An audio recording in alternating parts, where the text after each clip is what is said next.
Hello everyone and welcome back to Alliance Tournament 19. I am CCP Overload, joined once again by Moderator and Black Bart Pirate as we bring you more spaceship explosions. This is day 2 of 4. We have plenty more to go. We've said goodbye to 3 teams thus far. Deepwater Hooligans, the Ancients and a Band Apart. They were eliminated yesterday in some pretty tense elimination matches. A couple of flagships died as well, which is always exciting.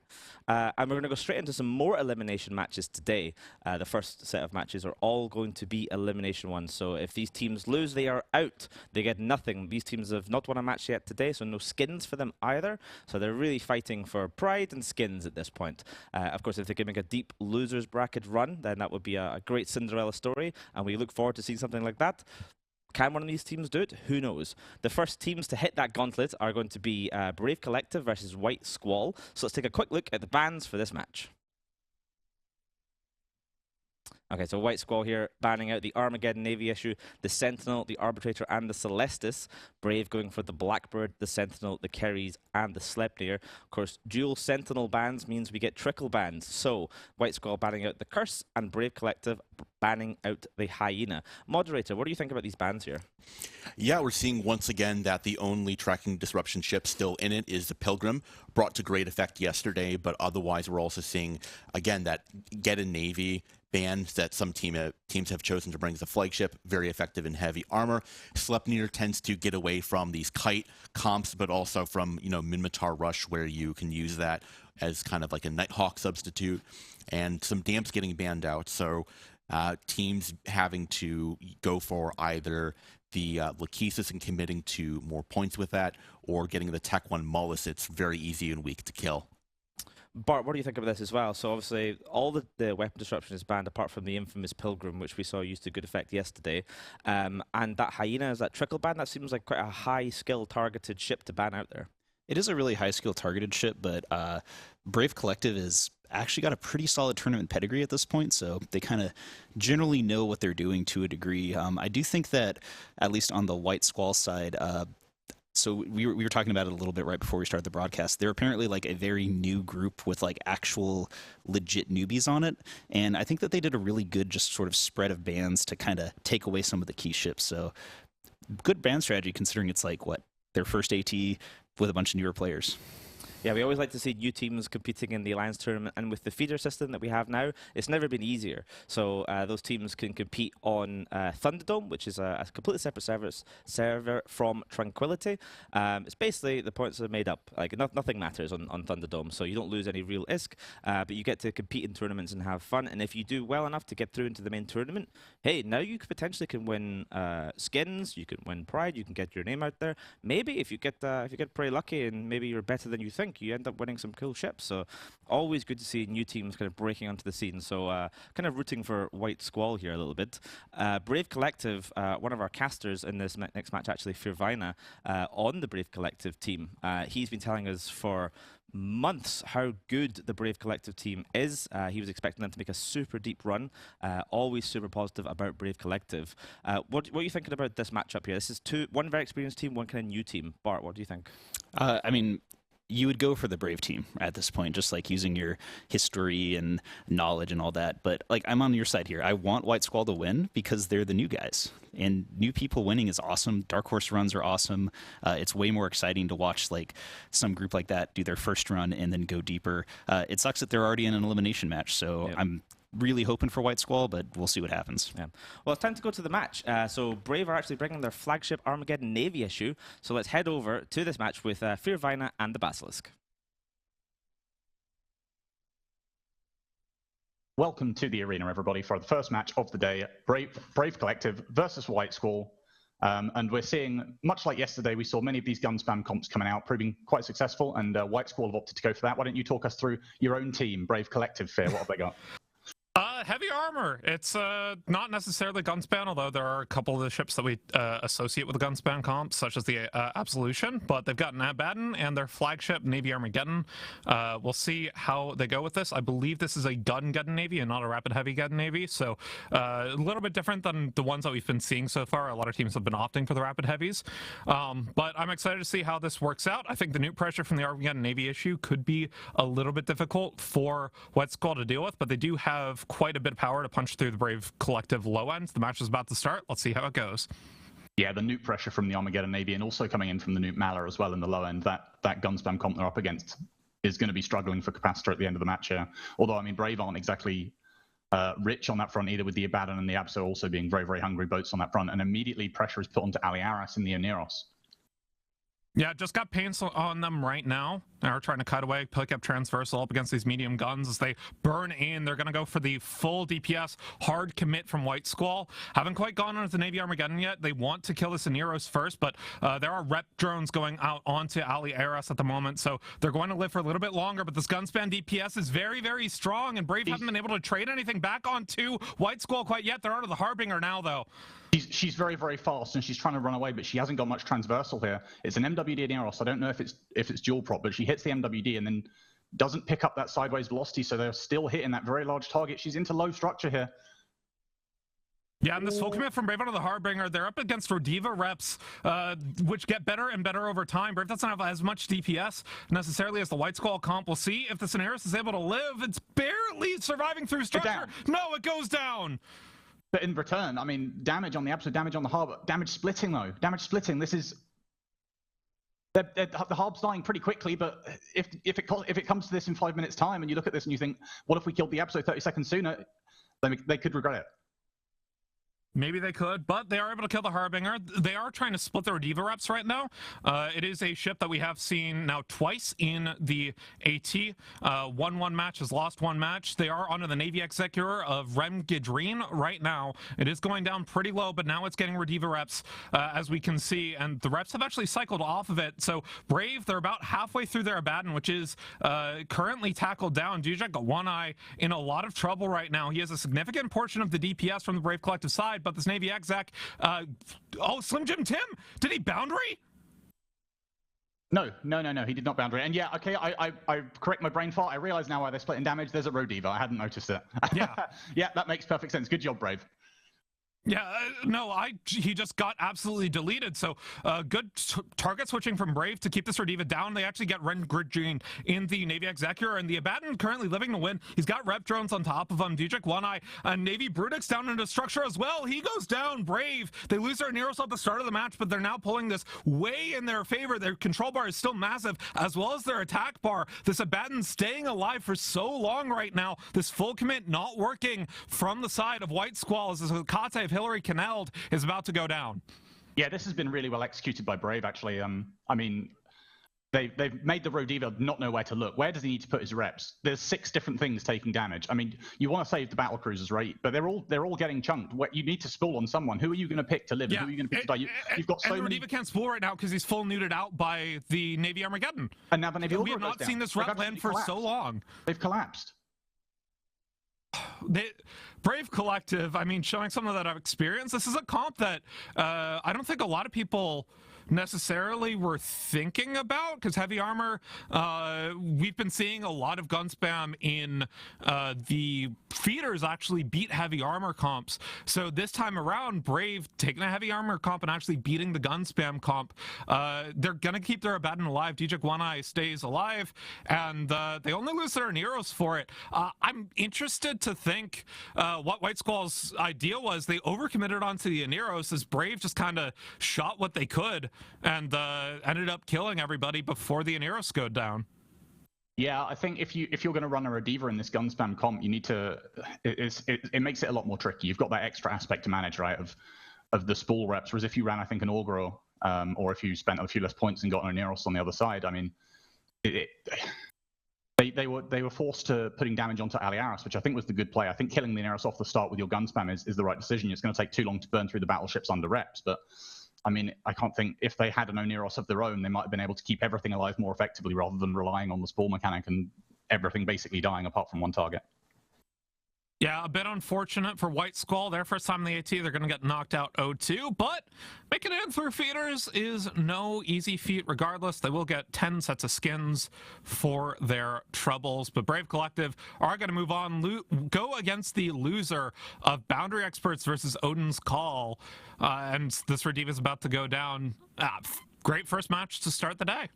Yeah, for sure, and I'm really looking forward to that one as well. So many matches today are absolutely brilliant. Boundary Experts, Odin's Call. Some years You know, the first day it's a little bit of a dud. You know, you might see some milquetoast shield rushes and this, that, and the other. But yesterday was brilliant, and we've already got some absolutely banger elimination matches coming up today. The bracket has blessed us. It really has. Looking forward in the day, obviously, Plug and Play versus Templis CALSF. Next match, Wingnut and Jin are going to be commentating that. This is all the next 5 matches are all going to be elimination matches. So Plug and Play versus Templis CALSF, then Till Doomsday versus Bright Side of Death, DarkSide versus Rusty Hyenas, Rote Kapelle versus Exodus, and then we're back into the upper bracket, starting with Truth.Honor.Light versus Barcode. We've got an exciting day ahead of us, some exciting matches. I'm especially looking forward to the second round of elimination matches, because those are the matches that determine who gets top 16 and who gets prize ships.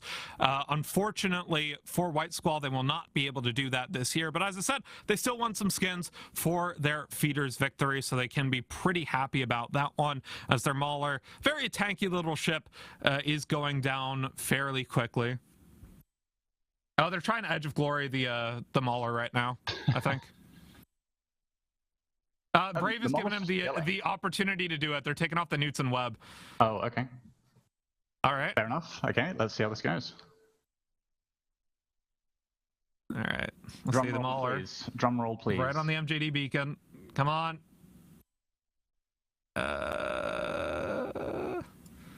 Actually, no, he's nowhere near the MJD beacon. He's going to take. No, he's nowhere near. Oh, come on. Oh dear, come on. It's a Mauler. It's going to take 6 years to get over there. Come on. Oh, I mean, Edge of Glory is still a fun way to end a match. He's not even going to the closest one. But like, the reason they're doing this is because White Squall asked to let him jump beacon. So does he have no prop? It's 242. It's going to take him ages to get there. Look at him go. I'm not sure. Maybe he's AB fit. AB fit Mauler. Why is he doing this to us, Fear? He's punishing us. He lost to Brave, and now he's punishing the Brave caster, and I'm collateral damage here. I mean, look, this guy's doing 242 meters a second, and he's got at least 30 kilometers to cover. So... there's the MWD. There it is. I think it was just out of. I think the Newts were just too strong because of the Navy get-in, and the Mauler. So finally gets his cap back up. He's picking up now. He's picking up now. We can do this on 10 seconds. He's going to be there. Yeah. Just so that we're clear, this is not the M by Brave. White Squall asked for this. I just want to be very clear about this. White Squall asked to let the Mauler go for the Edge of Glory. Just kind of, they're a new team. They want to try something new. Edge of Glory is kind of a time-honored tradition in the AT. So we'll see how far he goes. Yeah, dying to the boundary is not something that you get to do particularly often, once a year usually. Twice a year if you're lucky. Well, twice a year for Casper. Oh, no, he actually ended up turning around. Wait, he turned around? I think he misactivated the beacon. Oh, no. No, he didn't actually activate the beacon. Come on. Really? No, it's got the thing on him. It's got the orange thingy that says he's jumping. Yeah, he's jumping within the arena. Come on, get it on with. Oh, that's unfortunate. That is unfortunate. I mean, you overshoot the beacon. This is what happens when you hit approach. You have to double click and space past the beacon and then activate it as you're going. There we go. There we go. Ends up getting sniped, and that's the end of the match. We're gonna send it back to a break, and when we return, Plug and Play versus Templis CALSF.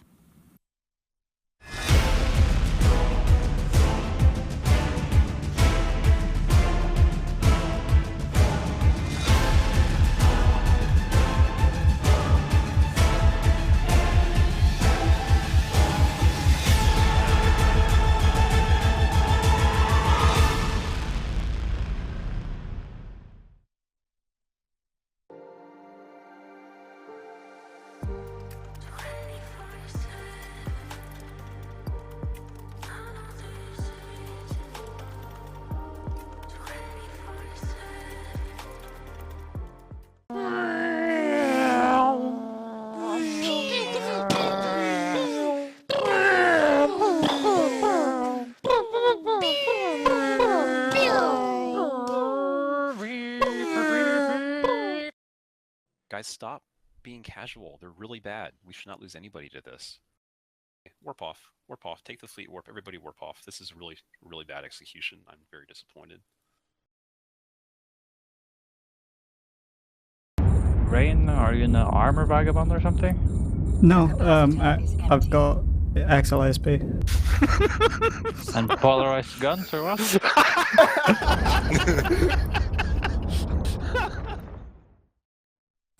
We say goodbye to White Squall as they could not quite pull it off against Brave Collective there in actually an extremely exciting match. We saw them just dunk on that Oneros right at the start, and I was thinking, hey, this might actually happen for the new bros here. Like they great execution at the start.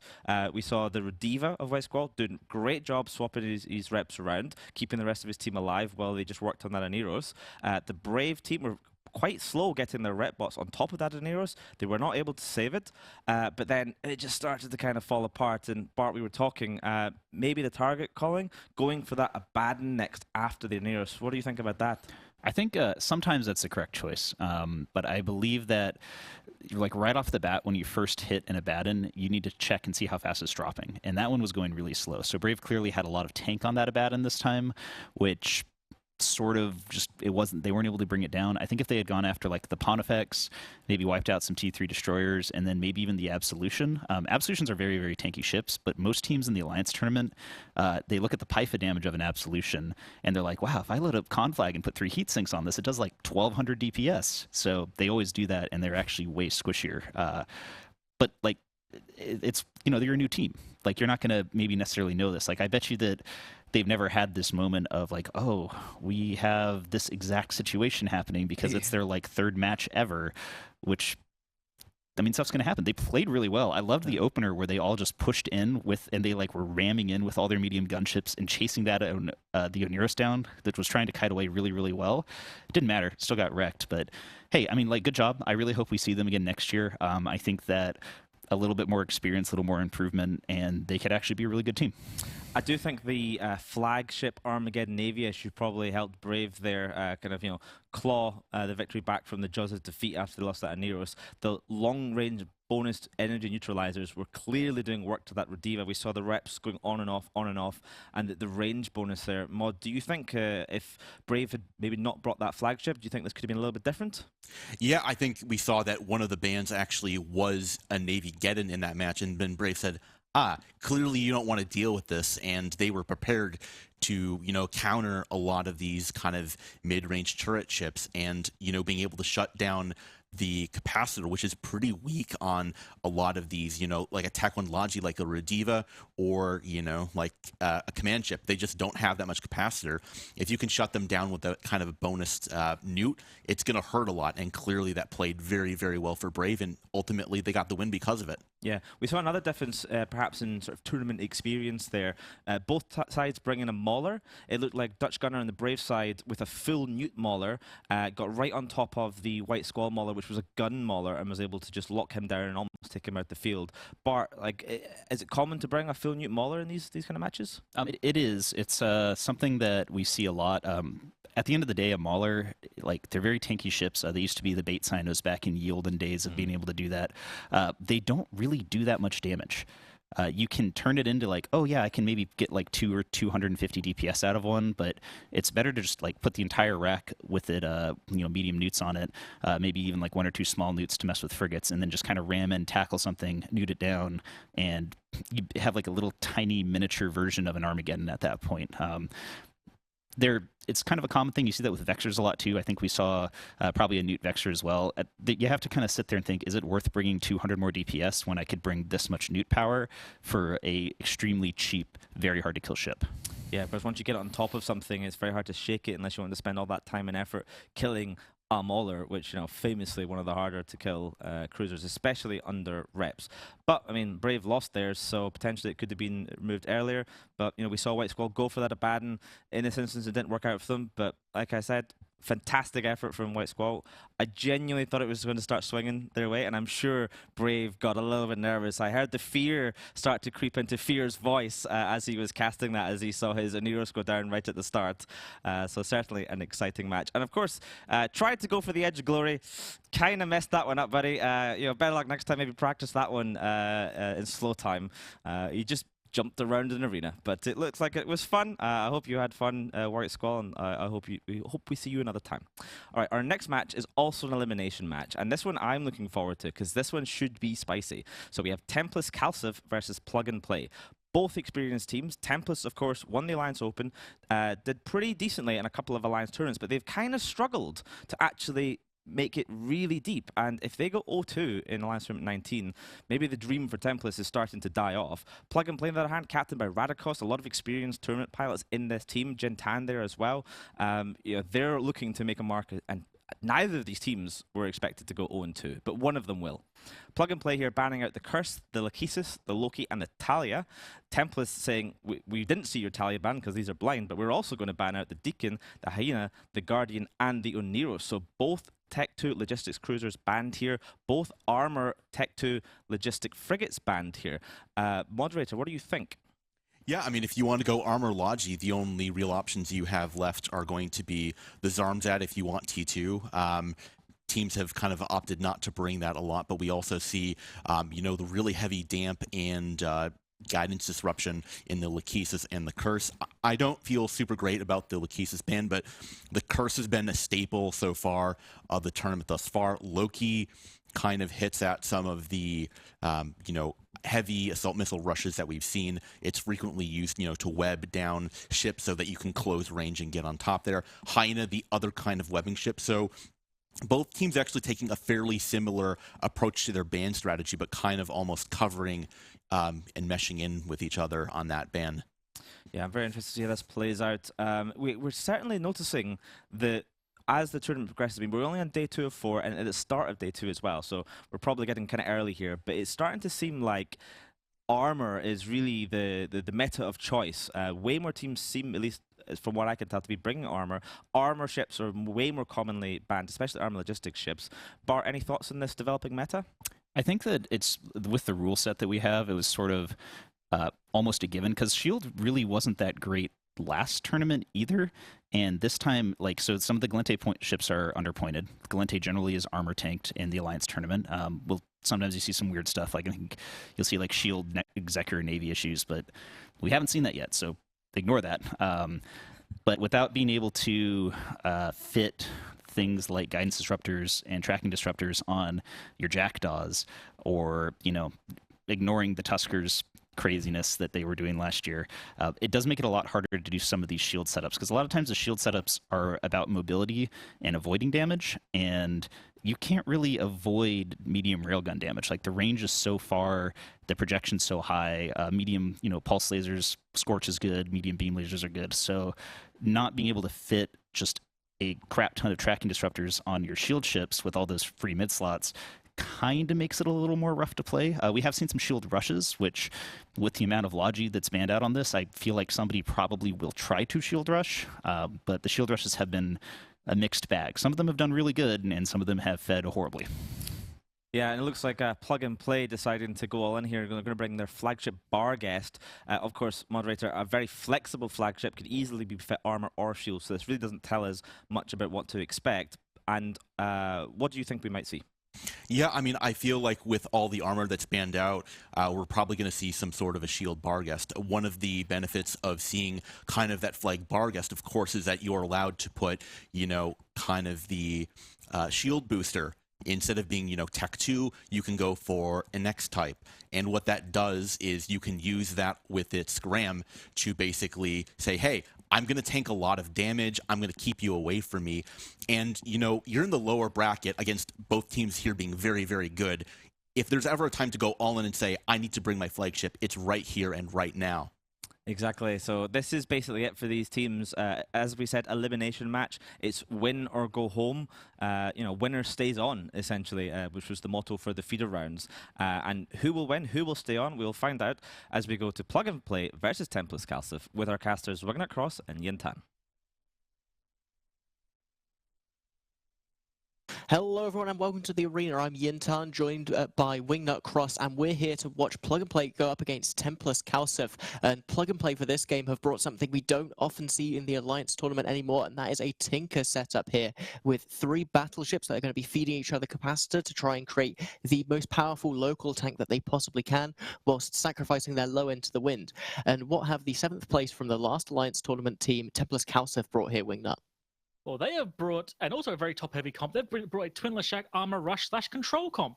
I like how both teams just deciding that support wings are entirely overrated. It's all about the big boys, and this is going to be a lot of control from Templis and a lot of damage when they get up close. It's going to be a big question is, can Plug and Play hold on after these Lashaks start hitting them?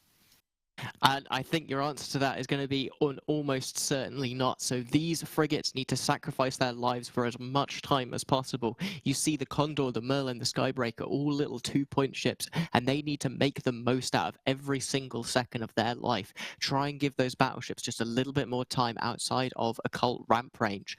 And meanwhile, they're going to have to kill that Zarmaz pretty much instantly. And yet, here we see damage getting spread all across the low end, actually, there. That's really unusual. What do you think they're trying to do here, Wingnut? Oh yeah, damage from the low end potentially might be the Stormbringer just deciding to hit everyone and their mother in the vicinity. Oh wow, Merlin just gets deleted. I suspect that probably is the Heretic light missiles there. This is going to be very interesting. See, no tackle at the moment. The Lashak's just getting boning in for free. There's nothing stopping them.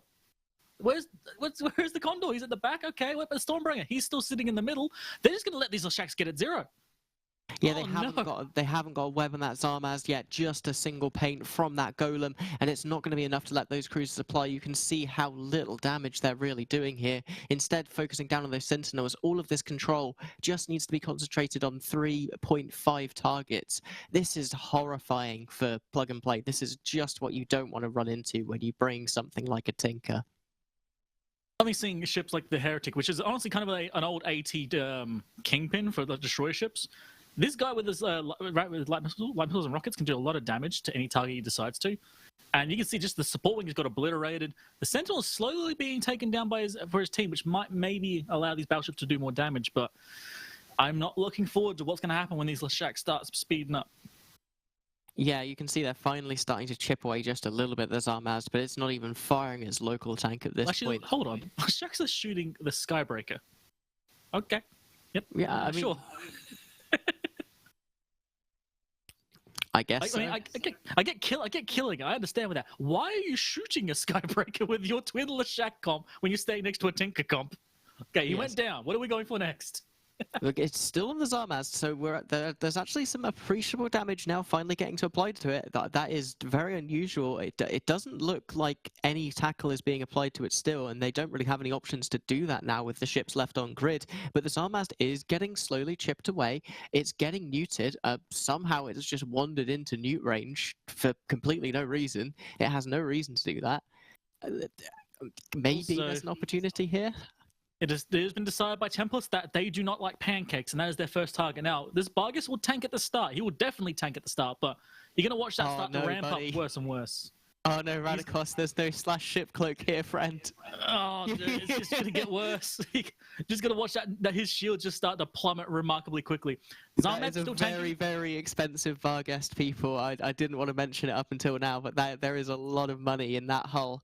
We're competing with all of EVE Online's, level 4 players' wealth to try and get all the officer cruisers that we wanted to put on this Varghest. An incursion fit, you say? They're going for the Lashak now. I guess maybe they're thinking they could have forced the Zarmad to kind of be out of range, potentially out of use. But I don't think they're going to kill a Lashak before their flag bar goes down. I feel this is not really going to work for them. I'm going to be keeping an eye, see if they're trying to bump these ships. And I don't know why they're shooting the thing with the highest tank first. I think both teams are kind of doing that.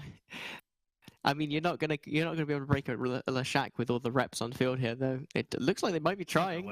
You never know.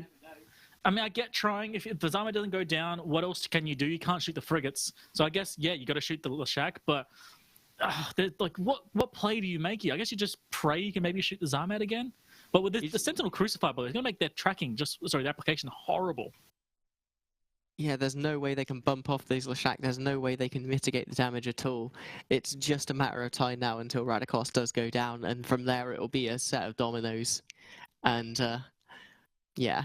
Oh, this is just going to be a slow death here. It's beginning. You can see. Look at that shield. Look at that shield. It's starting to just get chunked hard. The Lashak is ramped up, full DPS, and that flat shiny barg. The pancake just can't take it. This pancake's getting cooked. Yeah, sometimes you take a risk, you try and aim for a matchup, and your opponent does not bring what you expected them to. There's a bump from Arenia there. He actually screwed up his application against a battleship of all things, but he does bump the Barghest away a little bit, which isn't far enough actually. Now I think about it, he's still close. Yeah, it's not going to matter. It's not going to significantly matter now. This is just a matter of can they kill all of the battleships before time's up, and with 5 minutes left on the clock. Yes. Yeah. The answer is yes. This is If Vance is the question, Templis has just said the answer is yes, because there is nothing that. I'm going to see if we can get the kill mail. It's heartbreaking to watch. Like these pseudo tinkers are always fun to watch because like there basically is an obvious win con and obvious lose con here with these comps. I mean, it makes them kind of fun to watch how teams kind of play with that. Whether you bump the battleships away, whether you try and break through the tank, whether you just ignore the battleships and kill the support wing and just stand and watch. They're great comps to kind of watch engage. But unfortunately, this is just kind of like, hey, I brought scissors and the other team immediately just brought rock and just broke it, just smashed it. Trying to get the kill now. Oh, bloody hell. All right, you can take a look at it now. There we are, full rack of Vespers, pretty much, in the highs. Oh, wow. Oh, yeah, officer damage control.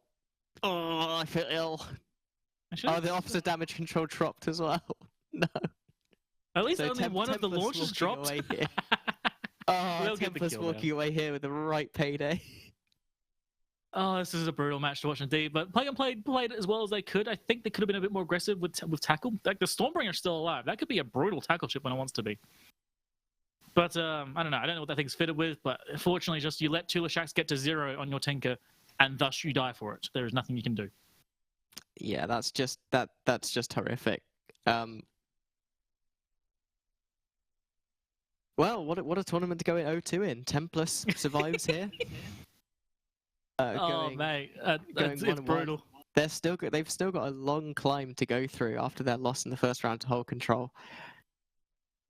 So, are you happy or sad that you're currently on the bench? I'm looking into middle distance. I'm considering my life choices. I'm wondering, where it all went wrong. Where in what action in my life did I displease the powers that be to such an extent that this would happen? What deity have I upset through my many sins? You see, somewhere in one of your previous lives, you pissed off a witch. I think you might have stepped on my favorite toad. Because at that point, you've been cursed ever since, my friend. Because this is not going well. Oof. Well, Scorp Navy, Nighthawk left, and it's just going to slowly break them apart. There's not even a miracle on this planet that could save this and bring this back, unfortunately. Honestly, it's kind of cool to see the Lashaks come back and show that, why people can break these Lashak comps. The Lashak comp can also just break you. If you let it be, if you let it go, if you let it come after you, it will just kill whatever comp you've got if it can catch you. Yeah, I gotta say, I don't really like the double Lashak comp. I think it's way too much points invested in your top end. And especially if you're bringing it with a Zarmaz, that's absolutely cooked. Like a gunboat setup versus this would just smoke it. Like, you just, enter grid, delete all of your destroyers. GG, we have complete tackle control. Proceed to win match. It's very much a win on warping setup, that's for sure. If you know what you've got and if you know what they're bringing, you can immediately counter it with this. But if you know they're bringing Lashaks, you can end them immediately, as you say. Well, Scorp Navy left. Yep, that's just a matter of EHP getting burnt down. Probably a few extra ASB charges. 2 Lashaks are still, 6,000 DPS once they get ramped up, so... And also, I do love seeing the Heretic kicking ass today. It looks like that actually is a Rocket Heretic, which is really cool. It's a lot of DPS. Yeah, and so, especially anti-frigate. For everything that you said previously about, in kind of our warm-ups, you were talking about how you didn't really value the Sentinel. I think this is the kind of game that shows its power. The Sentinel turned off. The Sentinel effectively turned off 2 ships in that game, and there was no possible way. As well. Hey, that was a crucifier. Yeah, it turned off the other ship.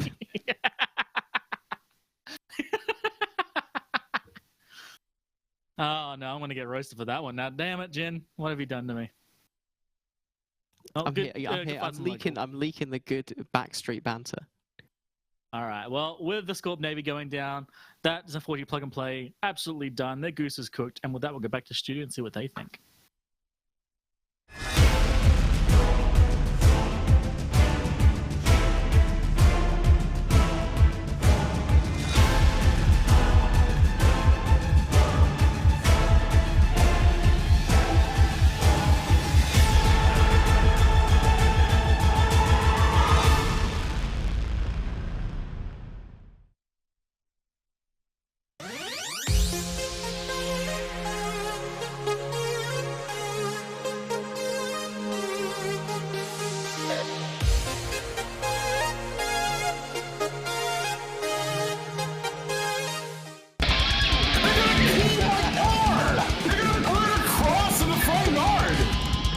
you guys are looking at the past.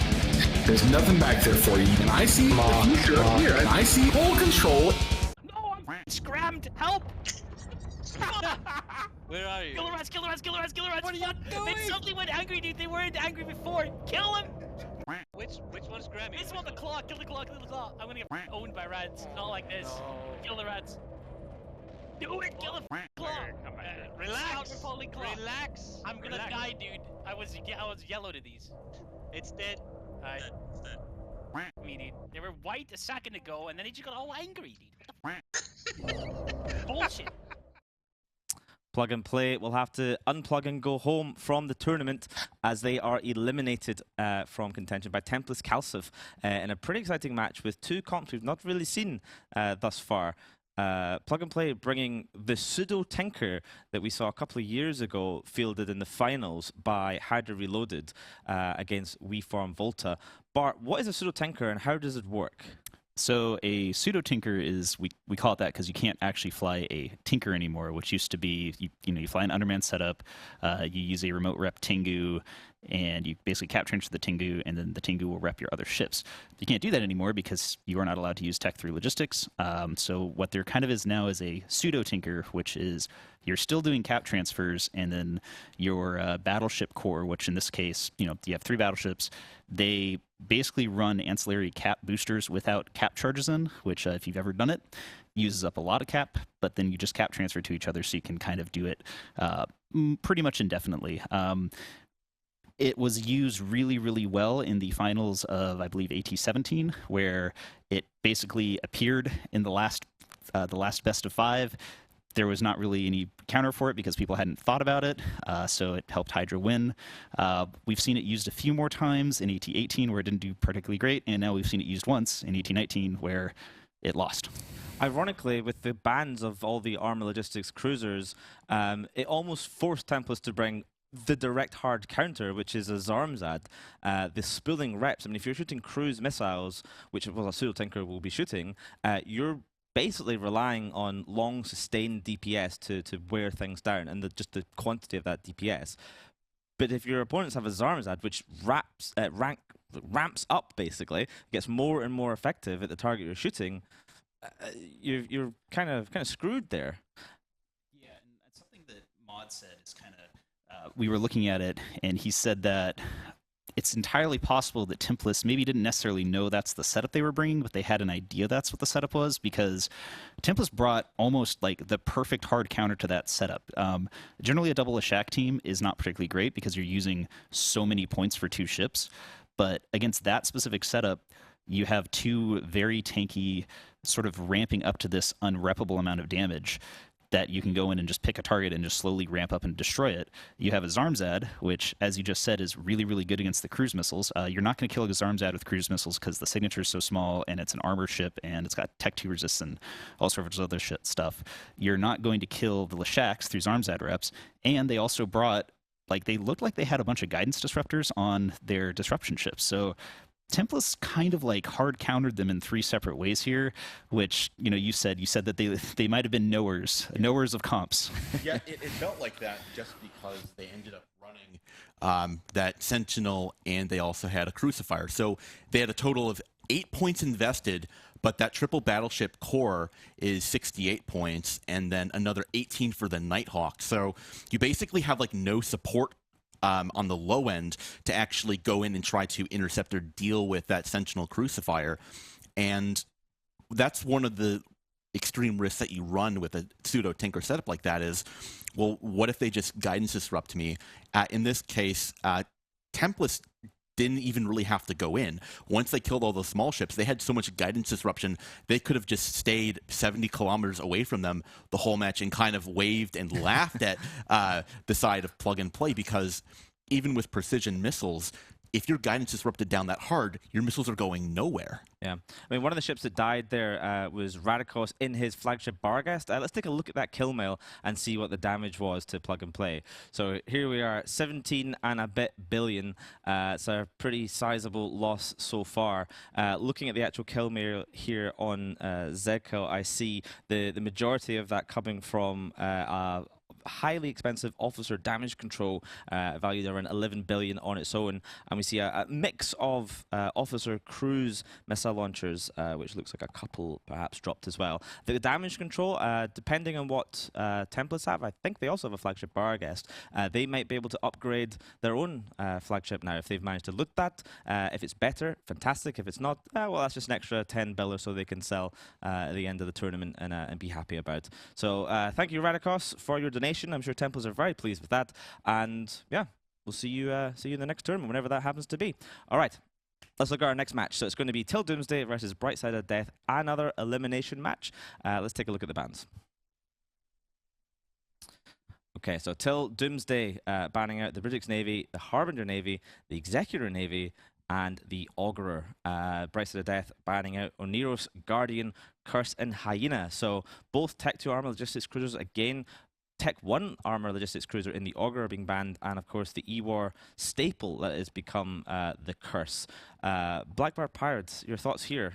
I mean, Till Doomsday has basically banned out 3 of the key ships for a medium gun, max threat, pseudo-dad, whatever you want to call it, setup. And by doing that, plus the Augur, generally when you're running that sort of BC and cruiser medium gun spam setup, you run an Augur because battle cruisers are a significant amount of points. So Till Doomsday said, hey, we don't want to see this. You can probably figure out a way around it because at the end of the day, you can do some weird stuff, like maybe bring some Feroxes instead, but the actual specific setup that we have been seeing almost, not every match, but like a significant portion of the matches, I don't think we will see it here. Also, Brightside of Death banning the Oneros and the Guardian. I mean, you don't use Executors. They're not good. You could use Logi Frigates, but we haven't seen Logi Frigates do particularly good this tournament, so I'm not expecting to see armor here. Any thoughts on that, moderator, about logistics frigates? Like, they've been kind of hit or miss some tournaments. You see quite a lot of them, especially when you could bring, like, say, 2 Deacons without the point inflation. Now with the Deacon Talia, sometimes people maybe think twice about it. Versus these Tech 2 logistics cruisers, or even Tech 1 logistics cruisers. What's your thoughts?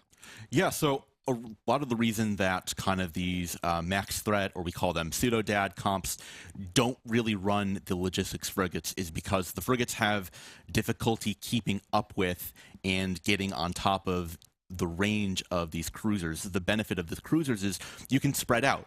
You don't have to be balled up with, you can make it so that it's very hard to, catch them all at once. And the problem is that if you spread out in these cruisers as you're supposed to, well, your frigates can't have the rep range. They're not a Tech 2 cruiser that's got, 50 to 70 kilometers of repair. So if you want to commit to that, well, it's like, okay, I have to now bring a Zarm. But the problem with the Zarm is, A, it's more expensive than a Guardian or a Neros, which is already very heavy, and it takes time to spool up, and you need snap, very quick reps if you want to do things with the Battlecruiser core. So these frigates tend to be better in this kind of heavy armor, higher battleship core, which has fallen a little bit out of favor compared to the max threat comp. Yeah, worth noting, in the rules, you can bring one logistics cruiser, Tech 1, Tech 2, whatever, doesn't really matter, or 2 logistics frigates. You cannot bring 2 logistics cruisers, for example. You cannot bring 3 frigates. You can't bring 1 of each. That's what the rules say. You might think, hey, just bring 2 Oneroses and just kind of rep each other. I imagine that would be kind of dull as we just watch a bunch of Oneroses all rep each other for 10 minutes. But who knows? Maybe we'll see that in some future tournament. Not one that I'm going to be part of, for sure. All right, let's hand over to Fear of Vina and the Basilisk for Till Doomsday versus Brightside of Death.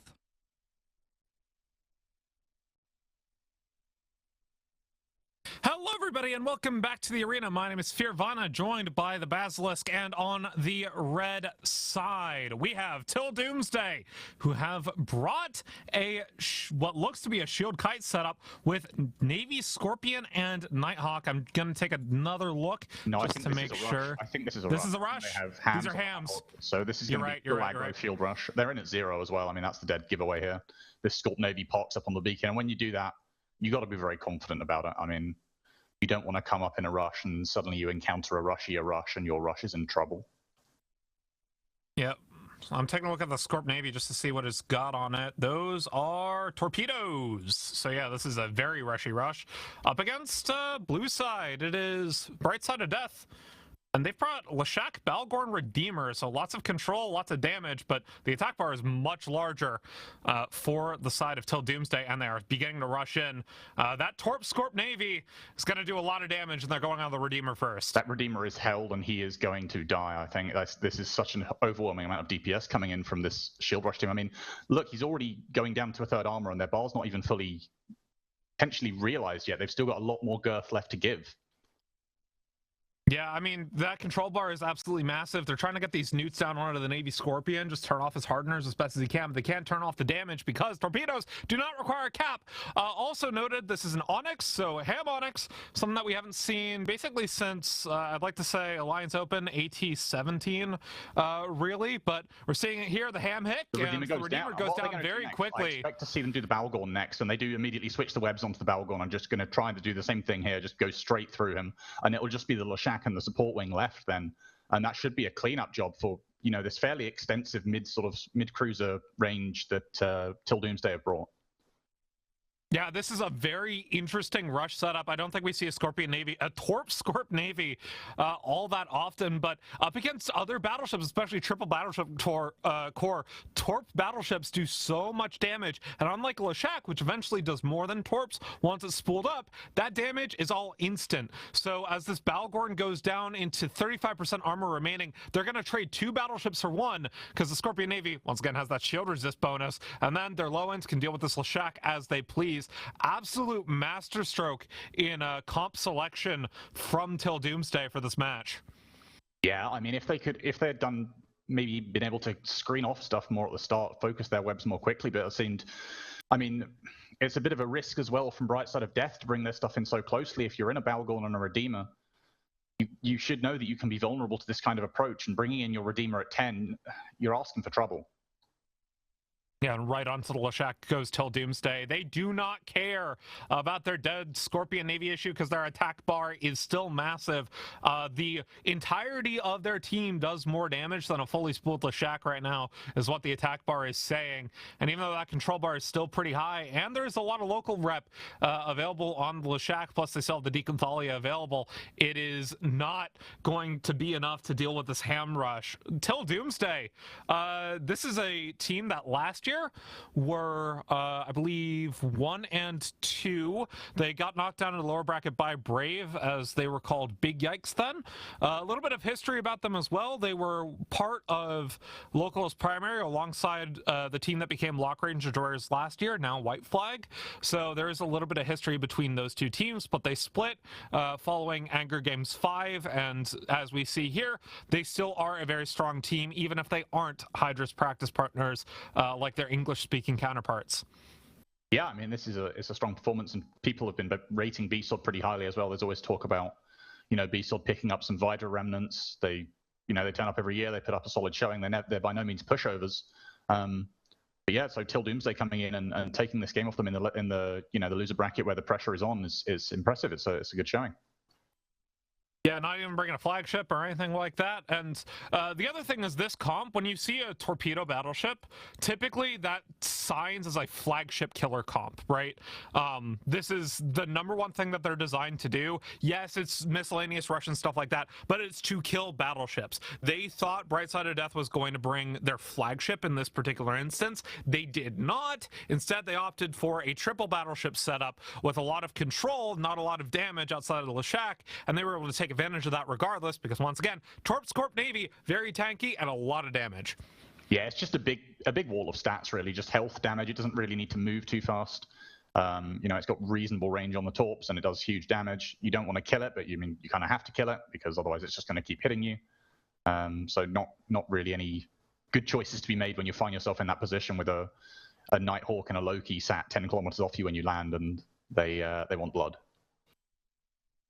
Yeah, once again, this is it's a bit of a cheese comp when you think about it, but if it's up into the right matchup, it absolutely dumpsters, which is what we see here. That's the whole point of cheese, right? We saw last match, the same kind of thing happened. Pseudo Tinker is typically considered a cheese comp as well, something that you want to take into some sort of shield kite setup. I think when they brought that, they thought that perhaps there was going to be a flag bar guest from Templis CALSF being used, and in that case, that would have been a good thing for them because they would have been up against Shield Kite, and that's very good matchup for the triple cruise missile pseudo Tinker setup. Here we see another form of cheese, kind of this flagship killer, big battleship killer shield rush up against a purely battle cruiser and cruiser shield rush. This loses because you don't get the application from the torps, and you actually have fewer damage dealing ships.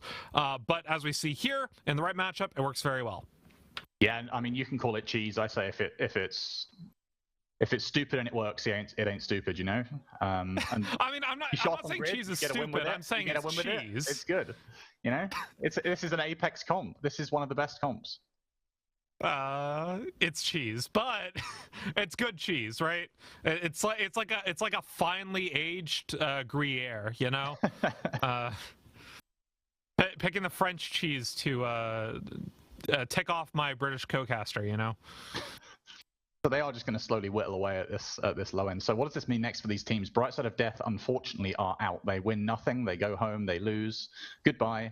Till Doomsday will proceed to face the loser of Paper Numbers versus the Tuskers. So I mean that matchup in itself is going to be brilliant, and then the resulting one between the loser of that and Till Doomsday is also going to be a real barnstormer.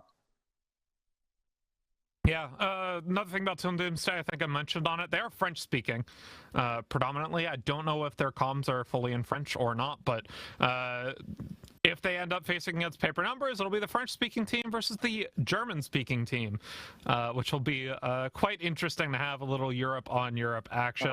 We don't need Malediction and Skybreaker. Oh no, come on. We don't need to go that way. We don't need to go that way.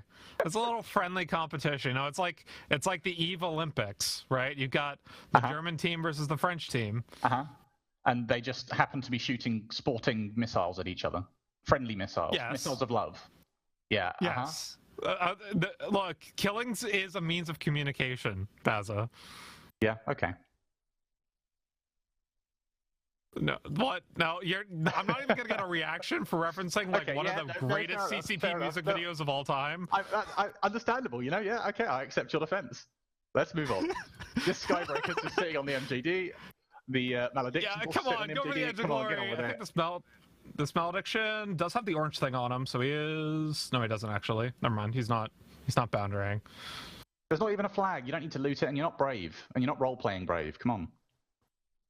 I mean, yeah, but look, I'm not saying we let that guy go to loot the field. I'm saying we let that guy go because he asked to do it, all right?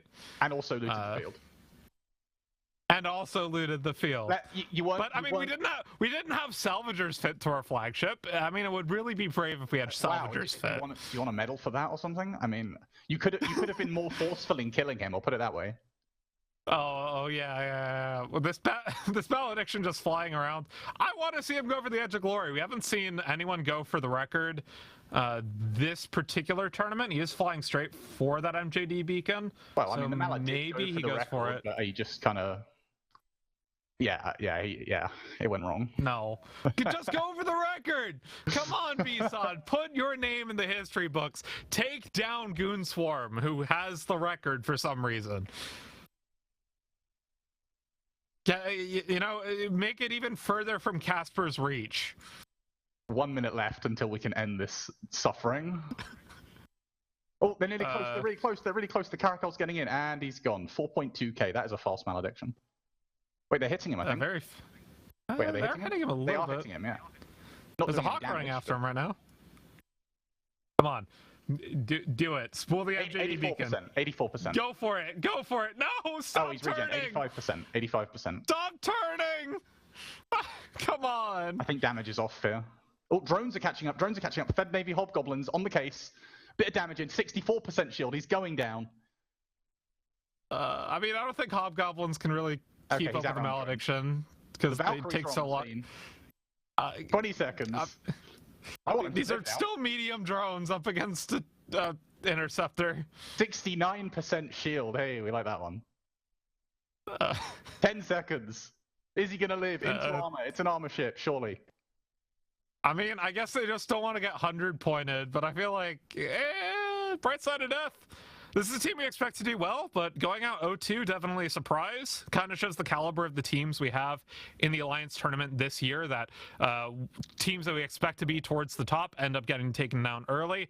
With that, we're going to send it to the break and then to the desk to bring us into the next match.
Bright Side of Death there, taking the L and exiting Alliance Tournament 19.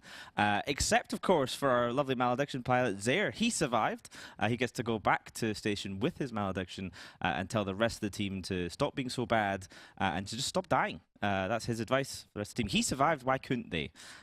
So, Bart, what happened there? It looked to me like, torpedo, battleships. What was going on? There was a Torp Scorp. There was a Torp Scorp. Yes, it's fun to say, Torp Scorp. So basically, Bright Side of Death brought a triple armor battleship setup, which not particularly great. They did bring a really cool one, because it was kind of neat to see a Redeemer and a Balgorn. That's a lot of newts. We don't see Redeemers all that much in the AT, though there's a couple different reasons for that. But they got wrecked completely by a Torp Scorp and a Shield Rush that warped in at 0 and just applied mass amounts of damage. Torpedoes, we don't see them a lot because they're very short range, but they're incredibly high DPS. The only thing they can really apply to is battleships, but thankfully, BSOD brought 3 of them, so they worked out great. Yeah, that's sometimes one of those comps we sometimes refer to as cheese comps, because they can do one thing really well, and if your opponent happens to bring the right comp for you to execute against, then fantastic. If not, you're just kind of left looking like an absolute lemon in the middle of the arena, just like, man, really wish I brought something else right now. In this case, of course, the cheese worked, and they get to move on till Doomsday. I'm sure we'll be very pleased with that. BSOD, quite a good team, a lot of tournament pedigree. Clearly, we're the crowd favorites. So just looking at the Twitch channel points, 89% of you put your channel points on Bright Side of Death, 1.7 million channel points, and only 11% had faith in till Doomsday. Well, that faith has been rewarded 10x. Anyone who put channel points on that has been granted 10 more, courtesy of all the people who put them on Bright Side of Death. I'm sure the till Doomsday truthers will be super happy to hear that. Now, Bart, you said that looked like a flagship headshot comp. Tell me, actually no, Mod, you tell me about that. What's a flagship headshot comp? Okay, so sometimes we see, usually in like a best out of 3 game, or a team that is in the lower bracket and is just very spiteful, and they think they're going to lose anyway. What if we just bring all of the damage and we bring something very cheesy, like Bart was saying? We decide, hey, let's go, and we're going to go bring Torp bombers, we're going to bring Torp everything, we're just going to go all in, and there's no possible way that one ship, even a very well-tanked battleship, can survive, and you'll lose because you all in, it's a cheese, you're only trying to kill one thing. But the problem is that when you bring 3 battleships, like Bart was saying, your comp is actually just not that good. So you can run head into a headshot comp like that, and then you lose anyway. So it makes more sense in a best out of 3, like I was saying, where, hey, maybe we really, really can't beat that comp if it's got your flag, Barghest. But if we get rid of it, will sack this game and try to win the next two without that. And we have our flag. So it can be kind of mind-gamey 3D chess, but it worked out today. It worked out. It did indeed, and we'll find out if it works out for any more teams throughout the rest of the day because we've got plenty more elimination matches to do. Our next one is DarkSide versus Rusty Hyenas clan. So let's take a look at the bans for that. All right, DarkSide going for the Osprey Navy issue, the Caracal Navy issue, the Barghest, and the Scimitar. Rest of Hyenas clan banning out the Nighthawk, the Loki, the Blackbird, and the Scimitar. And then we have some trickle bans here, and that is the Celestis for DarkSide and the Guardian for Rusty Hyenas clan. I feel like there's a lot of shield ships being banned here compared to what we've seen in previous bans. Bart, what do you think? Yeah, there is a lot of shield ships. In fact, I would say not all of the viable ones, but almost all of the viable ones, both for the sort of heavy missile kite style setup and the Caldari ham shield rush have been banned out here. Banning the Loki out makes it that's kind of the cornerstone of a ham rush because it gives you the long range webs and a ton of DPS. The Nighthawk, also a very powerful rush ship, but it's also kind of the key ship for the heavy missile kite.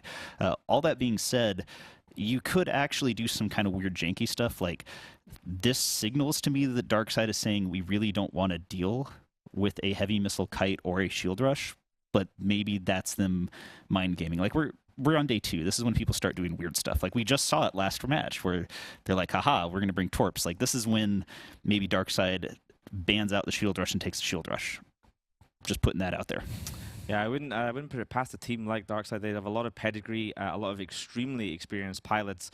We see here on the screen right now. I mean, look at that win-to-loss ratio, winning 23 matches to just 10 losses, and some extreme veterans there, people like Pandy and Faffy Waffy, who've been around for a long time. A number of the guys in this particular team went across to Vidra Reloaded many years ago.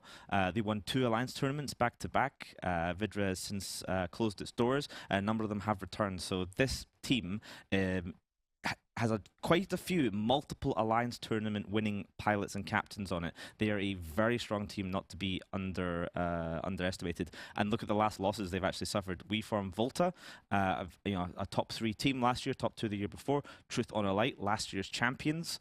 They beat Paper Numbers, a pretty solid team. They lost to Templis, but then we're going back into Alliance tournament 18 and 17 at that point. So really, really strong team. It's unexpected that we see them at this point in the elimination bracket. It's only by virtue of coming up against WeForm Volta yesterday where they got knocked down here in a very intense match with ECM winning the day. DarkSide, in fact, both sides bringing flagships right now. So Rusty Hyenas bringing a flagship Navy Geddon, I believe, and a flagship Vindicator for DarkSide. So this is double flags. Bart, what do you think about double flagships? I mean, this is the time to do it, right? Like, you lose this match, you're gone.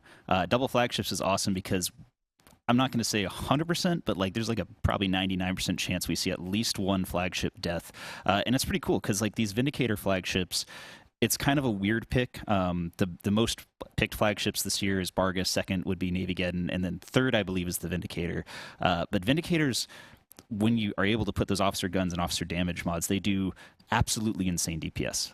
This ship can single-handedly, if properly piloted, just wreck the entire enemy line in minutes. So I'm a huge fan of Vindicator flagships. I don't think it's the best one, but I think it's going to be super awesome to see one. Well, I do know who EVE Online's #1 flagship Vindicator pilot is, and that is Wingnut Cross. He is probably ecstatic, beside himself with glee, to see a flagship Vindicator on the field right now. So let's hand over to him and Jintan and see who takes this W.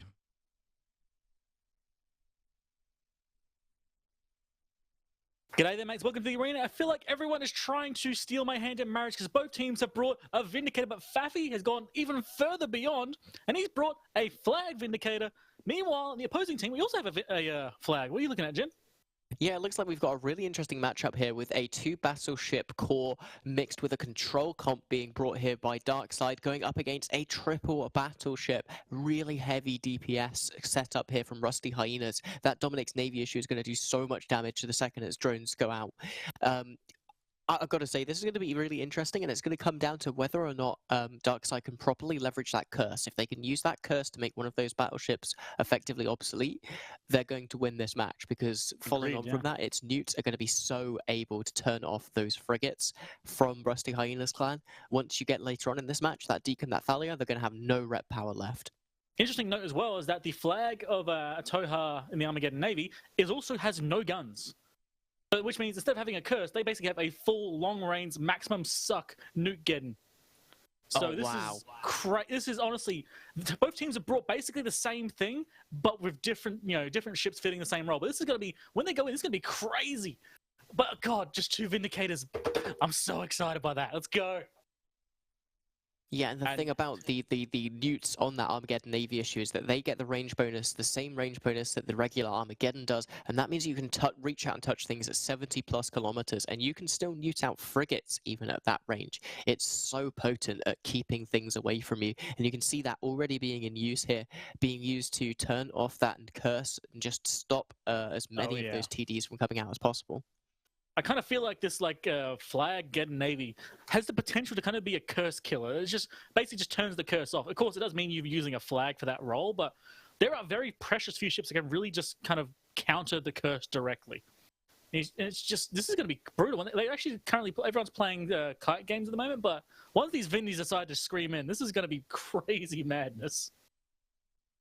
Yeah, they're taking an interesting path here, curving towards the center of the arena. It looks like they're trying to maybe use their Redeemer to occupy the space that the triple battleship core is going to have to move into. Both teams just trading pot shots back at one another. Obviously, the longer this goes on for, though, the more Rusty Hyena clan gains from it, because that curse is not being fully effective at this range. It's not able to use its newts to really attrition down the capacitor on some of those smaller ships from Rusty. I feel like the princess at a tournament right now. Someone's trying to win my hand in marriage because both teams are bringing the Vindy, and it's just, they'll play it as carefully as they can. Like, everyone's just playing it really slow and smart, which, again, you're a Vindicator. You are in a rush ship. It doesn't mean you have to rush now. You can rush when it's time. And to be fair, both teams are staring down the barrel of an absurd amount of nuding power. You got to find the right moment to strike. And honestly, for these Vindicators, it's actually a very small window, all things considered. But you can actually see the Domi Navy is starting to approach in. So maybe he's trying to find an opportunity. There we go. Ricarus as well in the back lines. It looks like they're going for that arbitrator potentially. They might be able to pick him off. No.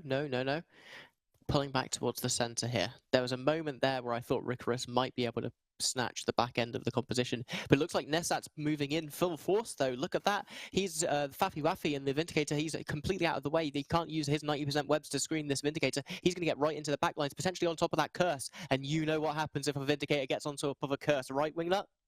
Oh yeah, as long as he cycles his cap booster correctly, he can kill it, but do it wrong and that curse will turn him off. So it's honestly, it's great to see like kind of well-flown, well-skilled parts trying to engage in this kind of scenario. Because both have the potential to basically remove the other one. Yeah, and Sam Punisher here in the Magus has screened him successfully. The Vindicator is now just kind of locked down there in the middle of them. This might be the opportunity that DarkSide needed to really leverage their power. I got to call this out. Rico in the Confessor is at the back line. He went to go tackle the Arby. He tackled it. And then the Armageddon Navy got close. The Flag Geddon Navy. And he's gone, all right, then, cool. And he starts tackling the Geddon Navy instead. So this Confessor potentially have the opportunity to... Well, I mean, the Geddon Navy can still reach out and nuke people, but he can hopefully keep them out of optimal range of their nukes. Right in the back line. That's beautiful. I got to tell you that it's always really tense, though. That Confessor is probably living off just the capacitor that a one, not small NOS is affording him. Just spamming that scram button, hoping you can get enough cycles off of it to really impact the fight. It's honestly crazy to see a comp with so much potential DPS, with two Vindicators and battleships on the grid. Everyone's playing it really slow and smart. You're seeing a Hyena and Thalia. They're trying to be pressured in the backline. Dominic's Navy actually starting to take some real punishment now. So we might be finally about to start. Actually, yeah. There's a Redeemer Pandy directly on the Dominic's Navy. This could potentially be the start of the landslide here. Yeah, here go all of those newts from the curse. As I said earlier, they've been in range now. They've been in effect for a little bit here, and it's starting to take effect. A Hyena going down. I think the Thalia is going to follow it very, very quickly here. I think the Hyena was full Vindicator webbed by Faffy. I saw Faffy shoot that Hyena. I'm pretty sure he was 9% webbed by Faffy. So Oh man, that Hyena gone. That could start the snowball. You can already see Thalia about to go down. Crucify potentially about to go down. Dominic's Navy's being chunked, and I think the Vindicators might be about to brawl together. No, never mind. They're going past each other, thankfully.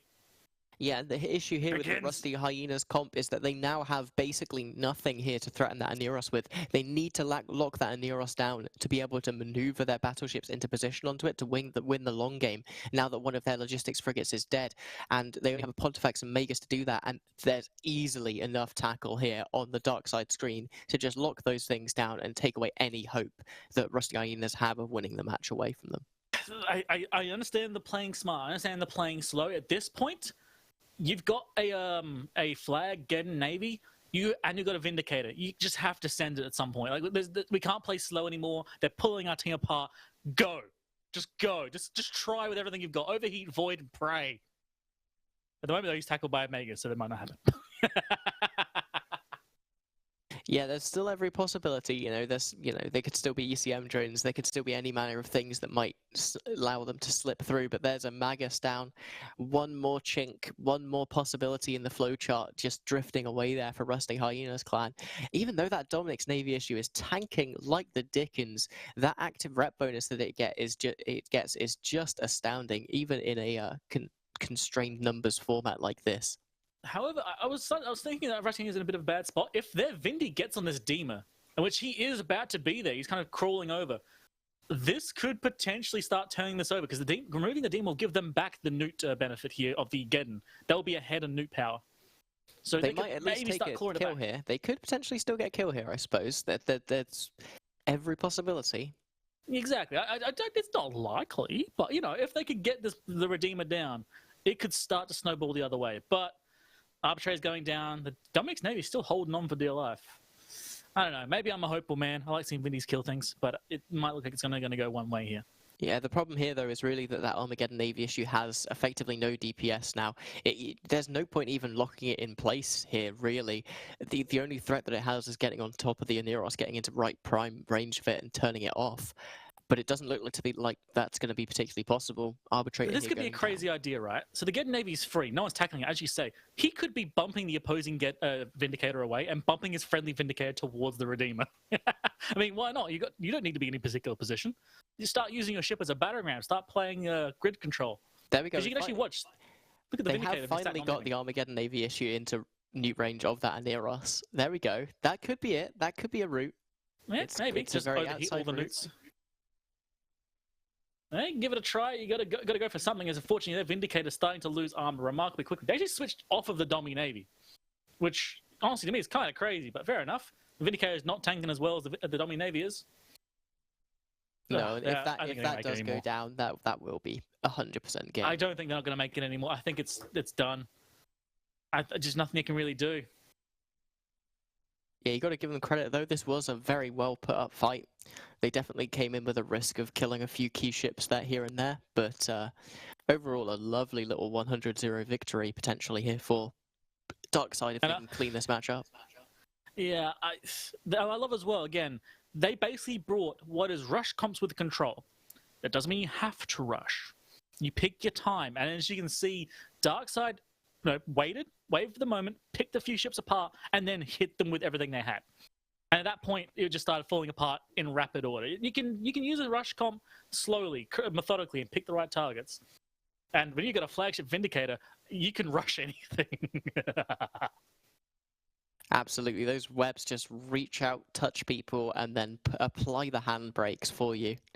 Just nothing you can do once those things get in range. Well, I will say this has fulfilled all my wishes and desires for the entire Alliance tournament. I get to see a flag Vindy fighting a Vindy. This is beautiful and glorious. There's a minute left. The Geddon Navy could try and tank until the match ends to not lose a flagship. I believe that means that flagship Vindy fielding teams are 100% win rate currently in this tournament. As they should. As they should. The Vindicator is definitely the best ship. Mm-hmm. Yep, definitely. I'm not exaggerating. Definitely. Oh, he's gonna die. He's gonna die, right? It's going to be a question of whether they can loot him in time at this point, because you don't get any. You get precious few seconds after the completion of the match to actually grab stuff. Dummy Navy, push the Vindicator so he can't kill him. Shoot the wreck. Shoot the wreck. Go on. Shoot the wreck. Do it. Come on. Do it. Blow it up. Destruction, chaos. Come on, he's right there. You can do this. We believe. Also, I love the idea of the officer. The flagship Vindicator is next to the flagship Get Navy. Just They're not shooting it. Oh, they looted it. And 5 seconds out, the match is over. Big respects to DarkSide. It is not 100-0, but it is close enough. Very, very, very well flown. And with that, we'll go back to the studio and see what they think.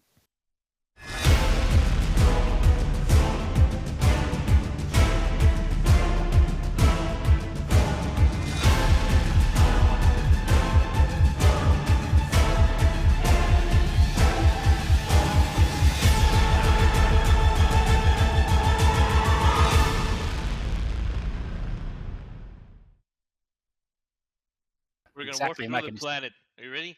Yeah. See somebody's house on the way. What do you think it would feel like if a ship warped through your house? I might have some weird effect. Like imagine, like, Yeah, maybe yeah, they yeah. get Just like sneezing. like they get explosive diarrhea or something like that. I like Yeah. the sneezing more. Alright? Yeah. If we Sneeze out of your ass, like. Oh no! Guys, what the f? Hey, Whoosh. you started with the. All right, you know what? Jump. This never happened. Let's move on. Who's our secondary target? The Simi broadcasted. If they jump in now, then we kill them. I want bubbles all over this fleet, guys. On dock now. Do it now.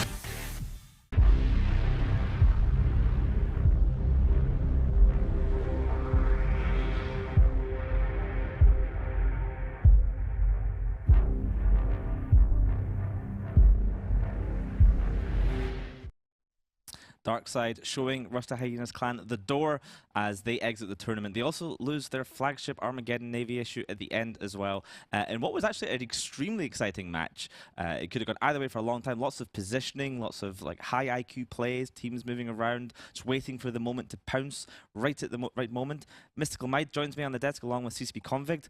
Mystical Might, talk to me about logistics frigates versus a Vindicator, especially a flag Vindicator. Yeah, so in that match we saw two Vindicators going up against each other. I think the primary difference between the DarkSide team and the Rusty Hyenas team was the fact that the Rusty Hyenas team had two logistics frigates. So you have to keep in mind the Vindicator has a super strong web. It can web you down by about 90%, but it doesn't extend that far. So with logistics frigates, you need to be super close to the target that's being shot. So essentially what DarkSide can do is they can put all their damage into, you know, a Vindicator, for example. And when the Logi frigs come in to rep that Vindicator, they can switch their webs over, kill those Logi frigates really quickly, and start neutralizing the support wing that Rusty Hyenas brought. So I think it was just a very interesting technical match to watch in how both teams utilized their Vindicators and their battleships. I think DarkSide did it better, and it showed because they actually managed to eke out the win at the end. Yeah, the Vindicator is not a ship we see very often in Alliance Tournament. In fact, we can throw up a graph and have a look at exactly how much it's been seen. So 119 wins, 156 losses, so it's not the most successful of ships, but it definitely spiked a good few years ago, twice actually. I'm not really sure why that spiked early on. Perhaps Mystical Might can enlighten us. Absolutely not. Okay, well, that's lost to ancient history, and then a little bit of a spike later on, and then just a huge drop-off. The point cost of Vindicators, especially in the world of point inflation and with the rise of, you know, these neuting kind of metas, where a ship like the Vindicator can just get really, really ruined by energy neutralization. And of course, it works really well when it gets close up to somebody. It's fantastic. It just, you know, slaps that web on, and there's very little you can do about it. They're very hard to screen as well, because anything that can screen a Vindicator can be webbed by said Vindicator and then removed. But, you know, extremely cap heavy both in tank and weapon systems, so very vulnerable to that. So we don't see them very often. Seeing two at the same time, especially a flagship one as well, exciting to watch. Now, as I mentioned, joined on the desk by the wonderful CCP Convict. CCP Convict, how are you today? I'm doing very, very well. I have a proposal for you. Yes, put it on me. I think that it would be pretty neat if we and some of our CCP friends got together in Iceland, maybe September, and we invited all of our friends who play EVE Online to come and join us. What do you think? I've had not dissimilar thought myself, CCP Overload, about that, which is why we've decided to do exactly that. So in September, as you hopefully know by now, we're having FanFest from the 21st to 23rd, and it's going to be at Layer this Old Arena again. And now I'm about to say, like, it's going to be, you know, the biggest ever, which is exactly what you expect me to say, but it's actually looking like it's going to be the biggest ever FanFest based on the tickets that we've already sold. And the venue actually has more capacity than the older venue of Harper, and we're probably actually going to sell out in the next week or so, just based on the way numbers are moving. So if you have been planning on coming to FanFest this year in Iceland, you should probably get off the couch and buy that ticket, because there may not be any left in only another week or two. Yeah, I heard really not many left. But even if we sold not a single more ticket today, I have been told that it will be the highest attended fan fest ever in the history of EVE Online. So all the nerds will be there. Eclipsing the 10th anniversary, which seems appropriate for the 20th. And what you were referring to before is a really cool side event that we've cooked up for this year. It's happening the day before the official start of FanFest on the 20th. We're doing the first NFSI, which is the Not FanFest Shoot It fleet. We've got a esports facility in Iceland, in a town called Reykjavik, which is like right next to Reykjavik, just rubs up against it. Sorry, Copenhagen, which rubs up right next to Reykjavik. And we're going to have 60 PCs set up there. This event has already sold out, sorry. But we're going to have 60 PCs there. We've got 50 players who are coming in. We've got a bunch of CCP devs who are coming along. And we're having CCPB, Varian Stoneshard from Spectre Fleet, and Kiakti from the MPSI group Fun Inc., Even Better with Friends, as guest FCs. And we're just going to all get in a room together, have a big LAN party, go roaming in EVE Online, have some beers and some pizza, and it's just going to be a really, really cool day of having fun with your space friends in spaceships on the internet. Yeah, I'm really looking forward to it. FanFest, for those of you maybe never been before, it's always an incredible opportunity to meet up with friends and enemies alike, and share a beer with them, and then chat and share stories. Yes, friends and frenemies. We're also changing the first day of the event, because it was only a 2-day event last year while we got back into the swing of things. This year it's extended to a 3-day event again. But the first day of the event is not actually happening at the main venue. We're having it in a building called Groska, which is the location of the new CCP headquarters. And so rather than the old building, which was just all CCP, this is a much larger building with a beautiful big sort of like atrium, I guess you could call it, in the middle. And there's like an auditorium there, a really large function space for people to mingle and have some drinks. There's like a little club off to the side, which we're going to have activities in as well. So the first day of FanFest this year will be located at Groska, and we'll have like guest speakers in the auditorium, like the Oz, and we'll be showing videos in the auditorium, as well as like meetings and activities in the little club next door. It's going to be amazing. And then the next day, on the Friday, is when we move into Layer this Old and have like the usual FanFest kind of convention experience used to with the CCP presentations and those kinds of things. Yeah, I mean, I'm getting emotional just like you thinking about it there. Like, I'm super looking forward to it. All right. I'm struggling because I'm trying to suck my guts in, and it's really hard to talk for a long period of time when you're just like holding onto your diaphragm, not trying to let it all spill out. Well, speaking of all spilling out, I see already in our next match, Rote Kapelle bringing a flagship Vindicator. But before we get to that, Rote Kapelle versus Exodus, let's take a quick look at the bans, as we're only a few minutes out from this one.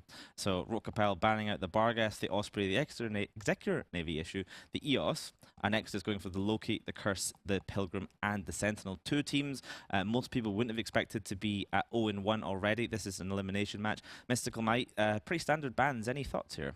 I like the fact that we're seeing a Pilgrim ban. I think most teams just simply forgot that the Pilgrim existed until it was mentioned a couple times on the desk, and then Frat brought it yesterday as a bit of a surprise. So we're seeing a lot of TD bans coming out from the Exodus team. It looks like they're trying to remove both the mix of tracking disruptors and newts, because typically we'd also expect to see something along the lines of an arbitrator ban if they really want to get rid of all the tracking disruptors that they could go up against. And from the Rote Kapelle team, it looks like they are... I'm not quite sure why they've banned the Osprey over everything else. I don't know if they've practiced with the Exodus team at all, or know a little bit about what the Exodus team has brought previously. Yeah, it's an interesting ban, and I think we saw them ban that yesterday as well, but we can check that in a little bit, as it's time to go to the arena with our casters, Fearvina and the Basilisk.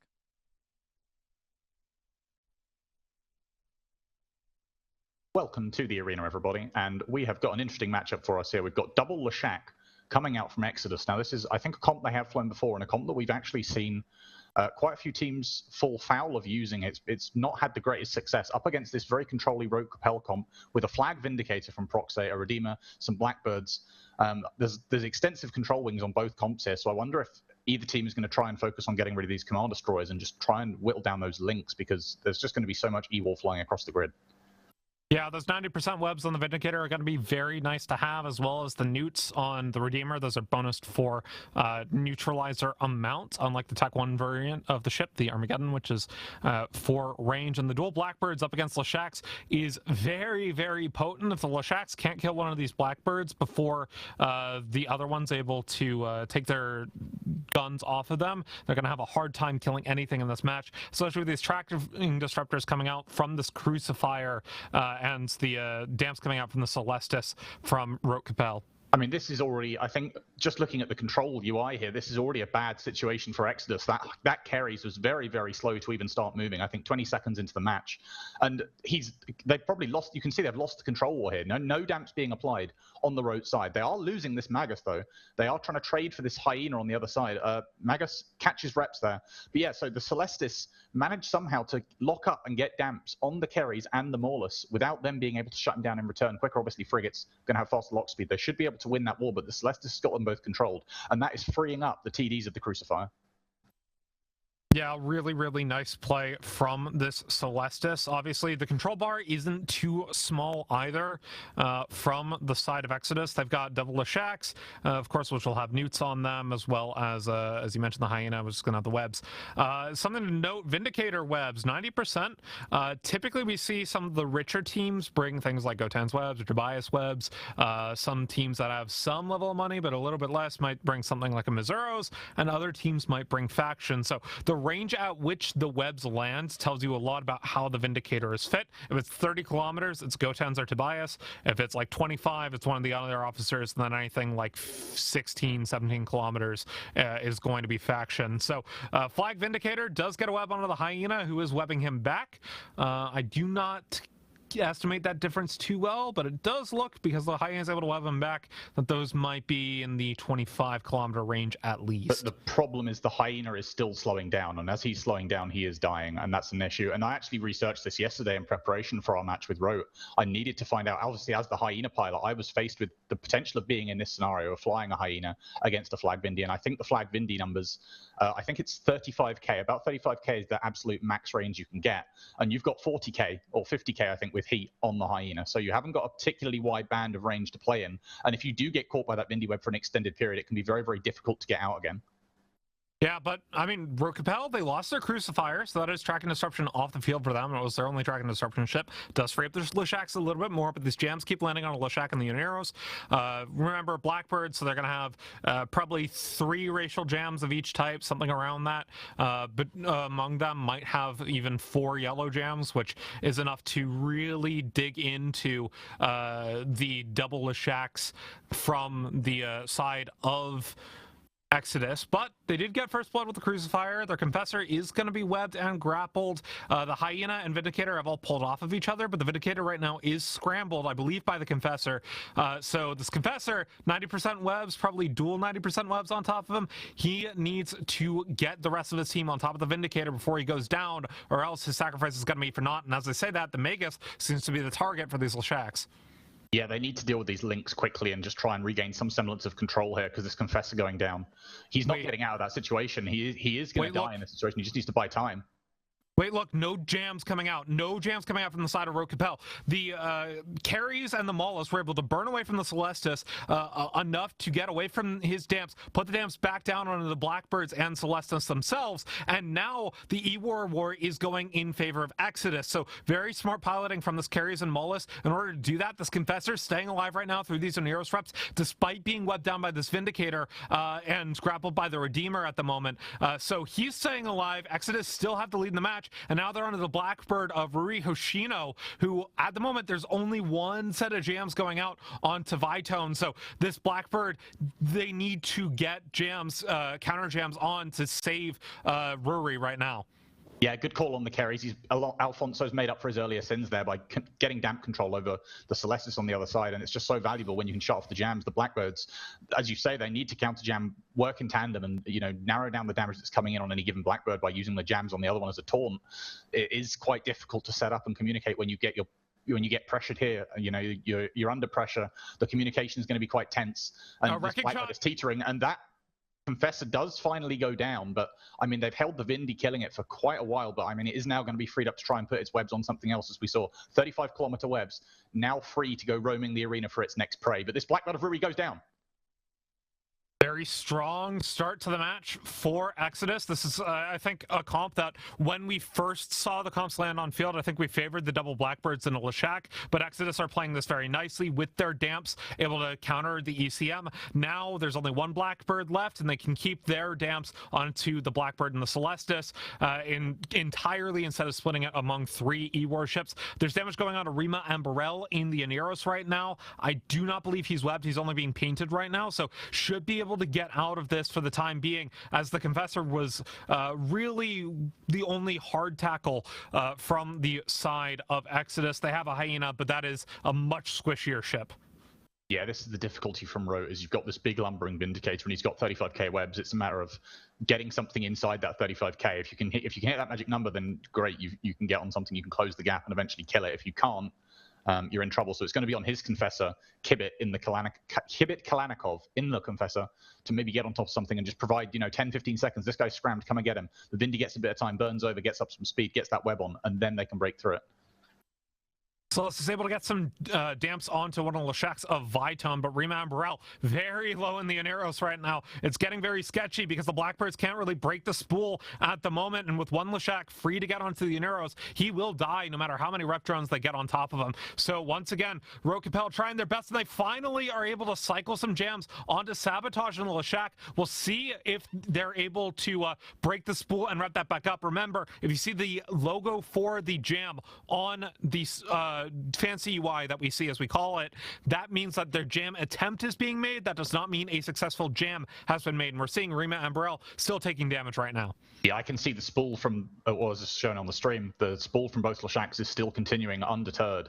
Just the one Blackbird, losing that Blackbird is such a critical loss, because you lose so much of that jam pressure, which you were going to be relying on. Your game plan is going to be, we just keep jamming out the Leshaks, right? Just keep jamming the Leshaks and disrupt the spool. And if you can't do that, then the Aneros is just eventually going to suffer under those beams.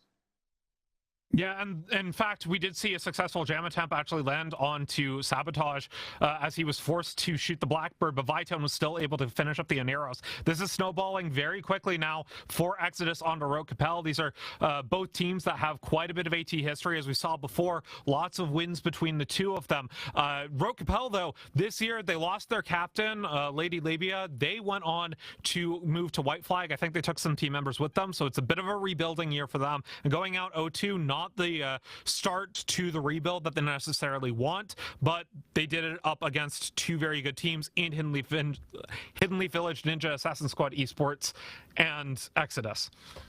Yeah, and now with just over 2 minutes remaining, we eagerly await the contents of Proxy as he spills his guts into the arena, into the cold dark void of space, and we will see what kind of looty goodies are fitted to that Vindicator, and Exodus may be about to come several billion richer. Perhaps. It really depends on how Rote Kapelle fit it. I mean, 2 minutes left.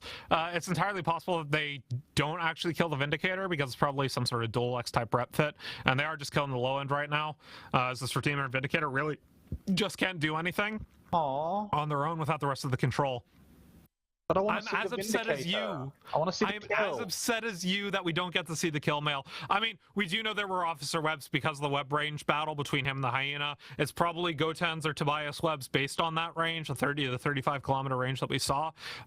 So it sucks that we're not going to be able to see that. Some of these end up being dual officer web fit, some end up being single officer web fit with a faction web. We just don't know, and we won't be able to know as only minutes left in the match, and this Vindicator has made his way away from everybody else because he does not want to lose, and is going towards the jump beacon too. He doesn't want to lose these modules. It's a lot of money in this flagship. Yeah, I mean, maybe a little act of mercy from Exodus. What do you think? Would you show an act of mercy here? No, I would kill the flagship every single time. Sure. Okay, cool. Yeah. Okay, we're on the same page. I'm from Brave. You expect us not to see something with shiny loot and loot it? It was a bit of a stupid question. Just checking. You didn't fall for my trap. Yeah, no. I mean, they're under the Redeemer of Warrior in Winter. 30 seconds left. They should be able to kill him. But once again, Rote Kapelle being knocked out in 2. Exodus will move on into the next match. I believe they are going to be up against the loser of Truth.Honor.Light and Barcode. So that should be a fun match. Yeah. As Exodus, very storied team. Truth.Honor.Light, very storied team. And Barcode, storied as well, but they're making the return after a couple years break. The match is now over, and we're going to send it back to a break. When we return, the desk will break down that match and bring us into the next match, which will be the first upper bracket match of the day, Truth.Honor.Light versus Barcode.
Kasich, you are one of 2 people that couldn't listen and couldn't check bookmarks and find your own way out. The route, the entire route was literally bookmarked out to Losec. I bookmarked it 10 minutes in advance! Exodus there prolonging their run in Alliance Tournament 19 at the expense of Rote Kapelle. There will be no more spamming of the Mademoiselle. They are eliminated from Alliance Tournament 19. They do get to keep their flagship Vindicator, so they could, I don't know, sell the modules or take it out on TQ. Who knows what they want to do with it. At least they didn't lose it and become an expensive kill mill. I'd say that's pretty useful. Mystical Might, we watched that go on there. There was a bit of positioning, and you were talking about the screening, particularly of that Vindicator. Talk to me about that. Yeah, so I think one of the pivotal moments of the match that we've just watched is the fact that the flagship Vindicator from the Rote Kapelle team was tackled down by the Confessor of the Exodus team. Now, the reason that this is important is it stops the Vindicator from being able to push in to the Exodus team and start pinning down targets of opportunity that they want to shoot. And the other reason I wanted to bring it up is that the Redeemer of the Rote Kapelle team wasn't in a position to support the Vindicator in getting rid of that tackle.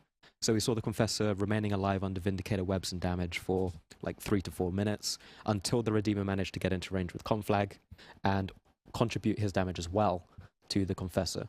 Once he did, the Confessor basically disappeared and they could burn around the arena again. But by that time, I think they'd lost their Crucifier, one of their Command Desis, and a Blackbird.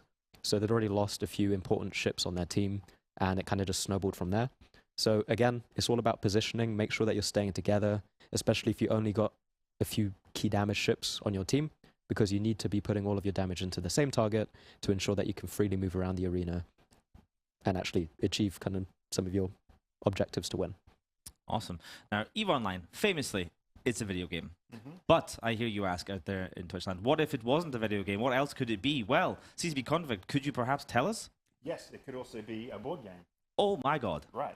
There was actually an EVE Online board game way back in the day called EVE Conquests, and we decided it's time to venture back into those lands because obviously a lot of EVE Online players like to take EVE with them everywhere we go, and so we have partnered up with a company called Titan Forge, who are well known for making primarily miniatures, excellent miniatures by the way, for various RPGs, and they've recently made a foray into the board game world. We've play tested one of their games called Lobotomy 2. It was a fantastic game, and now they're going to be making the next EVE Online board game for us, which is going to be a strategy board game.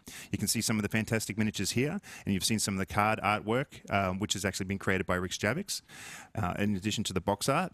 All the stuff that you just saw on screen there is just like work in progress demo stuff, so don't worry about if the stats didn't sort of make sense with what you would expect from that particular ship or this particular ship. And soon we will be launching a Kickstarter for it. And the reason for the Kickstarter is essentially because that lets us gauge exactly how much demand there is for something, so we don't massively overproduce or massively underproduce quantities of the board game. But for now, all we're asking people to do is go to the Kickstarter page for it and sign on to be notified for when it actually launches the Kickstarter campaign itself. And you can either go to the EVE Online website and look at the recent news articles, and there's one there about the board game with the link to the Kickstarter, or you can go to kickstarter.com, just search EVE Online, and it's the first thing that shows up. And if you just click on the notify thing and put in your email address, that's really helpful for us, just so we can get an idea of what degree of enthusiasm there is at these early stages before we move into the Kickstarter and then onto production of it. Awesome. I mean, I'd like to see those images again if they're still around. Production crew, I'd like to see if we could throw those back up because they look super cool. So the box art looks amazing. You can see all the different models and the cards and stuff. And that's the sign of any good strategy game. Exactly. Absolutely. The miniatures on it look really fantastic too. Gorgeous artwork for each ships from each of the 4 different races and a spread of classes. You can see you've got Tech 2 ships there as well as Tech 1 ships that appear on some of the other cards and that are in some of the other screenshots. Yeah, it looks really cool. I love these little models. Yeah, there's a Paladin and a Widow. I like the color accurate as well to the different different races there. And that's a Kronos and a Varga. And, you know, the quality, if you go and check out the Titan Forge miniatures page, the quality of their minis is exceptionally good. Yeah. So I'm really looking forward to just getting these into my hands and physically holding them. People might even want to paint the collections. You could paint them any way you want. You can even paint your own favorite Eve skins on it. I'm sure CCP Aurora will be painting them in Aurora skins if she gets Nice. she can get her hands on them. She loves those things. But yeah, so go register to be notified for when the Kickstarter goes live, and then when the actual Kickstarter is launched, we'll have a lot more detail about how the gameplay and those kinds of things work. I'm hoping that we get a physical copy at CCP that we can play around on first. If we do, we'll try and maybe do like a stream just to show off the gameplay or something like that, which would be really good. Yeah. Awesome. So they've got a good pedigree because, like I said, we play tested their game Lobotomy 2. They did a great job with that. And so I'm confident they'll do a really good job with an EVE board game. Okay, well, I can't wait to learn more about that game in the coming times. All right. It's time. We've had enough of the losers. We're back to the winners. So we move into the winners bracket of Alliance Tournament 19 for our next match, which is Truth.Honor.Light, last year's defending champions, against Barcode Alliance. Let's take a look at the bans for this match. Truth.Honor.Light banning out the Pilgrim. They recognize the threat of the infamous Pilgrim and the Executor Navy issue, the Scorpion Navy issue, and the Lachesis. Barcode, on the other hand, going for the Pontifex, the Magus, the Curse, and the Osprey. So getting rid of those armor Command Destroyer links. Mystical Might, your thoughts on this one? I quite like the fact that Truth.Honor.Light only banned the Pilgrim. So oftentimes we'll see teams ban the Curse, the Pilgrim, the Arbitrator, Crucifier if they want to remove TDs. But if you're fairly confident that a team is going to ban the Curse, you don't need to ban the Curse. You can just put that ban into something else, and then you don't have the situation where there's trickle bans as well. So they're effectively banning a ship that you don't want to see. I think it's also really cool that we're seeing the Pontifex and Magus banned out. So that's going to severely limit the range of armor comps that you can bring, because it means that you need to be bringing either the Draugr, which is the Triglavian Command Destroyer, or Command Battleships or Battle Cruisers, Command Battle Cruisers or normal Battle Cruisers, to take up that role of armor links. So I think this is a pretty interesting little ban strategy here. Yeah, and I'm being told that Truth.Honor.Light are fielding their flagship Barghest. I have absolute confidence that this will be one of the most expensive flagships in the tournament. Truth.Honor.Light, of course, deep pockets. that would be ideal. I would like to find out. So, you know, that would be super interesting. But yeah, they're bringing that flagship Barghest. So clearly wanting to either dodge something or bring the extra power projection that having that Barghest will allow them to do. Obviously, they feel a little bit threatened, perhaps, by Barcode. You know, it is a solid team. Truth.Honor.Light not going to underestimate anyone and sort of try and sandbag it and just scoot through. Definitely giving this team a lot of respect. So let's hand over to the arena for Barcode versus Truth.Honor.Light with our casters Wingnut Cross and Yintan.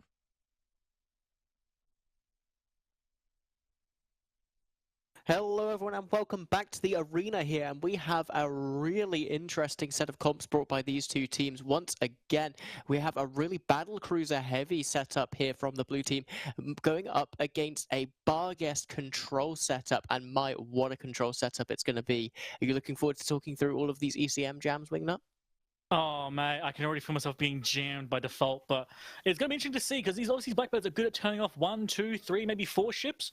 This is a max threat style comp. Every ship is a danger. They've got a lot of control on the low end as well. Carries, Sentinel, and actually Twin Sentinels. They're really providing all the E-War possible, but it's going to be it can do it. It's going to be a very tall task to try and stop everyone. But the match will be going away in 10 seconds. So we're going to see, are these guys going to come screaming in, or are they going to try and pull away first? Yeah, those Navy cruisers here from Barcode's team, so the 2 Vex Navy issues and the Omen Navy issue, they're going to be key in this matchup because they're going to be the ships that they can't control with either range because they don't have the tackle or all of the E-War that they've brought. If they can get into the right position and start pressuring either the Aneros or some of those E-War frigates, they will win the match off the back of that. But it looks like they're going for that Aneros first, just trying to utilize all of the range and application that's provided by those battle Look at the control! Oh wow! I'm sorry, you can just see that control bar go from 0 to full instantly. That is mental. They're doing everything they can to try and blunt this charge as quickly as they can. The interesting thing is that their only DPS really in this comp is the Barghest, the EOS, and basically the Draga. Ooh, look at that Tugan though. He's curling around the back line perfectly. If he manages to avoid... Oh no, he just got scrammed there, I think, by the carries. But if he can make it up to that Aneros drift up, that will be perfect for him. He's out of logistics range, and he's probably going to potentially die off the back of it. That's a bit too far. But look at all of the tackle just pulling back towards him, trying to lock him in position, now overcorrecting for that push. I think they might have pushed too hard there. That Tugan is going to go down. They are putting damage still on the Aneros, but the problem with this comp they've got is that as they lose ships, that control is going to concentrate and concentrate and concentrate and really just start making it damn near impossible to do anything. The Aneros, though, is still ticking down. They're still applying something to him. But they got to rush. They got to get this guy down ASAP. Oh, Kadesh Priestess was webbed down for a little bit there and nearly lost his life, but able to use the newt power of that Sentinel to free himself, and now the Draugr is sitting comfortably on top of that Augur and Navy issue, just slowly whittling it down and locking it in position. General Hungry, though, still fighting for his life out there. The projection, the E-War is just not enough to keep the steep DPS off of him. You can see that the red bar still growing for Barcode. That said, Truth.Honor.Light now really starting to come into their own with application. They should be chipping another ship off the realms here soon. That Rediva will not last for very long. That's an Ansel rep that's keeping it up here. Yeah, basically, they're going for the Logi trade here. It's a bit of a race. That Aneros is tanking very, very well. Honestly, the longer Hungry lasts, the better for his team. This man could potentially win or lose the match solely on his piloting right now. He's doing very well. Also, the Rediva, he's doing okay, but... Oh, looking at the two cruisers, they're going to get on top of him right now. Pasty White Devil and Starmie Innick. They are right on top of that Aneros, and that's going to be death now for General Hungry. This is going to give them the one possible chance they have of turning this match. They need to now find some of these fragile cruisers. Everything's been holding them down. Now the positions are reversed. They need to get on top of these small things. They need to kill them quickly and regain that positional advantage. If they can take this into the late game, those battle cruisers are going to be so much more potent than anything else left on the grid here for Truth.Honor.Light other than that Barghest. Yeah, they have got rid of the Logi, so that means that the longevity is gone, but the amount of control is still here. All the control is still around the grid. That being said, it is now being deleted very quickly. One down. We're probably going to see the second one going very, very shortly after this. They've still got their Rediva alive, and the Rediva is not really being... Oh no, Casper 24 is on top of that Rediva, so they are going to be able to trade back here, but they're going to need to take down a couple of E-War frigates on the way out. Yep, and it looks like they've got rid of all the light and supporting, and already the control's starting to drop. They're going to be going after, it looks like potentially, the Blackbirds next. I very much agree that remove that kind of last bit of control. On this point, it becomes a DPS race. The Rediva's holding on a little bit longer. I don't know how much longer he's going to last here, but again, just like I said for the previous Logi ship, the longer he lasts, the better it's going to be. He Yeah, can you can buy see that the second Vargas 16 now needs. just trying to run right at the edge of the arena. Sorry, not at the edge of the arena, right at the center, but just trying to stay away from that blob, trying to make sure that when they eventually do turn on him, that he can last for as long as humanly possible. Now it's just going to be a matter of time for all of this E-War getting taken out. Oh my God, for he's Truth.Honor.Light. barely alive. Look at that man. He's barely holding on an arm. He's about to drop into hull. He would die very quickly there, but that man just buying every second he can. There he goes. But one of the Blackbird's down, the other one's still there. They're going for the Dragon now as well. That's actually a good chunk of DPS for this comp. This is a crazy race. This is crazy, but it's now really tilted in the favor of Barcode. Look at how big that remaining grey bar is. That is the potential DPS that they can put out on the grid, not the actual DPS they are putting out. And it is humongous. It's nearly double what Truth.Honor.Light is bringing to the field here. They're taking out this Draugr. With that, there'll be only one major DPS ship left on the grid. It will be up to Knight Hinken to just pull this out of the bag for Truth.Honor.Light. Yep. The Dragon's about to go down. Also, I love seeing, of course, Brainstraw in his traditional carries. He's just sitting out in a jump beacon right now. So if anyone goes after the carries, he will just MJD away. Very smart call. He's still providing full effect at the distance. Vex and Navy, he's about to get into hull. Vex and Navy is usually incredibly bloody tanky, but I suppose when you're looking at this grid, that is the thing you can kill, the best chance of killing. And yet, he's about to go. Yeah, those Navy cruiser pilots from Barcode here just piloted excellently. They managed to execute a perfect. They're going for the bug. Here we go. Earlier on in the game, and they've kept themselves alive for so long versus a composition that should have every chance of killing them if they can catch them. They are all inning the flag now. They are going for it. You see their entire team of battlecruisers just screaming after this Bargast. They want that juicy kill. They want that last DPS gone. The Dragar is still dying somewhere in the grid. There he goes. Pop. Oh my God. I mean, take your bets, everyone. How much purple is going to be on this Bargast? Truth.Honor.Light, not known for their poverty, kind of infamously known for being one of the best teams, obviously took last year. And here, they're going to get knocked down to losers in the first weekend. This bug is, of course, flying very well, doing an amazing job. The good thing about bugs, they can basically self-peel their tackle off of them, but the problem is that this is not the problem. These guys can shoot him at good distance. He actually does kill the Confessor, basically on his own with the EOS. So the last tackle that could potentially catch him just died. But no matter how well you run, he's still going to get hit. Channel points about to be redistributed extremely equitably to those Barcode believers in chat. I'm one of them, baby. I bet for them. I went on Barcode here. Oh man, but the Pancake's having a real bad day. He's into hull. Flagship bug is about to go down. And this is the joy about the max threat. There's still so much DPS on the grid. They've killed like half the team. There's still 5 full DPS ships just ready to kill. Oh, let's get the reaction shot. There we go. Bug down. Oh my God. Flag bug down from the previous winners. Wow. Casper goes down too. Pop. Good GGs and local. Big respect from these teams. Both flew us amazingly well. And now it's just an EOS left, just questioning his life choices. I think he's dueling another EOS, actually. There's a twin EOS hug box over there. What a game. Oh my Lord. A really, really good call here. We've seen once again another max threat / pseudo dad setup just take the absolute W here. I think Truth.Honor.Light must have thought that they banned it out, but I can't see how. That's the problem. You can't. Yeah, just the ENI ban isn't enough. The EOS is a really curious choice, but it played so well in this match. Without those EOS drones, there was no way they would have finished off that Aneros later on in the game.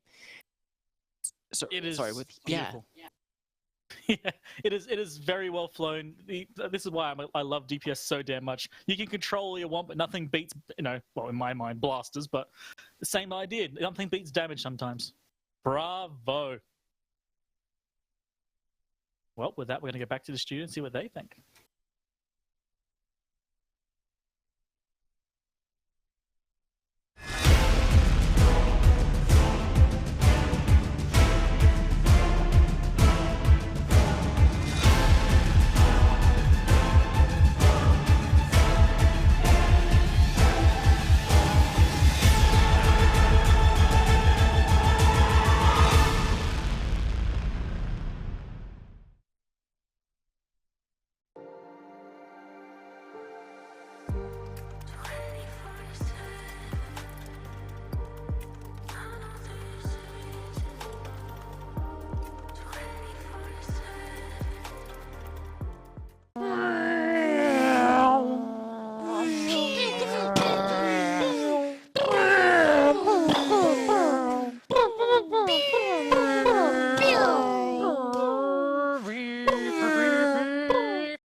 Guys, stop being casual. They're really bad. We should not lose anybody to this.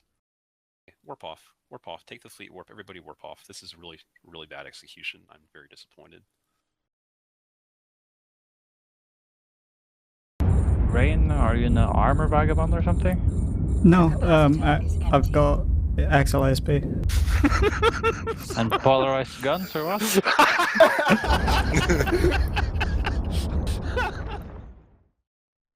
An unexpected upset there. Truth.Honor.Light, not only do they drop to the elimination bracket, they lose their flagship Barguest. We're just waiting for the kill mail, and we'll get that to you as soon as possible. Barcode, they're going to be extremely pleased with themselves there. That was a match I don't think many people expected them to win. I think a lot of people expected them to at least give Truth.Honor.Light a good run for the money. Truth.Honor.Light, of course, last year's defending champions, and you know, as Yintan said, they are not poverty players. They can definitely splash some cash and really pimp the ever-living heck out of that Barguest. So I assume this is really, really top end. So depending on what dropped, Barcode are going to be able to just up the power level of their Barguest. In terms of what else went poof, a lot of channel points. One individual who shall remain nameless for privacy's sake lost 130,000 channel points on their own. In total, 2.3 million channel points have been redistributed across the rest of the people. But it's fine. We have a consolidation prize for Truth.Honor.Light. It is the strategy guide to New Eden, how to play EVE Online. It is probably still relatively accurate, although it does say the Mimitar fleet and then use a Megathron, which I find kind of interesting, especially because I believe it also uses the Megathron for the Galenti fleet, and it thinks that there's some frigates that are cruisers. So we joke, but Truth.Honor.Light, some of the most experienced pilots, I don't know what to do with this. Some of the most experienced pilots in the game. Kadesh Priestess, of course, been a long-time tournament pilot, maintainer of PIFA, which is an incredible tool, and we thank him for his tireless work on that. But still, like, we were watching that in the studio. That was an upset, Mr. Gomad. Yeah, I think most people expected Truth.Honor.Light to win. I think that's shown in the point distribution that we saw in the bets. I've been asked to tell the audience, by the way, that they can type !refund if they have lost their channel points. Yeah, you'll get those back. Yeah, you definitely click the link that pops up. not sussy at all. It's fine. Yeah, no, I think this showcases again the power of having multiple DPS ships in your comp. We saw Truth.Honor.Light bring what is a very strong control setup. There were 2 Sentinels and 2 Blackbirds, and the carries all focused on minimizing the damage potential of the Barcode team. And what Barcode were able to do was just burn some of their DPS ships onto that Ineros because you can't pin them all down, and eventually the Ineros dies. So again, just DPS spam, really great. As long as you can execute it properly, it works really well. It was kind of touch and go for a bit. We weren't quite sure whether Barcode were going to be able to win. I think that the Truth.Honor.Light team, if they had more than 2 DPS ships, really the EOS is like half a DPS ship, so 1.5 DPS ships, they may have been able to win, but with such minimal damage coming out that you can't break through the team at any quick pace. So you just have to chip away at them, and yeah, we saw how that sometimes goes poorly. Yeah, one of the things that really amazed me watching that match was the sheer amount of E-War that was coming out of that Truth.Honor.Light team. Dual Blackbird, dual Sentinel. The amount of effects on the tournament UI was wild. And I think we have a primer video we could maybe throw up about the tournament UI. That'd be pretty cool. We saw the control bar, maximum girth all the way across, just full. And to be honest, it looked like Barcode were definitely going to be on the E-War back foot, but they were able to just sort of like push their way through it. I mean, Mr. Kamite, you were showing me on some Discord, people were taking screenshots of just the sheer amount of E-War that landed on top of that team there. Pretty intense. But CCP Zealous, you've joined us as well. We were talking about tournaments, and you're the tournament man. How are you today? I'm doing terrific, thank you very much. Everyone's kind of playing by the rules, you know, they're trying to. There's a lot of boosters that still need sorting out, but you know what? They're doing pretty good. So let's talk a little bit about the process of maybe like running a match. How does it work? So like, you know, from the referee side, what goes on right from the start? So usually for regular matches, there's actually 2 teams of 2 referees running a series of 4 matches at any one time. So the one match that you're seeing being set up on the screen at the moment, there'll be 3 other matches behind it also in the process of being set up.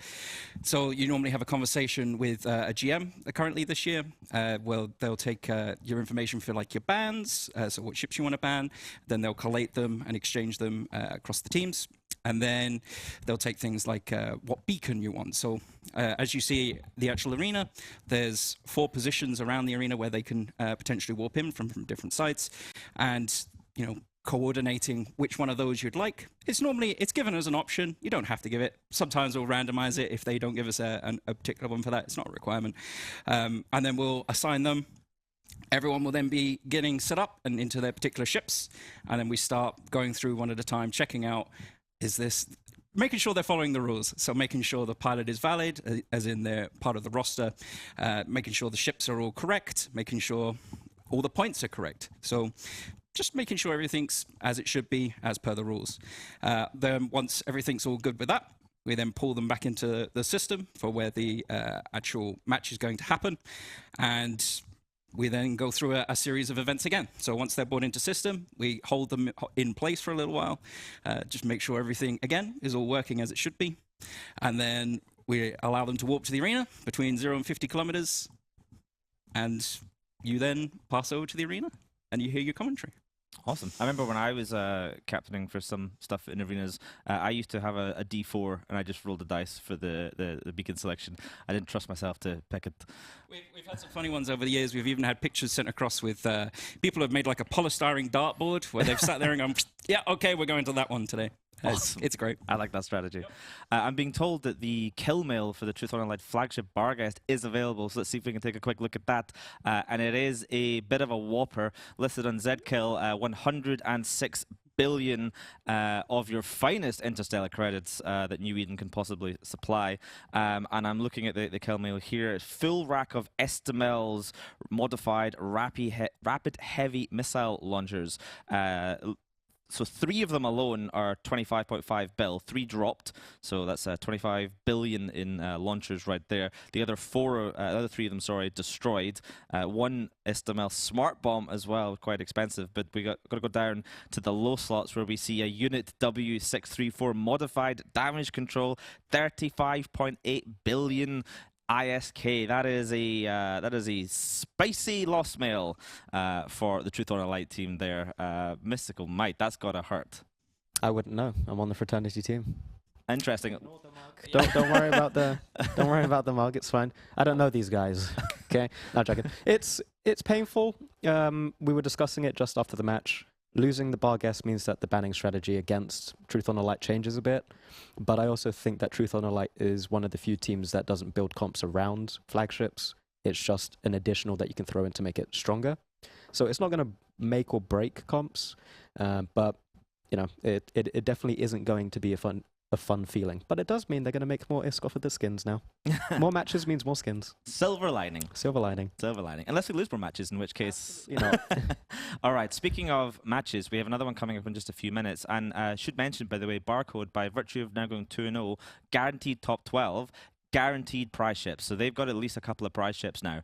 Our next match in the winners bracket, Dracarys versus Goonswarm Federation. Again, if whoever wins this, 2-0, guaranteeing themselves top 12 and prize ships, so that's pretty good. Let's look at the bans for this match.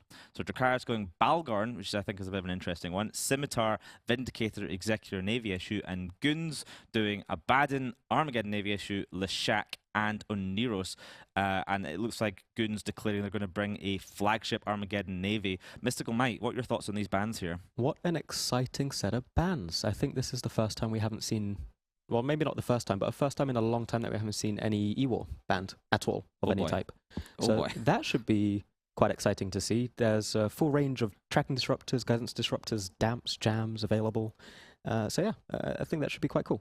And also, just quick to note, these are both Imperium alliances, so they are fighting themselves for some AT ships. It should be a good one to watch. It should be. The Balgorn, certainly, I feel like it's an interesting use of a ban. What do you think? I mean, the Balgorn's kinda shit, so I think it's an interesting ban. I think it's kind of wasted. I think it's wasted ban, but it's also potentially that these two teams are practicing against each other due to their TQ relationship, which means that they may be aware of the strengths and weaknesses of their respective teams, and they know that the Goonswarm team likes Balgons. It's a possibility, but we don't know who the practice partners are, so it's just an educated guess, perhaps. All right, well, let's find out which of these Imperium-aligned teams can take home prize ships as we go for Goonswarm Federation versus Dracarys with your casters Fearvina and the Basilisk. Yeah. Welcome back to the arena, guys. Sorry, go ahead. I thought that was going to be my intro, but yeah, we're good. I had a brain fart looking at these comps. Welcome back to the arena. On the red side, it is Dracarys who have brought Pseudodad, and what have Goons brought on the blue side? They've brought something a little bit unusual here. So this is, looking at the model, it's a flagship Armageddon Navy issue to start with, but it's got no turret launchers. So this is presumably a full new Armageddon Navy. So their damage is going to be pretty low here. With just the new Armageddon Navy, they got an EOS, a Sacrilege, and they're going to rely on the spooling of the Draugr and the Nurgle plus the Augur Navy. So coming up against this kind of guffed gun spam, I want to call it, because they haven't actually got any command ships, no Absolution, no Astarte, which means they aren't going to have the benefit of those command ship buffed links. So they may have, 6, 8 links if they're, depending how they're fit, but they're not going to have that extra strength from the command ship bonus. And those resist buffs, the E-War buffs, not in this particular match, but just in general, the link strength is quite important. They do have a Carries and a Maulus, and they're able to get right onto the Maulus of Goonswarm and delete them straight off the start of the match. And the Damp's going on a Navy Geddon and Guardian. So Damp War definitely going in favor of Dracarys off the start of the match. They're also starting to pick off this Draugr. And this is kind of the problem when you bring a Command Destroyer up against the Pseudodad type setups. They're very, very good at killing Command Destroyers. Granted, there's a Guardian to try to keep Trainer Air up and running at the moment as Goons are trying to get some damage in on this Carries. But this Draugr and Nurgle going to be so key for Goons, assuming they're able to keep this up. Yeah, the thing for Dracarys here for Goons here is they want to have no easy targets, right? The Guardian Raps are going to be very hard to break through. There's going to be capacitor issues at the end when the Navy Armageddon's done his time neuting out the Navy Prophecy, the Navy Brute Sixes, they burn around. So they just want to try and hold here, just try and hold steady, see if they can break through something, but try and make some progress in the attritional sense in terms of cap charges, positioning.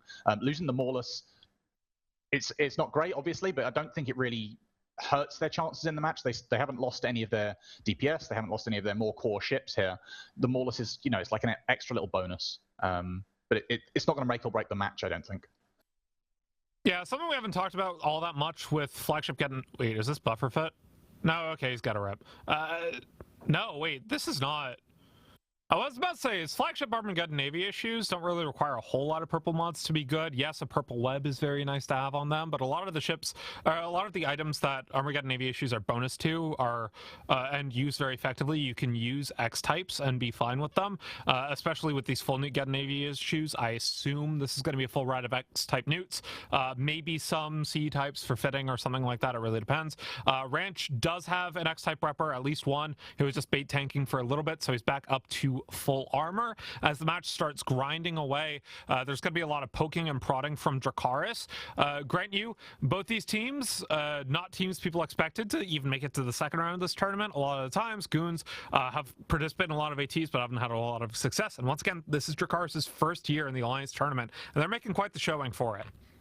Yeah, through virtue of whether you consider it luck or marble skill, they have successfully navigated themselves into a bracket where they will secure top 12 from winning this match against their Imperium allies. But of course, as is always the case in the AT, you can only ever beat what is in front of you, and they've done that so far, and both these teams looking to continue that.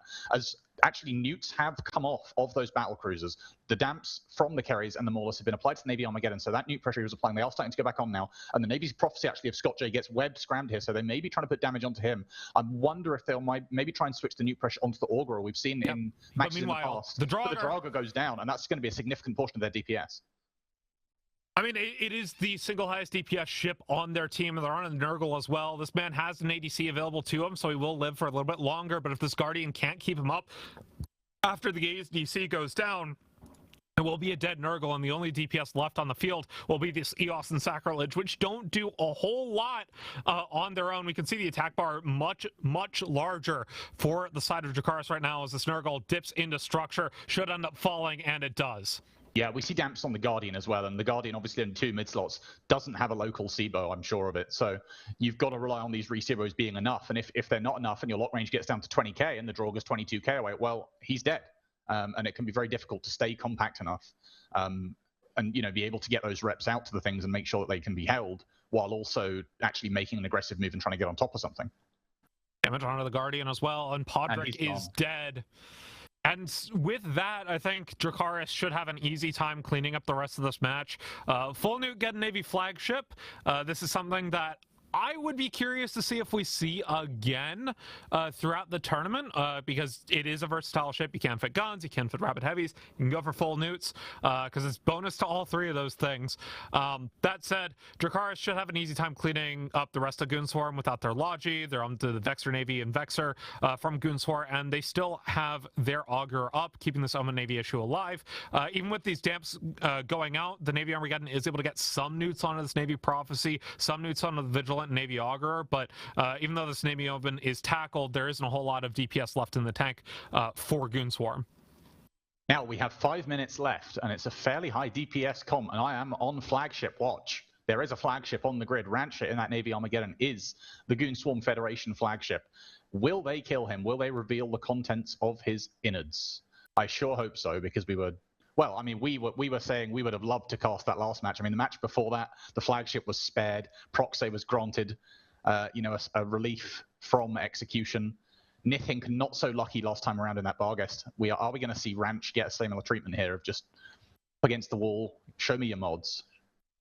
FJ 5000 goes down. I mean, Goonswarm, they're a fairly rich alliance. They have probably the single highest production of any alliance in the game. So I would be interested to see how much of that wealth goes in towards this Armageddon Navy issue. I assume it's going to be X-type newts just because there isn't a huge difference in the officer newts and the high slots, but we might see an officer damage control. We might see potentially an officer web or something like that on the ship, although doesn't really look like it because he's not really been able to web a whole lot this match. Goons, at least they get a moral victory, the kill an AV Omen, but this EOS and Armageddon Navy issue are soon to go down as well. And yes, the DPS from Dracarys is on to that flag-getting Navy. There's a couple of ships in this match that I want to ask you about while these guys wrap up. They are going to kill the Navy Armageddon. Here he goes. Kill mail going to be generated. I'm sure the guys on the cast afterwards on the analyst desk will be able to pop that up on your screens and see what this guy was rocking. But just going back to that, the Sacrilege and the Vigilant, these are 2 ships that we don't really see very often. One on each side here. What do you make of those?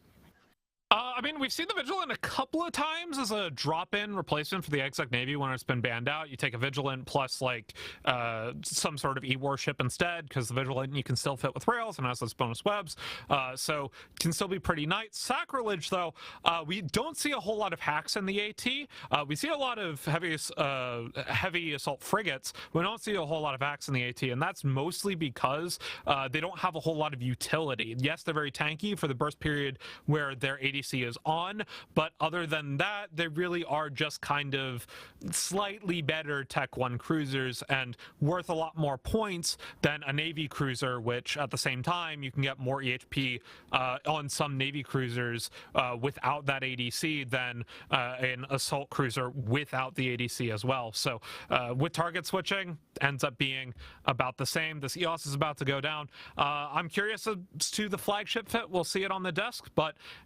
first, we're going to take a little break. When we return, Dusk will break that match down and bring us into the next match, which will be Tuskers versus Paper Numbers.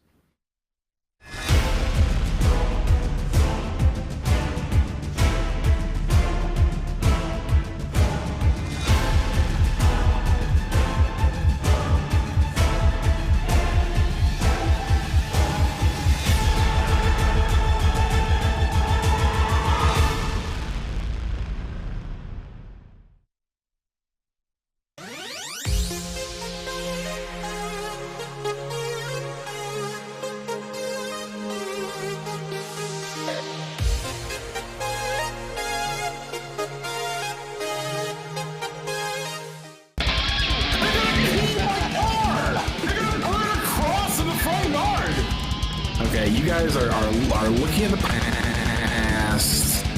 There's nothing back there for you. And I see the future here. And I see full control. No, I'm scrammed. Help! Where are you? Kill the rats, kill the rats, kill the rats, kill the rats! What are you doing? They suddenly went angry, dude. They weren't angry before. Kill them! Which one's Grammy? This one, the claw. Kill the claw, kill the claw. I'm gonna get owned by rats. Not like this. Kill the rats. Do it! Kill the claw! Relax! Falling claw. Relax! I'm gonna die, dude. I was yellow to these. It's dead. Alright. Me, dude. They were white a second ago, and then they just got all angry, dude. What the bullshit. Dracarys, the #1 Imperium Alliance right now, as they knock Goonswarm Federation down into the elimination bracket. Pretty interesting match. Lots of back and forward, but in the end, it really was just Dracarys taking that pretty solid W to secure themselves a spot. They get to go on and face Barcode later on, so they'll be pretty pleased with that, securing themselves prize chips as well. And we'll talk about them a little bit later. But I did want to make a quick announcement. Sothrasil said I can officially, finally, confirm Anger Game 6. I've been confirming it now for months and months. Apparently those weren't official confirmations, but now I'm told I can actually officially confirm Anger Game 6. It's looking like it's going to be early next year, with details being announced in December, and they are looking to hear people's rule ideas. They haven't really kind of finalized a rule system yet, so you know, please message directly Sothrasil and Dirk, the organizers, with some crazy ideas. I'm sure they'll be always looking for new stuff. They do like to experiment and change things around a little bit. It's a 7v7 tournament, and they're also looking for people to help run it. So if you've ever thought, hey, this tournament stuff looks easy, maybe help out. He also says that they're thinking about getting rid of feeders and exploring other formats other than double elimination. So certainly some interesting things to look forward to coming out of the Sothrasil skunk works over there. Now, CSP Zealous, you'll be supporting this. Yes, I mean, one of the things early in the year we had the Captain's Cup run by Jintan, one of the commentators that we've got here at the moment. I just love organizing or helping out with the organization, just playing around with the theory crafting that they like to have in these more community run tournaments. They're pretty fun because obviously the Alliance Tournament is kind of established with a particular format. So when we come around to doing more of the community run ones, you can have absolutely wild ideas. It was exploring these wild ideas that we came up with the way that the arena looks today, where you've got a couple of new objects that's just around the arena, just to give it a little bit more geography.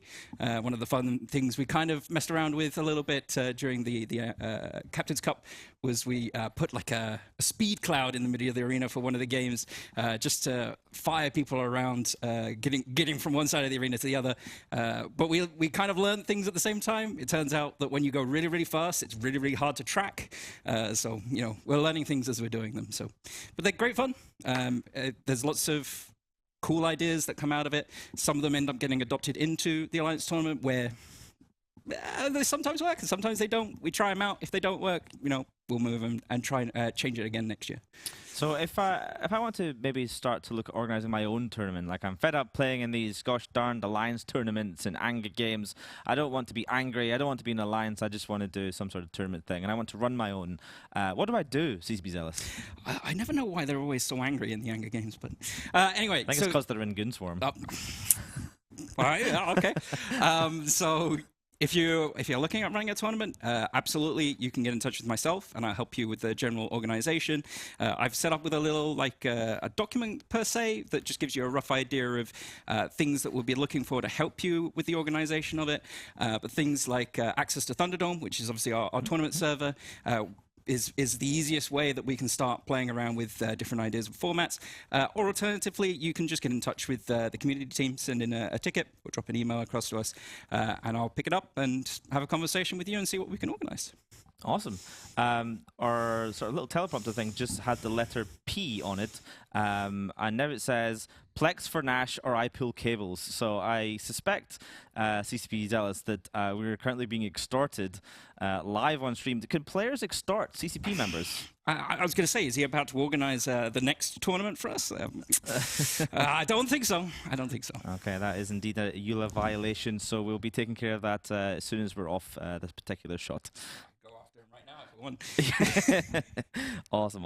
All right, we've got 6.5 minutes until our next match, but before we get to that, we can talk about if you do really well in Alliance Tournament, like for example Barcode, like for example Dracarys, you have locked yourself some tournament prize ships, and we released the stats for them just the other day. Let's see if we can take a look at them and talk a little bit about them. So we've got the Shapash and the Sabelli.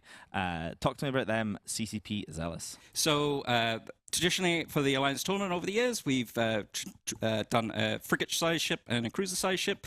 The current iteration this year, again, sponsored by the IGC, but they'd like to do their small-run custom ships, which come out with these pretty unique stats normally, normally amped up from their original hull versions. When we brought back the Alliance Tournament, we said we would be reusing some of the original hulls as inspiration for that particular sponsors' ships when it cropped around again. So the original versions of these were, of course, the Adrestia and the Utu, the Shapash and the Sabelli now being the new names for this iteration of the ships. So these are the current stats that we're looking at, the IGC has provided us with. So we're always open to feedback, and it's up to the IGC whether they take on that feedback in terms of ideas for how the ships currently look. But this is a relatively good baseline to how the ships are likely to appear in their hangars later on this year. We're making sure that they're delivered before the end of this year. Awesome. Mystical Might, you're a man with a famously wrinkly brain. What do you think about these ships, having seen the stats there? It reminds me of the Adrestia and the fact that I've always loved the Adrestia and I've always wanted to buy one. And every single time I go to buy one, someone reminds me I can't lock past like the front screen of the Adrestia. So I'm hoping that this is kind of bringing the Adrestia back into the age of Modern EVE Online, where some of the older AT ships obviously kind of get a little bit left behind because you don't want to be supporting too much in the upkeep of really unique ships because it kind of skews the meta a little bit. You don't want to be overbuffing them. So I think this is a great way to be seeing some of these age-old ships brought back, and hopefully we see some interesting videos as well, kind of like the old Adrestia videos that we've seen before. Fingers crossed. Also, Shapash, just nice name to say. Good mouth feel, as we like to say. It just rolls off the tongue. Shapash. It's great. Shapash, yes. Yeah. And Sabelli's very nice too. Is it Sabelle or Sabelli? I think Sabelli. I think it's Sabelli as well. I've just been calling it Sybil. Sybil. The Sybil works. How civilized. Oh, no. Not again. All right. We have 3 minutes and 57 seconds until the start of our next match, which is going to be the Tuskers versus Paper Numbers. Another winner's bracket match. One of these teams is going to secure themselves a couple of Sybils and a couple of Shapashes. Who will it be? We won't know for at least a little while, but we can look at the bans and see what these teams are choosing to not see. Wow, that's a lot of bans this time. So Sentinel, Crucifier, Arbitrator, Curse for the Tuskers. They do not want to see any form of weapon disruption there. Paper Numbers agreeing somewhat, banning out the Curse, the Sleipnir, the Eos, and the Sentinel. With trickle bans, Tuskers going for Scimitar and Balgorn, and Paper Numbers, Nighthawk, and Loki. Again, kind of surprised to see this Balgorn. Is not being a very common ship in the current meta. I might have expected to see maybe the Pilgrim there instead, based on their clear disdain for guidance disruption and tracking disruption. Mystical Might. I'm just convinced that Tuskers forgot that the Pilgrim exists, so that's why we don't see it banned. Because I definitely would have banned the Pilgrim over the Balgorn in this particular circumstance, especially with all the prior TD bans. I think the Paper Numbers bans are also fairly interesting. The Sleipnir, again, targeted towards the Rush, and the Fly Killer that we see, or that we saw last year, yesterday, yes, it feels like a long time.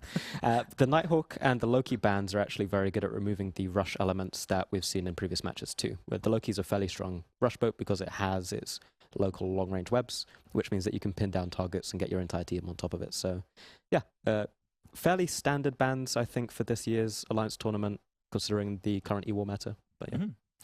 Is this the first time we've seen 2 trickle bans as well? I think we've seen it once so far as before, I think, off the top of my head. We haven't seen 3 or 4, I'm convinced. We've seen plenty of 1s, but as Misty said in this one, I would have done the Pilgrim. It would be very funny if we see Pilgrims. Only the best team in the tournament knows that the Pilgrim exists. So yeah. Well, that's Snuffbox who brought them. Okay, only one good team in Snuffbox know that the Pilgrim exists. Yeah. Well, both these teams, Tuskers and Paper Numbers, choosing to bring their flagship Armageddon Navy issues. CCPZL's flagships have got some restrictions. We saw plenty of Barghests, and then I think next was it the Armageddon Navy issue? Yeah, so the Armageddon Navy issue was the next one on the list, and then the Vindicator, I think, was the last one on the list. And I want to say one Redeemer as well. Yeah, there was a special case of the Redeemer in there as well. A special case of the Redeemer. Well, I mean, I feel like if we'll talk about this some other point, but the old flagship meta, if we were back to that, I feel like we'd be looking at just like 32 Balgorns, and it would be kind of uninteresting. And then AT-17, we saw loads of Barghats. Of course, it was point reduced, but a good mix this year. Obviously, Barghat's still pretty popular, but nice to see the Armageddon Navy issue getting some love, and of course the Vindicator. But two Armageddon Navy issues literally now, so let's head over to the arena with Yukasa's Wingnut Cross and Yintan.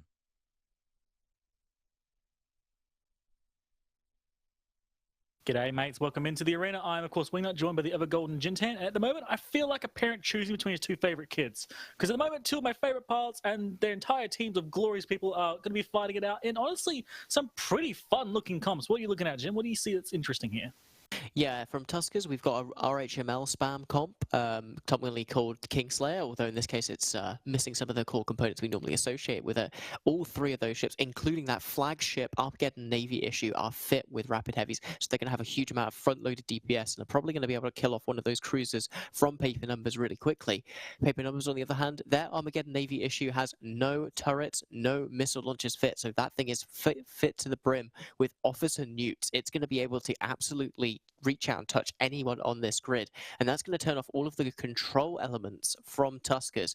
So it's going to be a question of who can win the fight of the mid level, who can punch through, get control of the match positionally, and win from there. I love the initial target call going for the Hyena. Basically, a lot of these Kingslayer comps really do rely on that Hyena to be all the application. If they were able to kill that, which I don't think they can, it would honestly really give this comp from the start. Meanwhile, of course, but we got flag on flag scenario going on here. And we can see, of course, Riferson, Armageddon Navy is already neuting out basically everything he can. Seeing damage spread, Crew's being shot, the Hyena's been shot. No damage at the moment going into his team. The trick with these triple rapid heavy comps is that you kind of have to pick your moment when to fire and what to fire at. Because if you make that mistake, you're basically stuck for the next minute to 2 minutes trying to do it all over again. So at the moment, they are not firing it. They are waiting. They're going to pick the right moment, hopefully. MJD is being fired. MJD's fired. Mirashiv and the Barghest is now MJDing. So I believe the whole Battleship Core might be doing the same thing. Here we go. And in they go. Mirashiv is now right on the Oneirus, directly on Parkbank. That is a masterful MJD. Right against Paper Numbers as well. The king of MJDs. They are perfectly on the Oneirus with the Barghest. That's amazing, and that's not a officer scram either from that Barghest. They had to get very, very close with that jump to be able to make that work. VLD is just followed in behind, going to be able to be landing tons of new pressure immediately down on the Oneirus, as well as all of those battle cruisers that are now crowding around them. Oh, this is going to start to go very, very quickly. You can see damage getting traded back onto Mira, who is obviously completely out of range of his own logistics. The Thalia and the Deacon swarming across the arena, trying to keep Mira alive. There we go, and Oneirus traded down. Can they kill Mira before his logistics frigates catch up with him? Executive Navy's next call, very good call. So this is why they save their clip for the right moment. Kill the Logi, and they're going to try and quickly cycle in Executive Navy too, which honestly could be done. They potentially might trade Mira for this, but trading one of your battleships for a Logi and a DPS ship, it's not the best of trades, but it's not a bad trade at all. Yeah, and Riferson is just not quite in position. Oh, no, never mind. He is now in position to really start making an impact on this map in perfect optimal ranges. Going to be just throwing out the newts, turning off all of those frigates from this Tuskers coast side here. And Mirachi finally goes down. It's now only a couple of DPS ships on both sides here. Honestly, there's actually a surprising lack of DPS from both the teams. They've definitely got enough, but 2 battleships for DPS for one side and a smattering of cruisers and battle cruisers on the other side. This is going to be a very interesting knife fight with the Riferson with the newts just running around newting everything. And I think Miromi doing the same thing in return. Yeah, Tuskers should be running up into the walls of their first clip here really soon. I'm just watching. They're already reloading. There we go. They have just hit another clip wall there. It looks like the Typhoon Fleet issue of Jassy has stopped shooting, and that's going to be crippling here. Paper Numbers need to use this moment. They need to use these couple of seconds to kill off some of these low-end ships, really regain control of the match. They are doing that very well. Augur and Navy, Absolution, I believe the Mauler might even have guns. They are just quickly deleting small ships as fast as they can. That is actually a gun Mauler, yep. So they're using all their mid-sized weapons to just kill small ships before this next clip comes in. I don't know if the Absolute is going to survive the next clip. That's going to be a lot of damage going on to Jalthi here. I think he might go down, but can they then follow that up with killing one of these battleships? Well, that's the benefit of max threat in a situation like this. Even if they do kill at the Absolution and maybe even one of those other battle cruisers in their next clip, they're still going to have a little bit of enough DPS left over in the remaining cruisers just to win the match on their own. One RHML ship is not going to be enough to finish off Raiffeisen. So there's max threat. One of the main ships in the max threat at the moment is that Brutix Navy. He is hard tackled away and neutered down by the Mauler of Vekas. That is not good. That is a good chunk of DPS just being turned off permanently now. He's going to fire every once in a while, but that's so much DPS removed. Brutix Navy is one of the standouts of the Navy battle cruisers right now. They're going to get rid of the Hyenas, so they'll get rid of some of the application, but this looks both good and horrible at the same time. Yeah, with that said, though, the Hoffy V6 and the Celestas has been able to do so much in this match, barely threatened the whole time and just spreading out damps across this Tuskers composition, making it ever so difficult for them to possession, making sure they don't stray more than 10, 15 kilometers away from their target. Navy's going down fast. Oh, wow, that had no tank. I was expecting it to hold on a lot longer than that. Normally, these things have 100k plus EHP, but it seems like in this case, there's no match to the DPS that Tuskers are putting out. Well, this is not looking good now. You've got 2 DPS ships, drones, and a lot of nukes. They have to kill a battleship now. There is no choice anymore. If they don't kill one of these battleships, they are going to just outright lose really aggressively quickly. What do you go for? Typhoon Fleet or Get Navy here? You've got to go for the Typhoon Fleet. There's no way that you're going to be able to break the bonus active tank of that flagship with what you've got on the field left here. You have to try and kill that Typhoon Fleet issue, and you have to start doing it quick. Well, maybe you have time to dawdle. Maybe you can new out the Maller a little bit, get into better position, but I think you just have to all in the Typhoon Fleet issue here, like you're saying, and they're not going to be able to break it. Look at that tiny little attack bar that they've got left. Tuskers. The Org Navy is also hard neutered out as well by both the Typhoon Fleet and I believe also the Get Navy. So the Org Navy, one of the last DPS ships, turned off. I think this has gone to Tuskers' way. They've just absolutely controlled this match from the moment they jumped and just kept destroying, kept ahead of the race. There's damage down the Typhoon Fleet, but unless Raiffeisen can 1v2 this with Uber tank, I don't think there's any coming back anymore. Well, there's the problem. They haven't given Raiffeisen the guns to do it with. He's got no launchers fit to that Armageddon Navy issue, just able to project out control and nothing else. That's why that control bar is still absolutely gigantic from the Paper Numbers side, despite the fact that everything else is itty-bitty small. You've got to hand it to Tuskers. That MJD jump, that just little slap onto the Aneros right at the start of the game gave them all the momentum they needed. And they carried that through for the rest of the game, happily sacrificing a Barghest for the victory. Yeah, and that is kind of ironically enough, that is why I love watching Raiffeisen fly, but seeing Mirror do exactly the same thing, exactly why that stuff works. Just going for that, basically the headshot on the most important ship and forcing the match your way. It's why I love some of these battleship parts. They have the aggression required to just make it work and control the match from that point onwards. Yeah, both teams just throwing haymakers back at one another, like Chad's saying. It was absolutely brilliant. This is what you hope for every time you see a match, 2 flagships going up against one another. And there is actually a possibility that both flagships survive here. Raiffeisen's probably tanked to absolute kingdom come, given that he did not need his low slots for any sort of damage modules. But you have drone damage amps. I mean, I hope not. Yeah, same, but you never know. Honestly, I will say I have never been the biggest fan of full utility battleships as flags.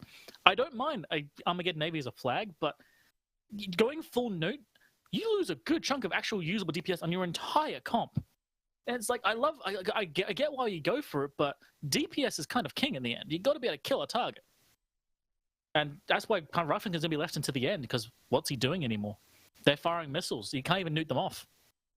Yeah, absolutely. If they'd come up against someone, maybe the Battleship All-In comp with double Abaddon, double Oracle that we've seen a couple other teams use, or even potentially an opposing max threat. Like this would have been so deadly versus a couple of Harbinger Navies or a Harbinger Navy and a Prophecy issue, that kind of core, where that Armageddon Navy issue could have turned off its own points worth of ships within the first couple of minutes of the match.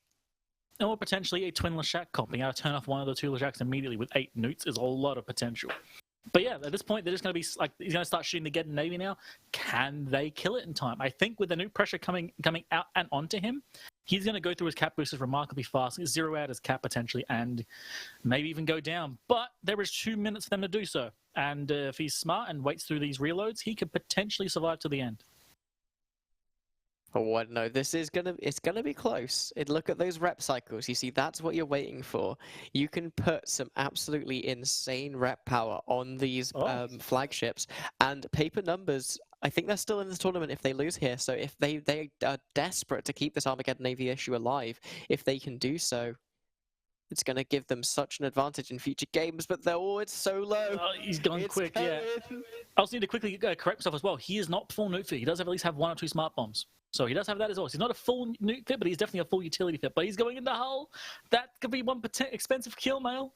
Please, just hit clip. Just hit clip. Just hit clip. We're under a minute, I can hear that in his head. Just clip, please. Just stop shooting me. Please hit clip. We've got the good fighting local from Rifleson. Is that it? Is that it? It lives! That's it, he survived! no, it's not over yet. It's not over yet. It's not over yet. Okay, now we got too excited. Okay. Typhoon Fleet had a few missiles left. There we go. No. Flag down. Rifleson down. Oh man. My channel points. And of course, they left the Celestis alive till last, so they can have time to grab the loot. Honestly, I kind of feel like the Celestis wasn't able to do too much, unfortunately. He tried his best. 30 seconds left, yeah. Good fight, Local. Well done to both teams. Rest in paper, indeed. Rest in paper. Well, unfortunately, paper does rot. All right, well, match is complete. Thank you so much, both these teams. That was a beautiful match, but let's go back to the studio and see what they're going to say about this.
Tuskers securing themselves continuation in the winners bracket at the expense of paper numbers in a pretty tough matchup for them.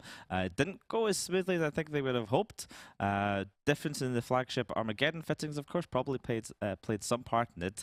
But even still, we saw some excellent play from both teams. A really nice micro jump drive maneuver from the Tuskers team to try and land on top of Park Bank in that Oneros. He managed to just squeak away, but not enough. Mystical Might, how did that go for you? Yeah, I thought it was a pretty exciting match. I remember calling out that Mirror just MJD'd onto the Oneros and scrammed it, and then the moment I turned back after having said this to CCP Overload, he was unscrammed. So we had a little giggle about that. No, but I think Tuskers played it really well, taking a few risks, as I think they're fairly well known for at this point. MJDing into the middle of the hostile team, but it pays off. Park Bank, being the good logic pilot that he is, almost survives, but doesn't quite against the flagship Armageddon Navy issue. I think the most interesting part of the match was the difference in Armageddon Navy issue fittings that Bart pointed out. Tell us about it, Bart. So this is the second time in a row for the last two matches where we've seen people bringing these full Newt Armageddon Navy issues, which obviously I was not here for the last match. I was through the maze and hanging out with several other people that are part of our team. But I was saying when Goons brought it, I was like, oh, that's an absolutely terrible fit. Why would you ever do that? Like, that's silly, and I don't understand it. And then we saw it again. So basically the strength of an Armageddon Navy issue is that it has the ability to fit very powerful newts, but also a lot of damage from its drones or lasers or guns or whatever combination you want to bring. So if you're taking your Armageddon Navy issue and you're fitting it with a full high rack of newts, you're kind of just choosing to bring it as I believe moderator kept saying, oh, they brought a curse again as a flagship. It's kind of pointless in my opinion, and we've seen it lose twice in a row, so my opinion is at least validated twice now. Mystical Might, you had the finger of knowledge went up there. I just wanted to add, we've seen full newt battleships before, usually in the form of the Balgorn, where those newts are strong, but they don't go as far. But the important thing to keep in mind is the Balgorn also has webs as a utility, so it makes it easier to pin things down. When you only have a ship that has newts and then does nothing else for you, it becomes a bit of a question as to why you would minimize the amount of damage that you have on your team.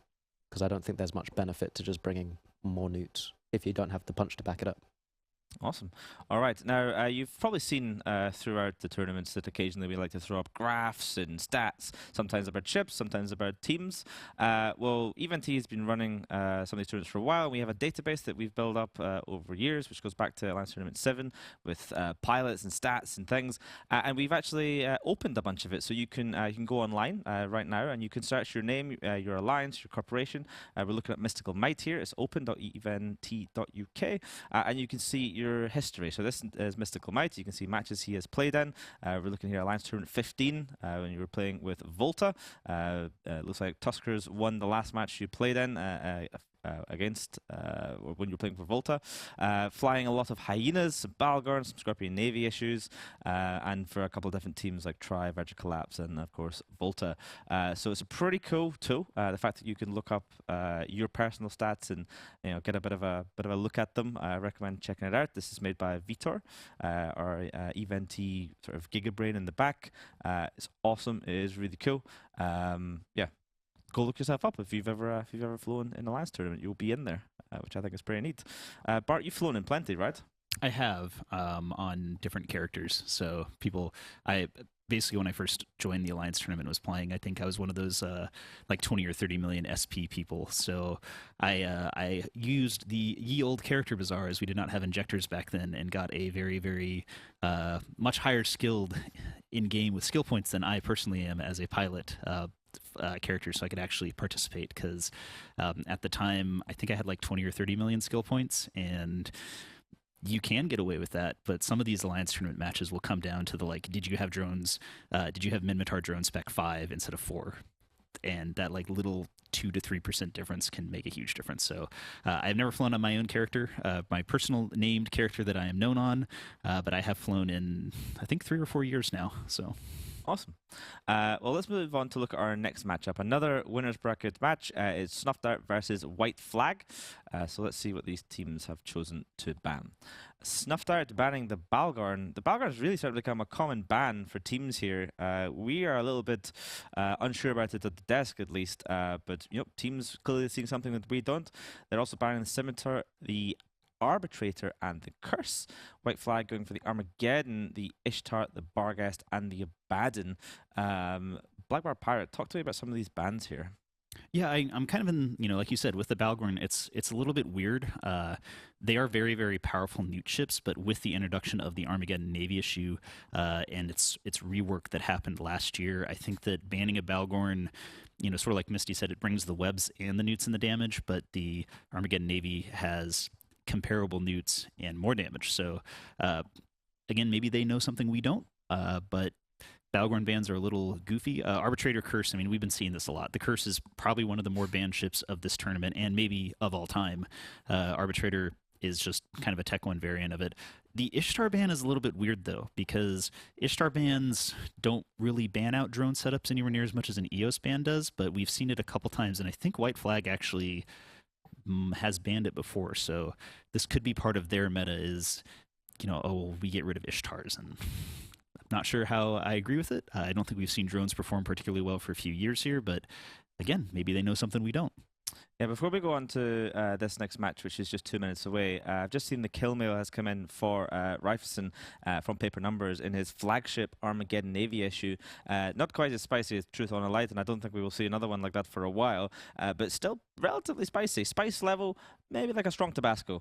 So we're looking at about 44.8 billion ISK. Looks like mainly officer newts, Chelms modified heavy engine neutralizers in the high, about 4.5 bill a pop.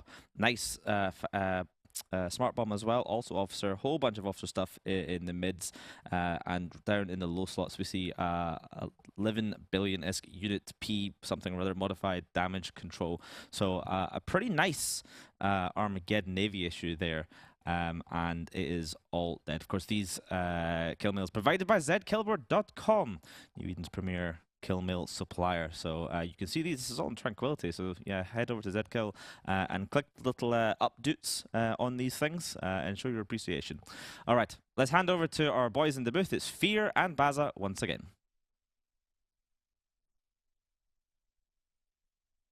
Welcome back to the arena, everyone. And we have White Flag coming up against Snuffed Out. And both these teams, through the ban phase, you may have noticed the Execror Navy was left unbanned. And both teams have jumped on that opportunity, not wanting to miss a trick and, end up outgunned. They've both grabbed 2 of them in very fairly similar comps, different sort of angles on the gun span. One with an Aneros and a couple, and an Oracle, a couple more DPS cruisers, and one with 4 battle cruisers, the Augurer, so opting for the different logic. But overall, both these comps pretty similar in terms of function, in terms of optimal range, damage, tank, all this sort of stuff. It's just 2 sort of slightly different blends and flavors of this mix of battle cruisers that we have here.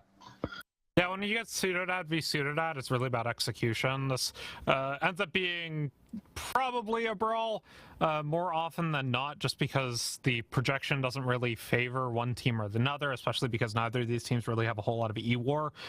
In fact, neither team really has any E-War at all. So first damage from each side going out, and it's the Oneros being targeted by White Flag, as the Exec Navy of Rambo, the captain of White Flag, is currently being targeted by Snuffed Out, but they're actually splitting damage right now. That might just be Skybreaker damage, though. Yeah, and Rambo's actually managed to burn away here. He's completely free, so he is going to get in range of Tin Baron in that Augurer. Obviously a very competent Logi pilot. Hopefully he's got a POV, and we'll be able to see that at some point after the tournament concludes. But the Oneros of Infinitas is not as lucky, and he goes down very, very quickly at the start of this match. And they've made no progress for it. The next Sec is holding just fine. Joza, he's fine. Yeah, Joza going down at the moment. Joza's not fine. Joza is definitively not fine. He is dying rapidly. There he goes. Rambo's fine. Damage onto the Hurricane Fleet issue of Alice Hecate from the side of White Flag, going down to about half armor. Still has the Augurer up to keep themselves alive at the moment, but damage is going on to the Skybreaker now, maybe Mathemius in the Exec Navy as well.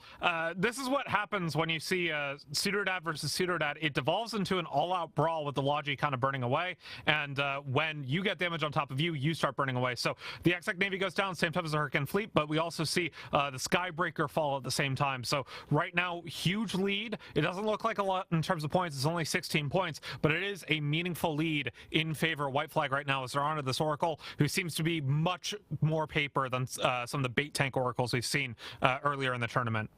Yeah, as you say, the points gap, well, it's a bit further away now, but the points gap looked pretty close, but it really isn't. And I think sort of that it belies that the point system can lie sometimes, right? Because, I mean, Logi cruisers, they're 9 points, they're 16 points, depending on what flavor you get. But everyone brings them, right? Everyone agrees they're worth more than 9 points, or it would be viable to not bring them. So sometimes you end up in that situation where the score looks close, but the match is long out of control. And this is the situation Snuff find themselves in, as the Confessor, the Navy Augurer, the Navy Prophecy, and the Astarte are going to go down. I think their decision. They sort of were in a tough spot here, because if you, again, obviously White Flag, a very competent team, expected to be, possibly the second strongest team in the tournament. If you bring your flag comp, you may well lose it. I'm not sure that a gun spam mirror would be what they would want against a team that's favored, like White Flag obviously is.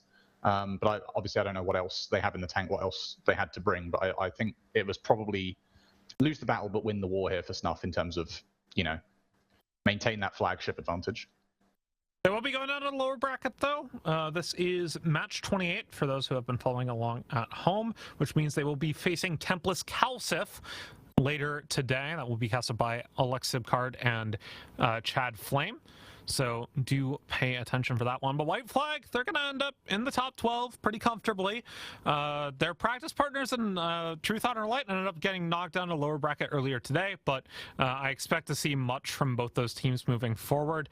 Snuffed Out, meanwhile, I mean, they've won an AT match this year. They made it in through feeders, through the Glen to Gamble. They have a lot of experience and a lot of skins in that regard, so maybe we'll see them make a lower bracket run, but it is going to be tough up against the Templis team that is very storied in the AT, and a Snuffed Out team that there aren't a whole lot of expectations on, and maybe that means that they will perform better because there are no expectations on them. But that's it for this match. We're going to send it back to a break. When we return, the last match of the first half of the day, Odins Call versus Boundary Experts. We'll see you right after this.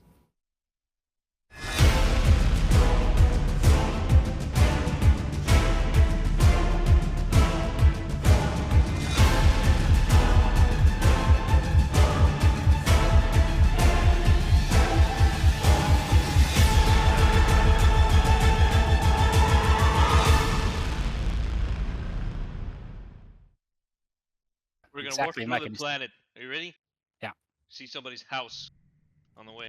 What do you think it would feel like if a ship warped through your house?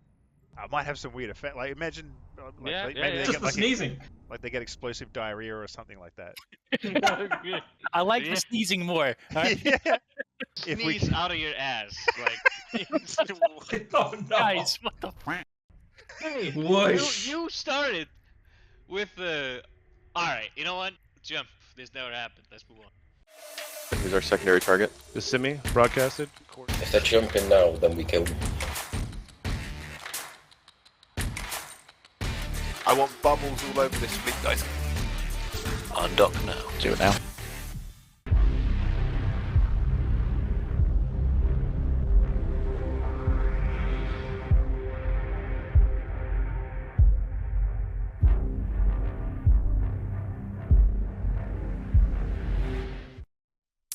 White Flag snuffed out, and knocking them down into the elimination bracket there in not quite a mirror matchup, but kind of close. Mystical Might. First of all, mirror match. What do we talk about when we say that? When we say mirror match, what we're saying is that both teams have essentially brought the same setup. There may be a few minor differences between the two, but in terms of execution, what that comp is capable of, they are basically the exact same. So what really determines the difference between these two teams, whenever they're flying what is essentially the same setup, it is target calling. And we saw that the White Flag team decided to primary the Snuffed Out Hyenas at the very start, which ensures that no matter how many ships they trade at like that first point, they're removing the reps so that when they're trading DPS later, they're always going to be making progress. We saw that the Snuffed Out team decided to shoot a Navy Execura. And when it didn't die because it caught reps, they decided to shoot a Navy Execura. And when it didn't die because it caught reps, they decided to shoot a Hurricane Fleet issue, which did die. But by then it was too little too late. So yeah, I think they should have shot the Augurer first, ensure that they could actually then start making progress in the DPS war. And I think they might have actually won if they had done that, because they had the Oracle, which does a lot of damage with the large guns that it has. Bart, in these situations, you're a team, you've been teleported to the arena by the referees, you've been told, hey, it's time to warp. You do so, you warp into the arena at the range that you have picked. What's going through the teams? Like, what are they doing as they're in warp, and what do they do once they land on grid? Yeah, well, when you first get checked in, and you get teleported, and you're in this line, and you want to check all your modules really quickly. You want to make sure all your stuff's working, nothing like went offline, because sometimes things happen in EVE Online. It is the way it is. And then you get told to warp. You double check your warping, because once you warp, if you can warp from 0 to 50. If you warp outside of 50, you're going to get teleported to the middle. If you warp at the wrong spot, too bad. You're locked in. You land, you're locked in, and you get generally maybe 30 seconds to a minute to see the other team and be like, okay, we got to get a game plan here. And that's kind of a big thing. Something we kept seeing in Twitch chat is people are like, well, why can't I bet until why does betting close before I see the ships? Well, that's kind of part of it. Like, even the other teams, you don't see your opponent's setup. Until you land, you don't even get to figure out where they are. And, as soon as that happens, like, you're going through your head, you're setting up a game plan. People start stressing. You start hearing people's voices shaking a little bit. Your hands are shaking, but you got to get ready to go in and just start blasting. And that target calling decision, you have 30 seconds to make that. And like, Misty said, okay, well, something doesn't break. Sometimes these ships don't break because you're overheating on them. Maybe it's too far away from some of your people. You switch to another one. I don't necessarily think Snuff made the wrong call there, beyond that, yeah, you should have shot the Augur because it's a T1 Logi, not a T2. But I can understand why it happened. And it's a stressful game. There's people play the Alliance Tournament because it's the only thing in EVE that gets them like hyped and excited anymore. Like, even losing your Titan is kind of like not the same as some of these matches. Misty, you've some more comments there as well. You've also played in all of these tense, exciting matches. Yeah, I was going to say that alongside basically having 30 to 60 seconds sometimes to determine an entire game plan for the match, you're also going up against comps that sometimes you've never seen before, so you need to figure out what the comp is actually capable of or what it's designed to do.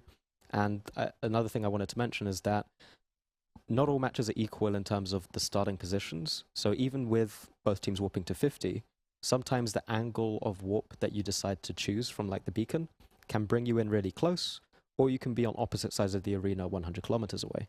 And those starting positions also have an impact on the target calling that you make at the very beginning, the path that you decide to fly around the arena. So there's a lot to take into account. Yeah, we can see here a little graphic showing the different staging beacons with the arena in the center. The arena is completely off D-scan, as are the two sides from each other, so they can't actually see each other until they warp.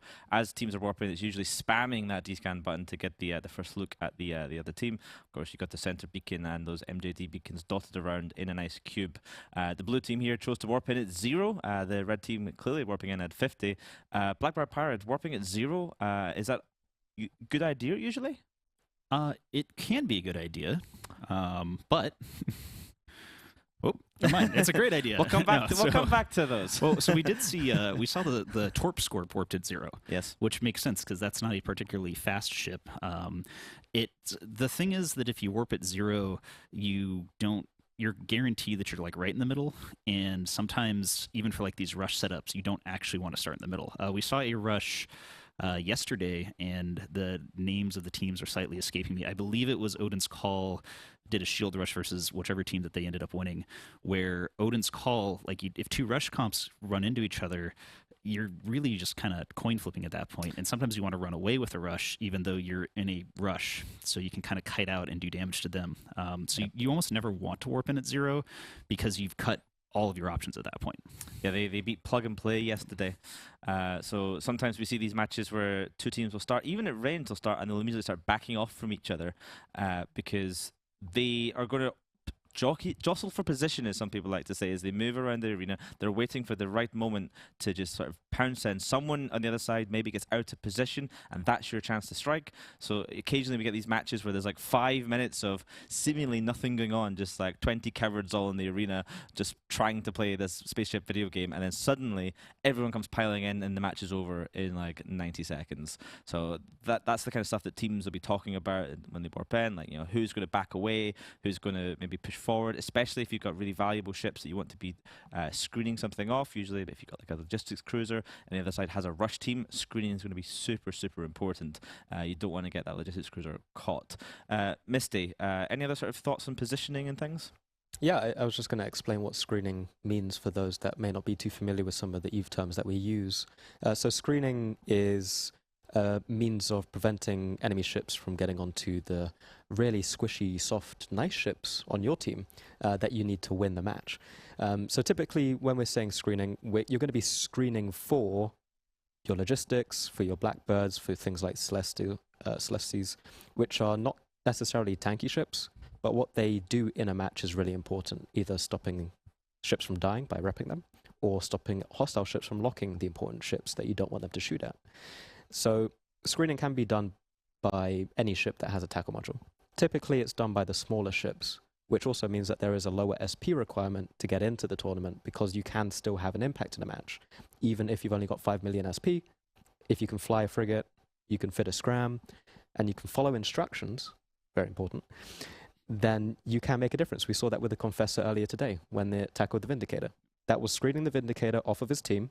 He kept him in the same position for 4 or 5 minutes. The Vindicator had little to no impact, and they won the match because of it. So yeah, it's a very important means of controlling the enemy team. Yeah, you usually see some of the more high-skill sort of individual pilots flying those roles. You might think sometimes that the small ships are newer players or the least important ones, but they can be absolutely critical. We saw the other day Volta versus DarkSide, for example. There was a Dracarys, a single frigate, which was really giving the Volta side trouble, and once it was eventually eliminated, the match just kind of really flipped. So like one single small pointed frigate really can make a huge difference in the Alliance tournament. Now, we have another match coming up before we go for a break, and this is going to be Odin's Call versus Boundary Experts, which I believe is our last of the winners bracket for a while, at least until after the break. There might be some more. But let's take a look at the bans again. So Odin's Call banning out the Abaddon, the Pontifex, the Magus, and the Hyena. If I remember correctly, they banned both of these Pontifex and Magus last time as well. Boundary Experts going for the Curse, Deacon, Loki, and Osprey. Blackbear Pirate, any thoughts here? Yeah, so Odin's Call's bans on the Pontifex and the Magus, they're so far the only team that's actually been targeting the sort of main armor command ships. Command bursts are insanely important in the Alliance tournament. That's one of the reasons why these battlecruiser setups are doing so well right now, is just because it has as many bursts as you possibly can get. Osprey ban is super weird, and I think we actually saw them do it twice now. It's just not one of those bans that really makes a lot of sense, because the Osprey is not going to really do a huge amount. You don't really see Ospreys in shield rushes that much. People either will run, people really like to run double logistics frigates because they're so low points. You don't see Ospreys in kites because they're too slow. You don't even really see them in like a really heavy brawl long range shield setup because they don't rep as much as a Scimitar or a Basilisk. So it's strange to me, but maybe something that they've been practicing against has been rolling them with an Osprey shield rush comp or something. Yeah, Odin's Call last year came second in Alliance Tournament 18 to Truth.Honor.Light, who we saw get knocked down to the elimination bracket earlier on today. Odin's Call will be looking to stay in the winners bracket and take one step closer to perhaps securing their first Alliance Tournament win. Quite an experienced team. They've been around for a little while. Let's see if we can look at their team profile and have a look at the Odin's Call team. Okay, so this is the top pilots of the Odin's Call team. So a lot of experience here. Colonel Kurtz has been around for quite some time. 38 matches played, and as we say, like if you go 0-2, which is kind of the minimum number of matches you can play in a tournament. We're in Alliance Tournament 19. That is 38 matches, so you'd have to have played every single tournament and gone 0-2 to make that number. So clearly, this is a man with experience, not just in playing, but also in winning. 50% win rate, not the best. We have seen better, but still a lot of experience. The Paradigm and Melinda as well into the 20s with a bit of a higher win rate as well. This is the team. 42 people have flown, with the Paradigm flying on the most of them. Pretty decent win-loss rate there, 12 wins to 9 losses. And if you look at the losses on the right there against pretty good teams, Truth.Honor.Light, those three were in the finals last year where they got 3-0'd. And before that, it was We Formed Volta in a best of 3 where they defeated Volta 2-1. And then prior to that, Templis, CALSF in the Alliance Tournament previously. So pretty solid performance from that team there. We certainly look to see if they can improve on that this year. It'll be a very exciting, a whole new team to add to the monument in Monarch. Boundary Experts, they were a top 16 team last year. Maybe we can look at their profile as well. I think we have that one to hand. There we are. So 29 pilots have played on the Boundary Experts team. Avery Lewis, by far the most experienced. They're playing in 17 rounds with no one else hitting 10. Reasonable win-loss rate there. 5 wins to 4 losses. Of course, they've beaten Templis already in this tournament, and then last year losing to Deepwater Hooligans. They previously lost to a couple of teams, including Odin's Call, actually, back in Alliance Tournament 17. So this is kind of a little bit of a rematch for Boundary Experts to pull back some E-Honor. Mystical Might, any thoughts on this particular matchup here? I think it should be a fairly exciting one. I spoke with the Odins Squall team. Actually, I spoke with Colonel Kurtz and Hoder, I believe. And they told me a bit about the team and the fact that it was fairly new. So it's really exciting to see them doing well in tournaments and hitting that second place spot last year. Hopefully we'll see them continue on to maybe first, but sadly that's already taken by Frat, so that's fine. That they can get second again. I believe in them. It should be a good matchup. I'm being told that Odin's Call are bringing their flagship Barghest to this this matchup, and of course, like I said, they came second last year. They would have got their fair share of prize ships. They're also a Wormhole Alliance, so they're going to be relatively flush with the old cash. So I imagine they're also not going to cheap out. You know, if you're a team that can make the finals, you may as well go pretty hard and go all in and build one of these really expensive flagships. That being said, Blackbar Pirate flagships over the last 4 matches, it's not gone well for them. No, this day has had a lot of dead flagships. Like a lot of dead flagships, in fact, a significantly large amount compared to what we usually see. So they are taking the risk. Maybe they'll break the streak, but if not, well, we'll get to see another big expensive kill mail. Who knows? Who knows? That will be exciting. I kind of would like to see it, but at the same time, I've got a little bit of a soft spot for Odin's Call getting to second place last year and then getting 3-0'd, and now they're surviving in the winners bracket here. But we can pretty much get ready to hand over to the arena for Odin's Call versus Boundary Experts with our casters Wingnut Cross and Yintan. Hello everyone and welcome to the arena. We have Odin's Call here representing a composition we've not seen a huge amount of this tournament with Missile Kite. Those are heavy missile Osprey Navy issues and Rapid Light Orthruses there that are going to be trying to keep all of those tackle frigates from Boundary Experts off of their back, although I say all those tackle frigates, there aren't any. Wingnut, take us through what Boundary Experts have brought here. Well, this is kind of like the old blood meets the new blood in terms of comps, because of course you said Missile Kite, we are bringing maximum threat basically. Except there's not even a frigate on this comp. They've brought the small thing as a Hecate. They're going all the way up with this. A lot of battle cruisers, some cruiser DPS as well. Like I said, it's kind of like the old school Missile Kite meets the new version of Rush in a way.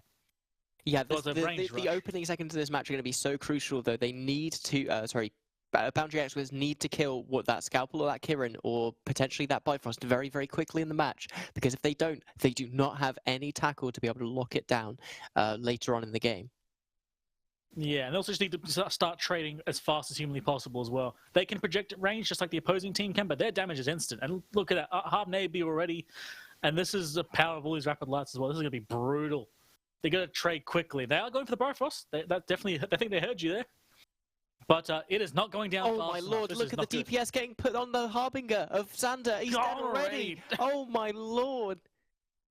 And of course, normally these kind of comps like to bring a Hyena. They brought a Vigil, as their paint ship here. And that's pretty much all they need for Rapid Lights plus Rapid Heavies. And this is already looking horrifically bad for this team. They've got all the DPS in the world, but where is it going? What's going on here? I'm not seeing really anything happening. It's not even any evil They're trying to kill Melinda in that flagship. They're trying to go for the headshot, trying to take out the billions and billions of ISK that have probably been poured into that, and it's not going well for them here. That Oracle is going to die before they run through the clips. They probably got 10, 15 shots more left in there, and that's going to be enough to kill him. And with that, Melinda should be safe, assuming that's any sort of standard fit for them. They've just completely ripped the head off of Boundary Experts here within the first 2 minutes. And the Exec Navy, they've got all their cruisers in there. This is the best chance. But you can see, of course, these Barghest are great at self-screening. And this is the moments they kind of want to screen. This is the moments that make these Barghest good. This is the reason why Barghest became freaking meta for a while. They can self-screen, run away, and be an absolute menace. But that Barghest is holding right on peak region at the moment. He's just chilling around 30%. There is still slowly creeping down, but then he boosts back up. But he's creeping down. If that Oracle can last long enough, they could bring down a flag. No way. They're going to take out Odin's Call's flagship here in the second. This could be a double upset from Boundary Experts. This could be that they upset Templis yesterday. They could do it again. These guys are monsters. The upset. Come on, please. I want to see how many billions are in that ship, baby. Come on, Titania. Just live for a little longer. No, the Oracle goes down. Oh, no. The Oracle's down. They got to overheat. They got a lot of drones on it, too. They got quite a bit. Smart Bomb goes off from Melinda trying to remove these drones, as I mentioned them. Trying desperately. the last bit of hope there. I'm pretty sure once that ENI goes down, Melinda will be able to save it. No! Wow, we were so helpful. He's still going down. Like, he's not tanking yet. They're trying so desperately to keep this flag alive. They're trying so desperately to kill it. This is still a race. They want to win the match anymore. They just want to get the flag. I mean, if they get the flag, that would be enough to at least give them a huge. Still creeping. Hull, Hecate goes down too. That's checking up about 1,000 DPS, and he's still creeping Hull. How does they still have the DPS for this? Oh, hold on, wait. Oh, wait. I just saw that shield. All these Organ Navy issue newts, they're on that Kirin. They're just leaving him just creeping still. It's still going down. 30% structure. They're still creeping this thing down. They might actually get it. Oh my god, 24% structure. 18%. Oh my god.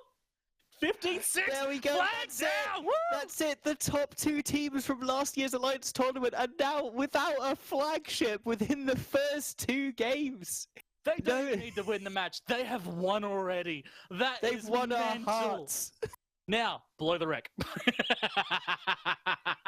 Just remove it quickly. Yeah, that is wild. This game, but oh my lord. Oh my! To beat down one of the previous 20 champions in Templis, and then come in and just remove the flag from an entirely different top tier team, like bruh. Boundary experts just putting themselves on the map immediately. Big respect. And the wreck is dead as well. I don't know if they managed to loot anything from that, but I mean, hundreds of billions of ISK just evaporated from the server that is there. And as we've been saying all throughout the evening, this is on tranquility. This is real money. This isn't no monopoly money. People have grinded for hours, days, months, years to get the money together for these flagships, and now they are no longer in existence. The beauty of EVE Online. Melinda, who was flying the flag bug in local, says cap booster burnt out. I don't know if he's trolling or not, but either way, it doesn't matter. That is a flag down. It's just, that is a Herculean effort to get through this high DPS kiting missile comp, get onto a incredibly slippery ship, by the way, and snag it and kill it. Even while your entire comp is exploding around you like confetti. That is like an image that will stay in my brain forever. Bravo. Yeah, there's some commitment there. I mean, still respect to Odins for winning too, though. Of course, I mean, absolutely got to respect Odins for winning, but at what cost? At what cost? According to Zkill, 76 billion. Worth every penny, baby. And with Alexander going down, that will be the end of this match soon, unless they clip. No, I think they're gonna kill him. Big respect again. Well done, boundary experts. You've made us all excited. Well done, Odin's call for the win. And with that, we'll go back to the studio and see what they think on that one.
Kasich, you are one of two people that couldn't listen and couldn't check bookmarks and find your own way out. The route, the entire route was literally bookmarked out to Losec. I bookmarked it 10 minutes in advance!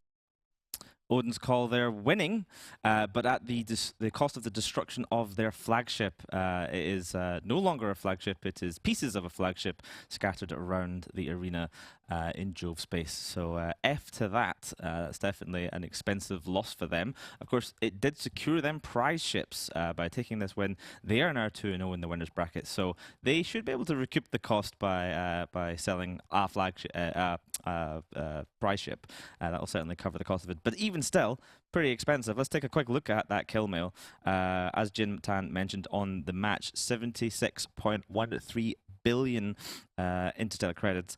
The same high slot rapid heavy missile launchers, SDMLs, as the Truth.Honor.Light flagship. This time, very lucky. 5 of them dropped, so if Boundary Experts scooped those, they're going to be very pleased because that right there is 42.5 billion.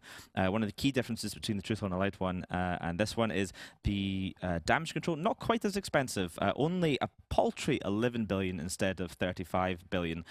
So room to grow, Odin's Call for sure, but still, that's the flagship Geddon basically has still been continuing. That's quite a few flagships dropping really fast.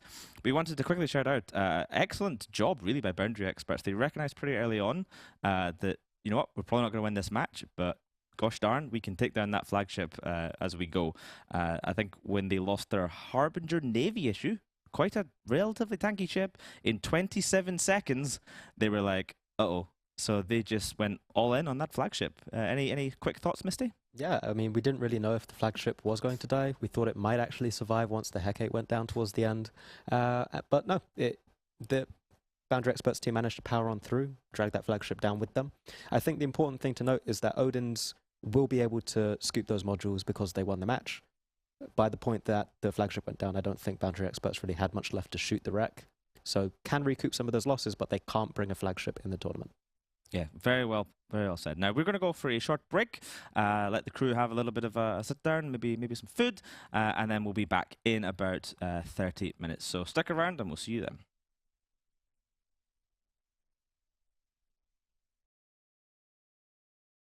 Welcome back to Alliance Tournament 19. I am CCV Overload, joined once again by Blackbird Pirate and Moderator here for more exciting matches still in the winners bracket of this day 2 of Alliance Tournament 19. So again, these teams are winning ships. We have seen an absolute plethora of flagships just, I mean, there's no other way of saying this, eat shit and die in the last sort of like 5-6 matches in a row. Hundreds of billions of Magic Internet space money has just been exploded everywhere, all over the arena. Blackbird Pirate, this is quite exciting, no? This is quite exciting, and this doesn't happen that much. I don't think, I can't think of a time when we've seen at least it was either 4 or 5 flagships get blown up in a row like this. Like this is new and exciting territory we're in. Everyone is they're just feeding constantly. They can't stop. Even if they're winning, they're feeding. So this needs to continue. Like, please, teams that are coming out, like, bring us more dead flagships. I mean, I see Moderator gleeful at the destruction of flagship after flagship. Mod, you've been in the back watching these matches. How have they been for you? I've just been rooting for every flagship to just die, even if the team loses to do it. It's worth it because we get to see internet space explosions, and that's what we're all here for at the end of the day. It's exactly what we're all here for. I did guarantee spaceship explosions at the start of this tournament, and guarantee clearly has been correct. Unlike some people, cough, nash, cadaver, nash, cadaver. All right, let's look at our bans for our upcoming match. No Vacancies versus Fraternity. Again, this is winners bracket, so these teams are fighting for prize ships. Novak banning out the Kerrys, the Mollusk, the Blackbird, and the Celestis. Really not a fan of Damps here, or the Novak team. Fraternity going for the Nighthawk, the Orthrus, the Scimitar, and the Osprey. Moderator, what do you make of these bans? So Novak clearly has been seeing something either in their scrims or something coming up where they've just been getting damped out, and they're saying, hey, if you want to do it, you got to go bring Lachesis or an Arazu even. Blackbird is, again, common ECM ban, very cost-effective for the number of points, whereas Fraternity, they're hitting on the Nighthawk and the Orthrus, which gets at kind of a combination of that Caldari Rush, but also a kite setup. Scimitar, again, like the Logi of choice for a kite setup, and Osprey, the secondary choice of any sort of a kite or a Rush Logi. Bart, anything to kind of add here? No, I think moderator actually just kind of hit it all out of the park there. It is super weird to see this many damp ships get banned out. I don't think damps have been particularly effective. There's been like one or two times we saw in the Volta game, damps were the key. Like once that carries us down, the entire thing shifted. But other than that, it's a very hard setup to play with. I don't think it's been particularly insane in this one. I can say, and I'm probably about to get proven wrong, I very much doubt we're going to see a Lachesis or an Arazu, as both of those ships are terrible in the tournament setting, but maybe they'll do it. Like, maybe this will be the time they're like, oh yeah, well, look what we brought.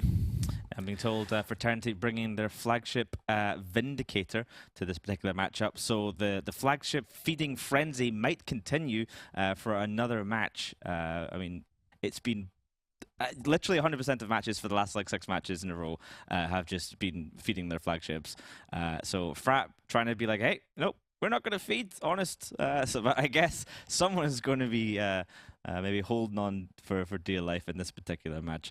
What are your predictions here? Novak, not the most historic tournament team. They've struggled over recent years, but I mean, they're here in the winner's bracket. Bart, what do you think? Well, they've won a game, so they made it to this point, which is more than we can say about some of actually a good amount of teams at this point. So I feel like Fraternity's been really, really good this year, though, and I know Misty's going to be happy to hear me say that, but that's why I'm feeling Fraternity on this one. Okay, Maud, one-word answers. Fraternity. Awesome. All right, it's time to head over to the arena with your casters, Alex and Chad.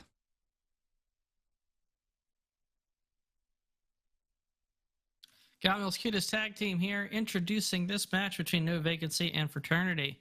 No Vacancy has brought a Balgorn Armageddon Navy EOS top end with a pretty control-based low end with a pair of logistics frigates.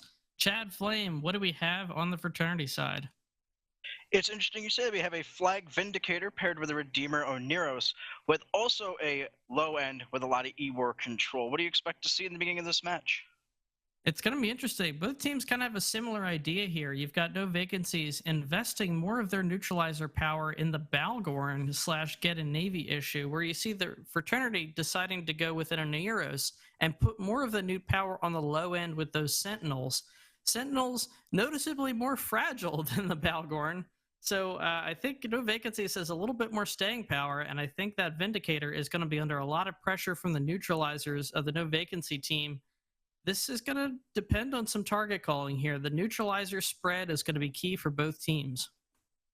Yeah, as well as we see the spread of the weapon disruptors from both teams. It's going to be a match that comes down to the E-War once again in positioning and who gets that advantage, as we see both teams already trying to set up the best position they can for themselves. And very interestingly, the No Vacancies team, despite facing Fraternity's tracking disruptors, that you had to expect they would see based on these bans, they do have that Get a Navy, which is a missile and drone ship. They've got the EOS, which is a drone ship, the Vexor Navy, which is a drone ship. So they're not as disadvantaged by Fraternity's tracking disruptor comp as you would expect, although I do see some missile guidance disruption going out on that Get-In. Fraternity not putting all of their eggs into that basket. And it is an interesting thing that you pointed out there, running turrets on the Balgorn and missiles on the Get Navy, allowing the tracking disruptors that were brought that normally you would think would not be able to be used because all weapon systems are usually the same. Now every single weapon disruptor from that team is being effectively used. Yeah, both teams keeping their drones pulled in here. Seems like they're reluctant to engage. Chad, what do you think is going to be the go signal here as both teams are kind of positioning themselves a little cautiously? You either get a good drone hit on a target, someone comes out of position, range comes into play sometimes, maybe you get some newts off on somebody. There's a lot of things that could put something in to play here. Sometimes it just comes down to someone feeling confident in the position they're in, or that the other team overextended and just immediately saying, let's go in and do this, we have a slight advantage. Yeah, we see the No Vacancy team, they're slowly pushing forward, which is forcing Fraternity to slowly withdraw here. We do have a flight of heavy explosive drones out from the EOS, but they have not picked the target yet. They're still sussing it out, but what we do see is the Get a Navy and Balgorn trying to push their way forward, probably looking to get a choice newt application. My guess is once they assign the newts to that target, nuke the capacitor down, make them unable to activate their micro warp drive or afterburner, that may be the ship they decide to go in on. but both teams are able to, work their game plan without getting in close. I think the Fraternity team noticeably wants to be a lot closer than No Vacancies, but No Vacancy is the team that's kind of telegraphing a bit of aggression here. What do you make of that? It's interesting, like you said, Fraternity wants to get in on this action and that Vindicator, but it's hard to want to get in on that action when the front line of the No Vacancies team is using two extremely powerful neuting ships to lead their charge, as well as having those Balgorn webs. The Vindicator having bonuses to strength of webs, the Balgorn having a bonus to the range of webs, meaning they might be able to hold off that Vindicator a little bit, even if it is a flag Vindicator. It looks like newts have been starting to get applied to said Vindicator, actually. Yep, the Vindicator has been neuted, and we do see more of the No Vacancies team charging for the Draugr, noticeably getting a lot more aggressive here as the Confessor from Fraternity moves into screen, but has to be very, very careful that he himself does not get caught. It looks like they've landed webs on that Sentinel. Sentinel is webbed and neuted, and now we see the drone commitment. The Fraternity Sentinel has been caught out of position, kind of drawn forward by the aggression of the Draugr and aggression of the Balgorn, and it is properly caught here. It will have an Oneirus to support him, so it's not game over for the Sentinel, but it only has a small number of Losots, not really enough to fit a decent armor tank there. It's an electronic warfare ship, not an assault frigate. You did mention, like you said, what's going to start this? It seems now that the Fraternity team is sending in a few screeners to try and keep people off of that Sentinel, and we are starting to see the engagement actually happen. Yeah, you've got the Fraternity drone zipping on over to the Inquisitor from No Vacancies, trying to put pressure on their Logi. That's a smart call from them. If they can destabilize the Logi pair, that'll be a huge feather in their cap for this match. Meanwhile, the Fraternity Sentinel dipping in and out of high armor there. The Oneirus seems very comfortable repping him up, but they're also splitting fire now between it and the Confessor, which is going to put a little more pressure on the decision-making for that Oneirus. They could swap damage extremely quickly. Note, the Sentinel actually got out of web range thanks to a screener in that Confessor and VNI grabbing those two battleships on the No Vacancies team. So Sentinel is free, taking a little bit of newt hits, so probably not activating at full capacity, but those screeners have gotten in there and tackled those battleships and held them down, and is now allowing Fraternity to almost reset their positioning and try to get as much of an advantage with that as possible as they're shooting the Vexor. Yeah, it's great play from the Fraternity screening squad. You've got the Confessor, who has fully pinned down the Balgorn and really isn't under any threat. Don't let the lack of shields fool you there. The focus is now definitely on the Vexor Navy issue of Sarian, which will be an easier target for them to kill. But unfortunately, the Oneirus, again, still repping comfortably. There's not a ton of damage coming out from the No Vacancies team. I think that's their one weakness here. They've got a great long game with these neutralizers. The longer the match goes, I think the more it's in their favor. But they've got to start getting the newts onto the Oneirus. Right now, they are only putting a little bit of pressure on him. It needs to get ramped up. Meanwhile, Rain Row of the desync Draugr. Oh! That's a huge loss. The No Vacancies Draugr has been caught and dropped. As always, you put those newts Vindicator webs on ships like that. Small ships, the Vindicator, but the power of the 90% webs that it has makes tracking ease, and it chunks through ships, known for the damage that it has as well. Yeah, very crucially, the No Vacancies logistic team, nowhere to be found on that one. I think perhaps reluctant to risk getting tackled by the Vindicator themselves just to save the Draugr, trying to hold themselves in for the late game, but that's still a huge loss for No Vacancies. That's a big pile of links from their team. They still have the EOS, which you would have to assume has some command links fit, but it's still a pretty big loss of not just links, but also a significant chunk of damage. The Draugr is a very high DPS destroyer, and now that's not available for them. It's interesting. We're down almost 7 minutes into this match here, and it's been played so slowly and carefully by each team finding positions that mistakes like that might be what turns the tides of this match. It could be ending 8-0. It could be the snowball effect that starts this. As we see still, Fraternity is just holding down those battleships and making them sit there and do absolutely nothing while they get disrupted by these Sentinels and Arbitrator. Yeah, the Oneirus is still under some slight newt pressure, but probably not nearly as much as No Vacancies would like. Meanwhile, their logistics frigate still getting pounded, damage beginning to get spread throughout their team. Just going to put pressure on them. If they're stuck repping each other away from the fight, that's not great for the rest of the team. Logistics frigates have a terribly short range. They're going to have to put themselves at risk if they want to support some of these larger ships in their comp. Meanwhile, the damage is starting to get pretty heavy onto those frigates. So they're going to have some choices to make. Do they keep themselves alive? Do they commit to try to risk their team? If they do, can Fraternity pivot, tackle them, and put a nail in the coffin of No Vacancies? But they're under pressure here. No Vacancies has 2 minutes to kill something, because right now they're down on points. Exactly, and being a Logi frigate in this match, there's 2 of you, so you got to really depend on your partner and communicate.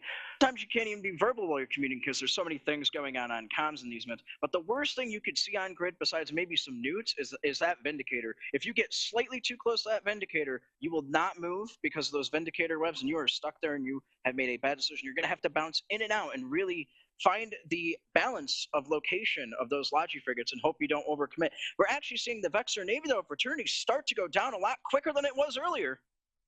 Yeah, meanwhile, the Vindicator is barreling toward what looks like the AUG Navy or perhaps the Vexor Navy of No Vacancies. Once it gets there, those ships are going to be royally screwed. It looks like it's committing to the AUG Navy. Not my choice of the two, but that's where it is. That AUG Navy is going to be a tough nut to crack, but without any logistics help, it will go down. Meanwhile, that Vexor Navy beginning to bleed here. I think the body shots on the Aneros, the capacitor drain they've been putting on it, starting to take its toll. It's also been scrammed now, which is going to make it even easier for them to apply that pressure. Vexor Navy now down to half armor. The Vindicator is putting out damage, but that Augur Navy's got a lot more hit points than the Vexor Navy. It's going to be a bit of a race here. Another thing to note, though, that Vexor Navy is only worth 6 points with about a minute left in the match. If No Vacancies takes out that Vexor, they will still be down 2 points. They're going to have to kill something else other than that Vexor to catch up in points to win this match with 45 seconds left.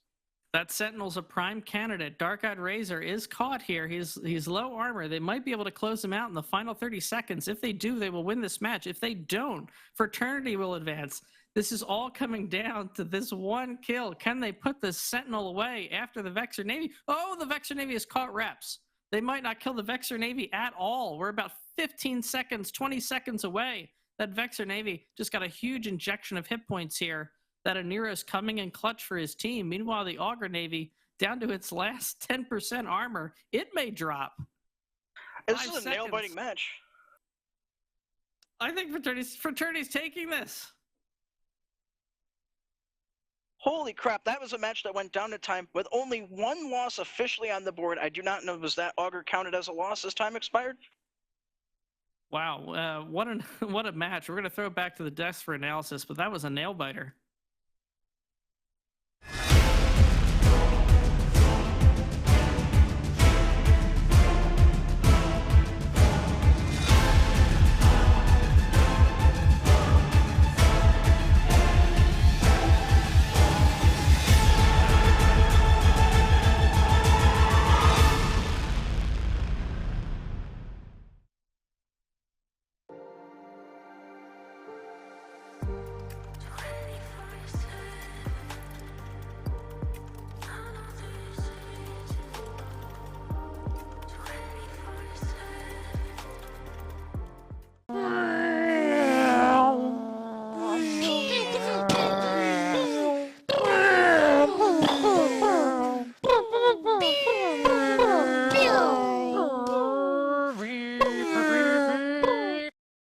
Guys, stop being casual. They're really bad. We should not lose anybody to this. Warp off. Warp off. Take the fleet warp. Everybody warp off. This is really, really bad execution. I'm very disappointed. Rain, are you in an armor vagabond or something? No, I've got XLSP. And polarized guns or what?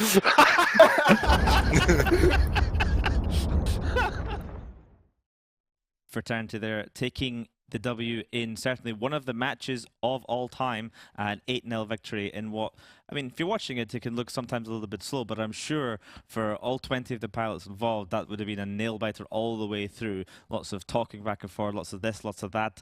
It certainly had its moments. There was one point we were watching, we saw one of the Fraternity Sentinels get caught out of position. He was tackled by what looked like the Balgorn, and then Novak quickly ran in with a Confessor, Vexor Navy issue, and managed to screen the 2 battleships apart from each other, which probably is what allowed that Sentinel to survive.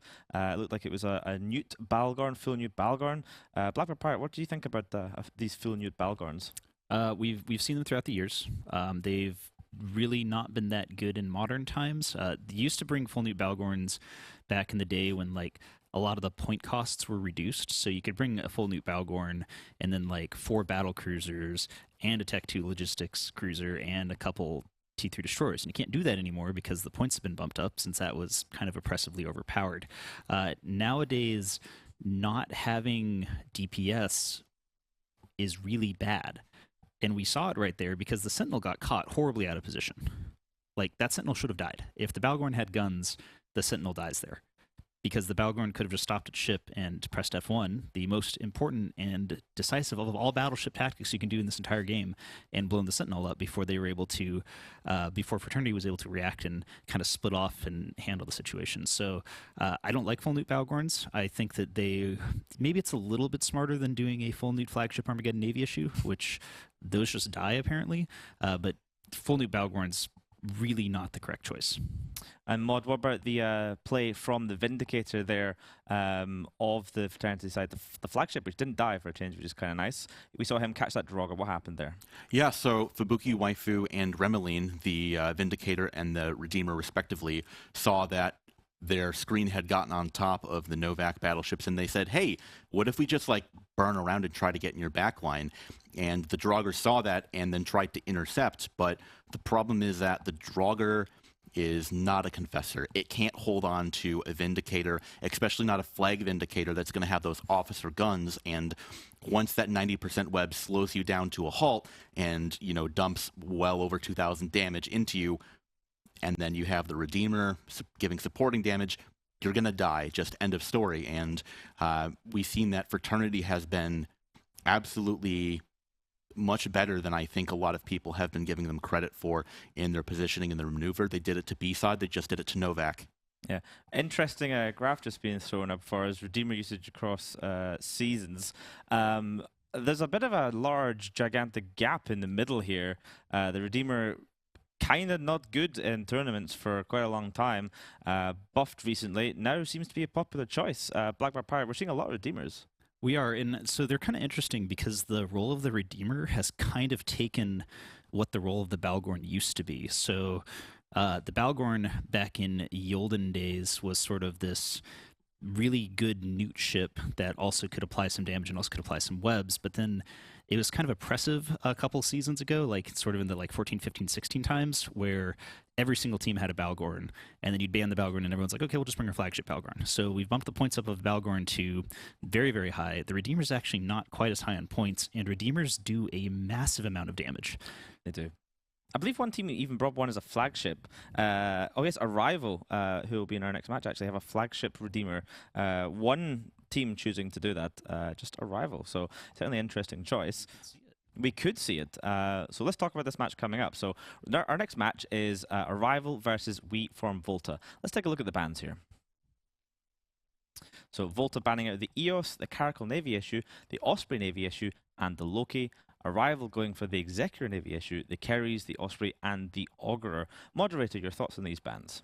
Yeah, so Volta has been banning out a lot of these ships that would be used in either a heavy assault missile rush, in the shield, or in kind of the kite setup, sort of not banning out the command ships used there, but basically making so the support wing that makes them viable just isn't there. And then also banning out the EOS. It's a pretty solid command ship, maybe not quite as powerful as its railgun bonused brother, but Arrival also choosing to ban out the Executor Navy issue, part of kind of the Gigadad core, and then banning out the other frigate ship that does Galente damping, and then banning out Tech 1 Logi. We're seeing Tech 1 Logi get you a lot of use here because in these kind of Octodad comps, your Logi gets killed instantly anyway. So, you know, maybe put a little less points into Logi and a little bit more into damage. Blackbird Pirate, what do you think? I hate the name Gigadad. Just putting that out there. I feel like perhaps we should ban the word dad for the rest of the Alliance tournament. But no, I pretty much agree on most of that. The only one that I'm a little like... I think the EOS is an amazing ship. I think it is actually the best command command ship battlecruiser you can possibly take in any armor setup because it's so insanely versatile. Especially, they've kind of been buffed to the point that you can actually pump out a massive amount of DPS with an EOS. So banning that out, it really does hurt these, especially these kind of like weird double battleships and these like single battleship EOS ECM setups we've been seeing. If you get rid of the EOS, like you can't replace an EOS with an Astarte because they're such different ships. So I think that like that's definitely like the EOS ban is a Volta like kind of top 2, top 3 ban versus some of these other bans are a little like, okay, I get why you're doing it, but the Volta ban for the EOS is like that's big brain. Like many wrinkles are here.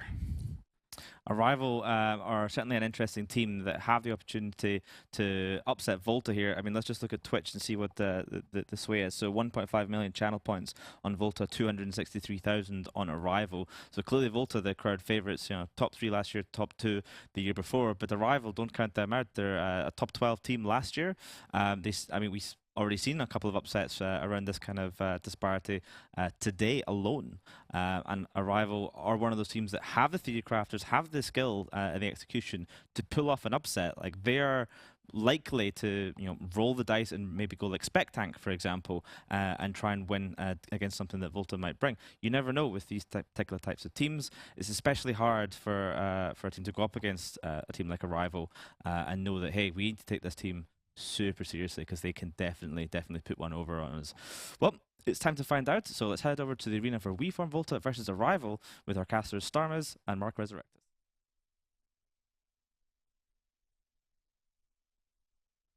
Hello everyone and welcome back to Arena. I am Miss and with me is Mark Resurrectus, and this is Volta in red versus Arrival in blue, and these guys are known to be allies on TQ, so now they also get the chance to like get the bragging right by defeating their good friends. So tell me, Mark, what did these guys bring? Yeah, so Volta's got an interesting setup. They've gone double Geddon Hull in the Redeemer and Geddon Navy with Guardian support, and then a lot of E-War. They got a Sentinel down there. You've got a Curse, of course, absolutely brutal, and the Crucifier in the back end. And then for the team from Arrival, it's It's kind of a pseudo Padre sort of look with Oneros, Logi, Og Navy's very strong. O&I, we don't see a ton of these, but they're also not too bad. And then, of course, we're seeing a Talos instead of an Oracle. This is an interesting choice. Yeah. The Oracle is not banned, so they have this one for a reason. It is interesting, yeah. So we're seeing right out the gate, they're going for the Crucifier. The Arrival team's going for that Crucifier of Volta, hoping they can snipe that one. And at the same time, the team from Volta going immediately in on Track Roycom in that Talos. The Talos, probably the least tanky of all of these battle cruisers, just based on sheer EHP. Yeah, it looks like the Arrival team actually burning back. So they arrived to the arena and now they're departing from the center. They're trying to just set up a right moment before they're going in. They're being defensive, which I'm not sure are actually going to pay off when they're playing this setup, but we'll see. Yeah, you've got the Anti-Guarded and the Redeemer and Outlaw No Pro in the Geddon Navy burning across the middle right now. You can see Tracking Disruption going back and forth across this match, trying to keep those, and both of those are gun. It's a Gun Deemer and a Gun Geddon. Gun Geddon, what a word. So they are trying to hold them down. Actually going to center on that beacon, so they might be going for the micro jump drive play. The Volta team is having both the battleships in the front, so like this massive screen that they're going to struggle to get through. But if they can do the micro jump drive play, they will have a huge advantage. You are absolutely right. High risk gameplay. They are converging on the micro jump beacon right now. They're all just sort of positioning themselves, looking like they're trying to get lined up. What are they gonna do? Like the next few moments, they're going to see if they're going to pull this off, or they're going to go in the old way. It looks like they're actually burning in with them without the micro jump drive. You'll see very soon as they might be arriving in the other end of the arena. Yep, they've seen weakness. Anti-Guardette in the Redeemer now in half armor, dropping quickly, not being caught up on the reps from the Guardian, which is not too far away. There's a lot of damage going in on the Redeemer right now. Anti-Guardette drops down into 10% armor, is starting to catch, just barely slips in the hole. If they lose that Deemer, that's a lot of their DPS. Now into structure, Miz, they're going to lose this Deemer. Yeah, looks like the paint train just arrived at the platform 1 as the Redeemer is going to get hammered. Might be catching a little bit of reps, but these these ships have a lot of DPS. The battle cruisers and navy cruisers combined is a lot of damage for relatively few points. The Deemer is now catching reps. We saw the pseudo-dad kind of come in, give a little bit of punishment, as fathers sometimes do, but now the Deemer is catching reps, is able to rep back up to at least half. You can see there's a swarm of drones around this Deemer.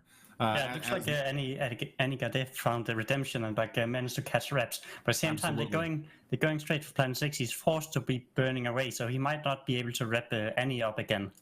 Yeah, Planet 6, I know this is somebody's name. I can't remember what it is. Fear Vine is going to wreck me for this, but Planet 6 now trying to get away, trying to clear off, and you can see now starting to catch up a little bit, starting to get to reps back up. They need to keep that Guardian alive because this is just so much DPS coming in from this team from Arrival. There's so much Battlecruiser DPS out here right now.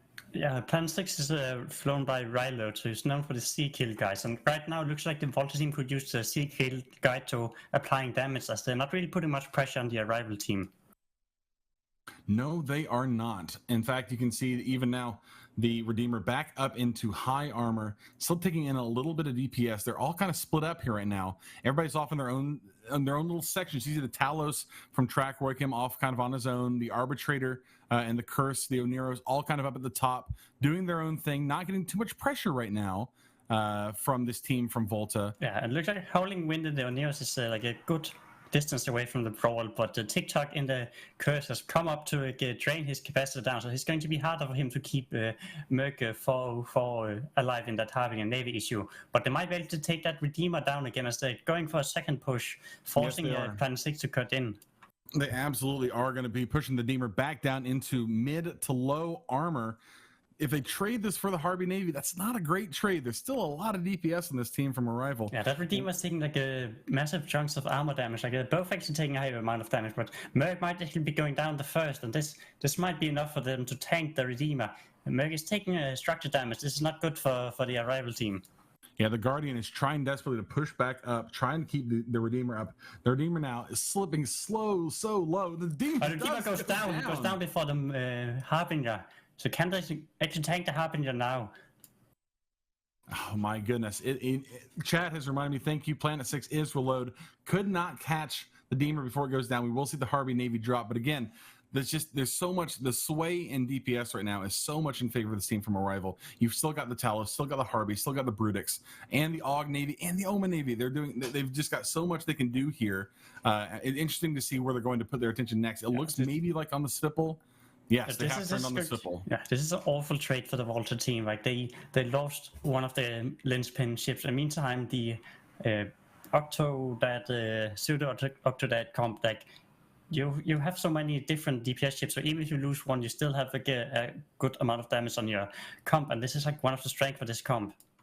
Yeah, we can see Outlaw No Pro in the Geddon Navy now also caught the Harbinger of Jesse Swale, sitting right on top of him, pumping him full of laser damage. You can see their drones all over the place, trying desperately to keep him up now because it's so much DPS. This is such a hard thing for them to hold on to. And you can see all of them are starting to now close down on top of this Geddon Navy, neglecting everything else, just trying to get the Geddon down. Yeah, the Arrival team are like smelling blood. They want to take out that second battleship. And if they do take that out, it's pretty much GG. And he's still like a little bit over half armor, like catching reps nicely, but the question is like how long can they last? Well, and the thing too is if this Geddon Navy goes down, they've got no more DPS. They've got the Svipple, they've got the Confessor, which is fine. That's lovely. But that's not enough to do. I mean, neither one of those will be able to punch the head of Neros. And unless they can make some kind of play here to save the Geddon Navy, this is going to be the end. I say this, that Harbinger from Jesse Swale is going down pretty quick. Yeah, like still TikTok with the Curse, like sucking off that Oneros nicely, like keeping that cap drive. And I'm not sure why the Arrival team is not like doing anything with that Curse. It's a squishy ship. They can burn him down if they can get past him. And CCP has reminded us in chat, by the way, that the B is silent. So the Herringer did go down. That is quite a bit more DPS off the grid now. And this Geddon Navy might tank now with the Guardian reps on them. Yeah, it looks like the Arrival team did listen to my instructions and go for that Curse, like having the cruisers burn off and like finish off the TikTok. Like he can't fed out of this. He's known to be a really good small gang pilot, but just the amount of damage on these small cruisers is not much that can save him. If they can pick off a couple more of these battle crews, if they can pick off the Brutix Navy here, then trading for the curse might not be such a big deal. The curse is good now because it's disrupting so much of this incoming turret damage from the Brutix Navy, from the Talos. If they can get it down before the curse goes down, I don't think they're going to be able to do that, but that would be a pretty decent trade, in my humble opinion. Yeah, there it goes. The curse, the Volta team has split a little bit DPS on the Omen Navy issue and the Brutix Navy issue, and I believe it's because they're trying to screen them off and they're shooting whatever is within range. Yes, and since the B is silent, I want everybody to remember this is a Rutix Navy issue. A Rutix Navy now dipping into low armor, trying to be cut. They're doing their best to keep it upright. There is an absolute swarm, a sunny Georgia day in my experience, of flies of drones around this Rutix Navy. Sorry, my mistake. This Rutix Navy trying desperately to keep it up, and it is holding. Yeah, without the curse on this on Eros, they can apply these reps without too much harassment. There's still the Sentinel that can do a little bit of neuting, but at this point, he should be having enough cap to actually recover this armor on these ships. And on now the they're going to turn Brutix around. Navy issue of Hansi Apes. Yeah, they're turning around now, going back on reload. Planet 6 in the Guardian, pushed into half armor, now dropping below half armor. If they lose the Guardian, they're going to be in rough shape. At the same time, the Rutix Navy issue now is dropping into it's just barely tanking. It's barely holding on here. Yeah, we have the Orkron Navy issue right on top of that Guardian, so he cannot escape anymore. There's no repair drones to actually repair him. So it's just a matter of time before Ryload goes down in the Guardian, and this will be the sea kill guide to Sea-kill guide going out in the AT, absolutely. You see the Og Navy sitting right on top of him, absolutely pumping him silly, holding him tight right there, and he will drop. That leaves no more Logi except for drones, rather, on the team from Volta. With the Guardian down, there's nothing to keep that triple alive, and he's getting wrecked, like his armor torn apart. Yeah, this is turning very, very quick. And I wouldn't say quickly. This has been drawn over. We're actually 30 seconds. This is drawn by so fast. 30 seconds remaining in the match. I'm going to call it here. Arrival's pulling off the win over their parent team. They are the Volta B team no longer. They have given a stupendous win here, pulling off an absolute display of how to perform with this kind of setup. And with that, we're sending it back to the guys in the studio.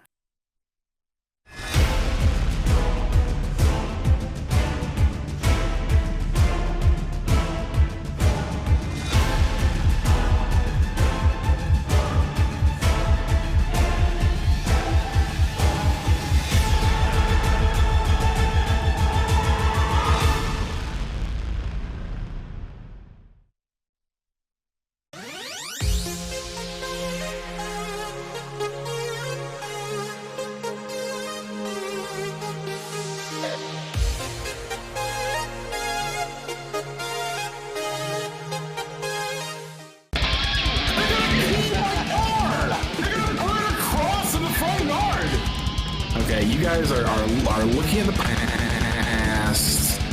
There's nothing back there for you. And I see the future here, and I see full control. No, I'm scrammed! Help! Where are you? Kill the rats! Kill the rats! Kill the rats! Kill the rats! What are you doing? They suddenly went angry, dude. They weren't angry before. Kill them! Which one's Grammy? This one, the claw. Kill the claw. Kill the claw. I'm gonna get owned by rats. Not like this.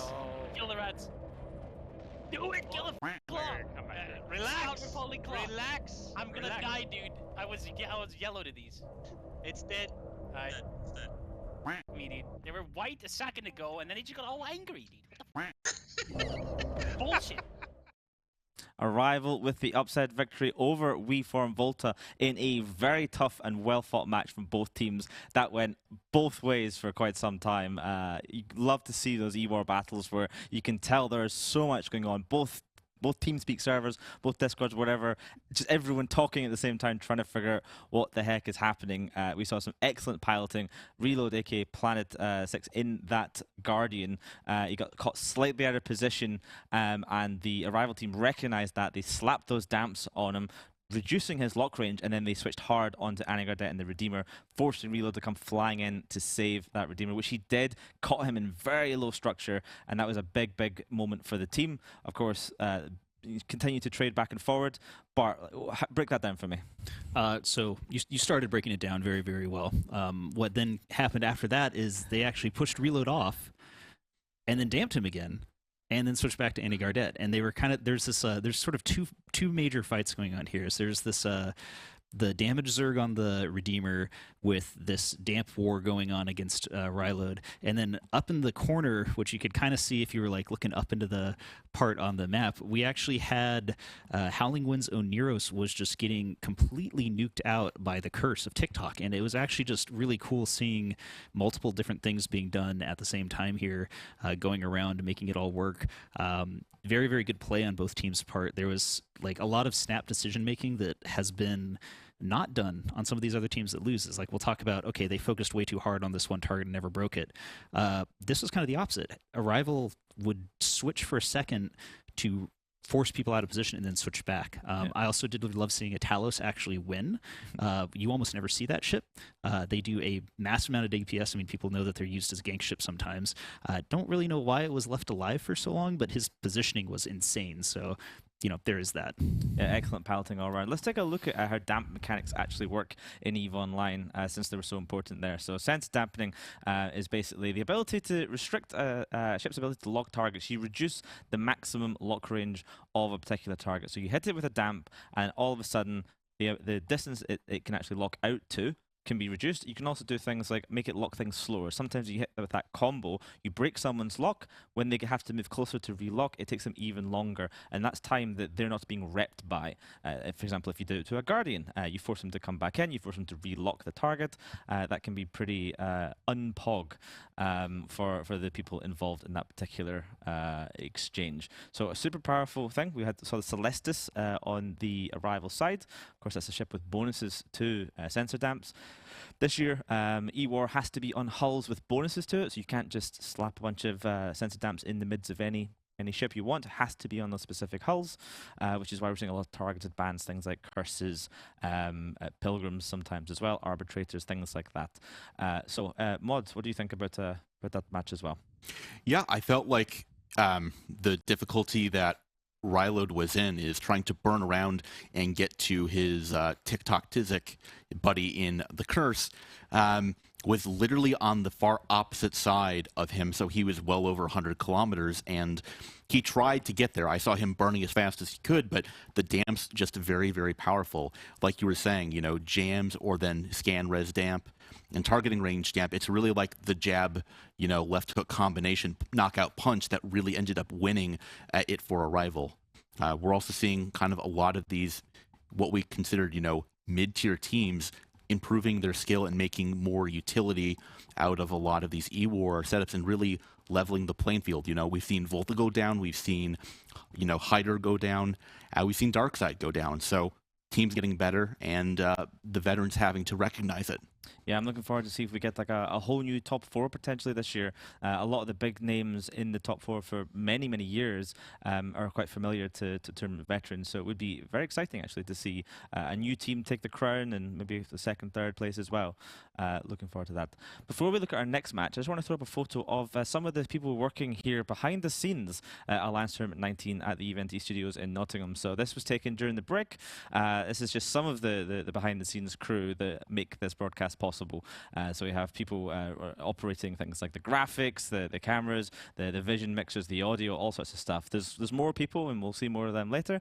But just a cute pic from the break there. I wanted to just throw up and let you guys see some of the special people behind the scenes. All right. Speaking of special people, we are going to see Hidden Leaf Village Ninja Assassin Squad esports team go up against Platinum Sensitivity. So let's take a look at the bands.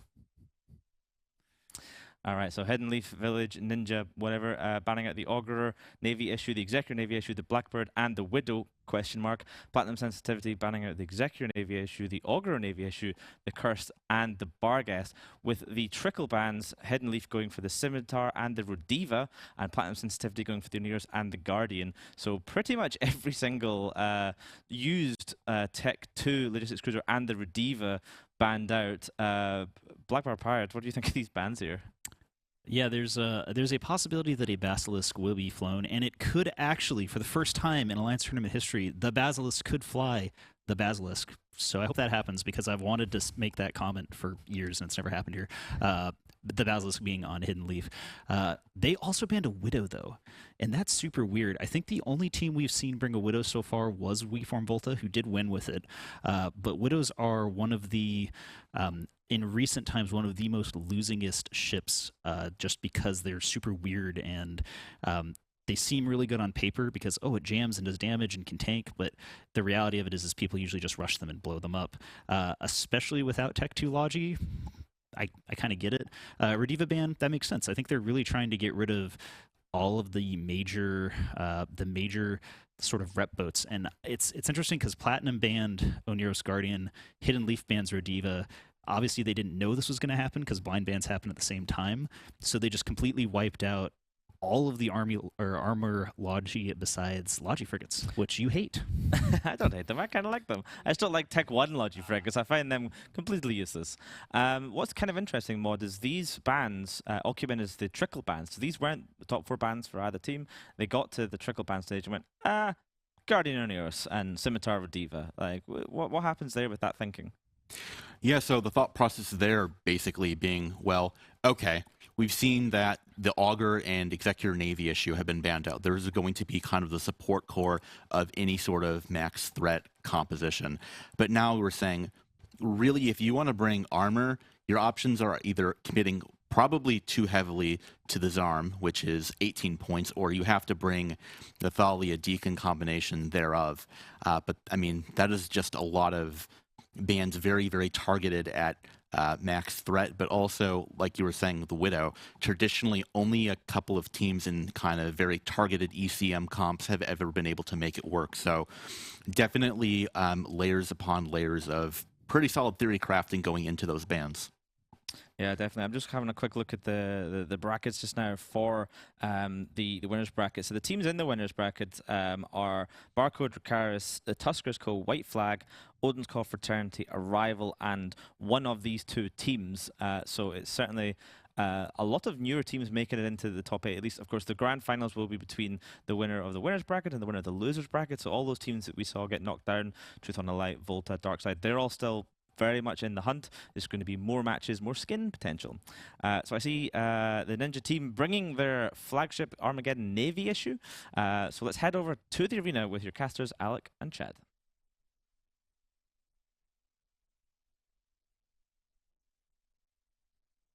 Welcome to the arena. We're here to watch the match between Hidden Leaf Village Ninja Assassin Squad esports team versus Platinum Sensitivity. Alex, would you like to go through the Platinum Sensitivity team? Absolutely. Platinum has bought a version of a Fly Killer comp with double Sleipnir, double Fleet Hurricane, Osprey, Celestis, Hyena, Jackdaw, Crucifier, Maulus. A lot of artillery in the highs and control in the lows. What about Jutsu? We are looking at a Kingslayer armor setup led by a Flag Geddon Navy issue with double bombers in the low end. See how they do in this match as we're counting down for the start of this match. Those bombers are clenched right now, I guarantee it. They did a lot of work links have last popped, match. and here we go. We see the Platinum Sensitivity team kiting away. And, oh, actually, they're going for the Hyena. Oh, the Basilisk. Goodbye. That was an absolute chunk, as you'd expect, though, from one of these Fly Killer setups. I'm sure they're probably going to go for another small ship next, because that is what these do well, the best, being already set up. It's probably the shortest duration the Basilisk has ever flown in an Alliance tournament. He is down in the first few seconds here. Meanwhile, the Osprey of Platinum Sensitivity a bit under threat. It's starting to get nuded out. It's painted. It's taking a lot of shield damage. It doesn't really have a lot of support for itself. No shield drones popping out for it. So he is probably not long for this world. The local tank of the Osprey, not well known here. Meanwhile, the Purifiers are starting to take some damage. We've got about a half armor there on Oscar Rossi. The Osprey will fall first as the Purifiers are surprisingly catching some reps here. Yeah, and it's both teams are doing what their comps do best. Fly Killer killing the small things on grid, and Kingslayer killing out that T1 Cruiser Logi. It's interesting to see what the next moves are here. Platinum Sensitivity, though, being shield, they still actually have a control bar, which is a little shocking with that Maulus and Crucifier as well as Celestus. Yeah, they're putting out a lot of damps right now. The Maul is doing work, damping out the Fleet Typhoon and the Get-In. It just doesn't seem to be enough, though, as they're still applying damage. The Hurricane Fleet issue of, I'm not even going to attempt to pronounce it, Kent, is about at half armor here. That is not the bar he wants to be going down. They're trying to kill the Thalia in return, but the Thalia is catching reps. Surprisingly, this Fly Killer setup is having difficulty actually applying their damage after that snap kill on the Hyena of Jutsu. Yeah, you'd expect with how quick that Hyena went down that maybe the rest of the team might also go down as fast. It might just be that initial value as you try to gain speed in the beginning of the match, as Hidden Leaf seems to have gained enough transversal to keep themselves alive against these artillery alpha shots. Yeah, the Hidden Leaf doing some excellent piloting here, making sure their transversal stays pretty high against the kiting force of Platinum Sensitivity. Platinum, meanwhile, doing pretty good piloting of their own here, as that Hurricane Fleet issue is living to win. He's in very deep structure, but you'll notice the damage application on him is mostly stopped for the past couple seconds here, maybe 30, 45 seconds. He's gone down only slightly. Meanwhile, the Purifier of Oscar Rossi continues to receive negative attention from Platinum Sensitivity, now dipping into lower armor than he's ever been. It remains to be seen if they can put him away here, but even if they do, I don't think it's going to buy this Hurricane Fleet issue much time. He's still in structure and dropping. He's dropping more rapidly now. I think he's run out of room to run away. He's very close to the edge of the arena. The clips have reloaded on those rapid heavy battleships, and it looks like they're going to take out this Hurricane Fleet. They do trade one of their bombers for it, but bombers only being worth 4 points. You've traded away your Osprey and your Hurricane Fleet for a Hyena and a bomber. Not a trade you'd be wanting to make when you're running these Fly Killer setups. No, not a great trade. The Hurricane dies. It did pop blinks before it went down, so it's trying to support its team from beyond the grave here. But just Hidden Leaf, they're doing what they need to do here against this Fly Killer setup. They're keeping their low end alive far longer than they have any right to. The Fly Killer is dependent on just popping through these lower hit point ships with their alpha and high tracking. The Sleipnirs not tracking as well as they need to here. Even the Magus, which is one of the easier to kill low-end ships on this Jutsu team, it is tanking. The pilots of the Hidden Leaf are dancing around these artillery shells. Yeah, it looks like Platinum Sensitivities, they have targets in mind that they want to shoot, and they're shooting into those targets, not applying enough to take them down, which is what their comp is supposed to be doing here. And now that that is not happening, it seems like they're starting to fall apart slowly. It's not over yet, though. It just takes one or two great volleys to actually change the tide of this match. But with that said, the Hurricane Fleet in low shield. Yeah, meanwhile, it looks like Platinum Sensitivity is pivoting now from killing the low-end ships to going for the high-end. They're trying to take out the Typhoon Fleet issue here before they lose too much of their damage. This Hurricane Fleet issue, not lasting nearly as long as his partner, goes down in rapid fashion. The Typhoon Fleet issue, meanwhile, is not able to dodge any of these artillery shots. It is going down more rapidly than you'd expect, but still, the artillery ships, they're high damage, decent DPS, but not nearly as scary as the autocannon rush that you might see from a normal Sleipnir fit. Exactly. The Typhoon does appear to be stabilizing now. It looks to be stabilizing as the Sleipnirs are still slightly tanking, but they only have a little bit of time to buy themselves tank with those XLASB charges. You only get 9 charges in one of those, and the Sleipnir having a shield rep bonus. They need to buy themselves enough time to maybe kill this Typhoon, but it does not seem like they're actually breaking anything on grid still. No, and in fact, I'm looking at the tank bar for Platinum Sensitivity. I don't believe these even have XLASBs fit to them. I think these are purely passive Slefs. Going for a big pile of hit points instead of the active rep bonus, not relying on the ASB reloads here. But yeah, coming in slightly under the overall effective hit points you would expect that ship to have. Now they're trying for the Deacon of Neo Ligath. All of his shields got stripped away in one shot. But then the damage is immediately stopped. His Thalia partner is able to keep him up no problem against the DPS of the remaining Sleipnir team. And going down those 2 Hurricanes early, it does not look they actually have the alpha to break these frigates anymore. The Hyena attempting to get paints and webs on things, but it did feel like it was heavily restricted due to those newts on that Geddon. Yeah, the newts of the Geddon pretty much made the Hyena a non-issue, and that was a key factor in the inability of these artillery ships to land their shots on target. Now you see the shield tank of the Platinum Sensitivity Snuffed finally broken. He's now in deep, deep structure, and there he goes. It looks like his Hyena may follow shortly thereafter. And at this point, there is not much Platinum Sensitivity can do about it. They lack the DPS to break even one of the logistics frigates on the Hidden Leaf Village Ninja Assassination Squad esports side, which means that is probably it for them. Unless they can catch one of these frigates or destroyers out of position away from the logistics.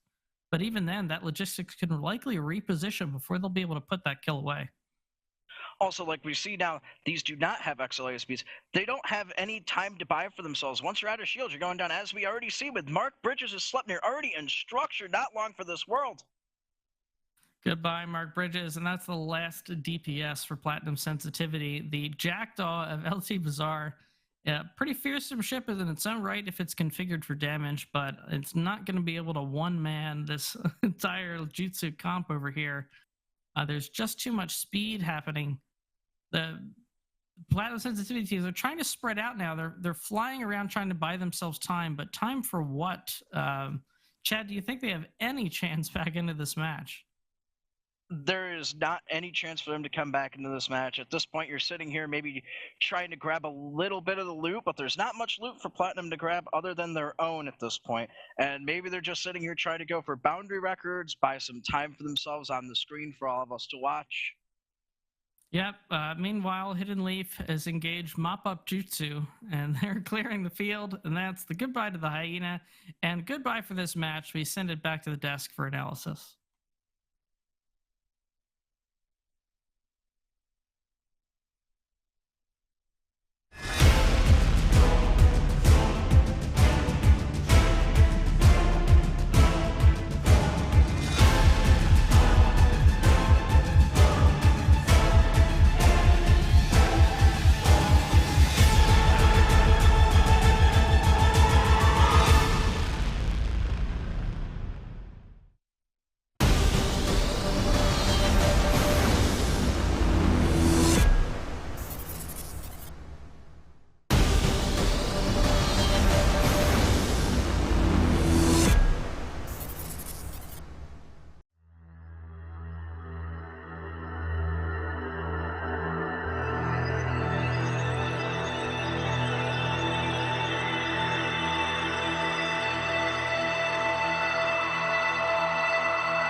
Hidden Leaf Village Ninja Assassin Squad esports team. They're taking the victory over Platinum Sensitivity in an exciting match. Blackbear Pirate, break it down for me. What went on there?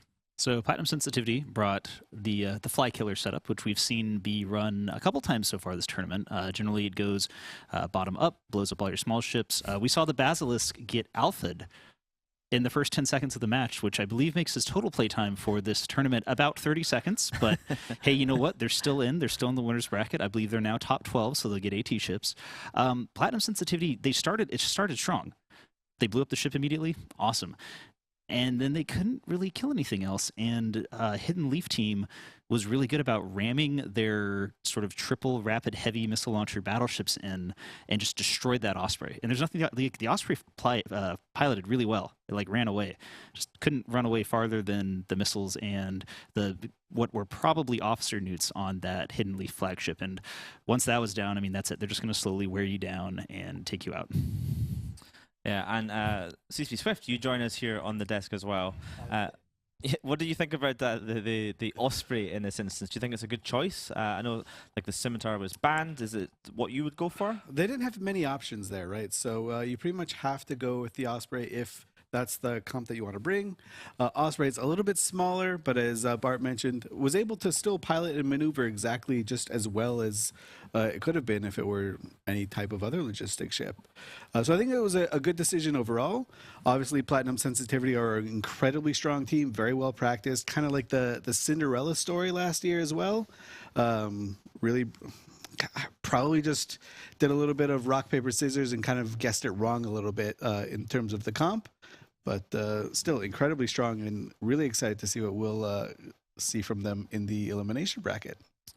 Bart, what do you think about this flagship Armageddon Navy issue? We've seen a few full Newt ones.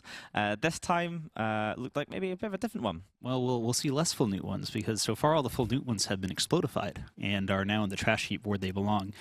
This one saw, not only did we see one that was using rapid heavies, but it was in a King Killer setup with the triple rapid heavies. So they definitely used its long-range newts really, really well.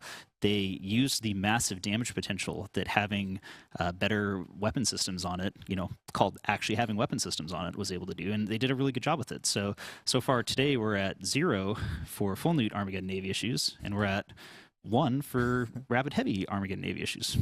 I feel like CC Swift, we're seeing quite a lot of flagships being deployed today, perhaps more than we usually see at this stage in the tournament. Lots of them dying, which is super exciting. But I mean, today, like what we've seen, like 8, 9, 10 flagships be fielded. Yeah, and quite a few matches with flagship against flagship action, which is always the hottest kind of action.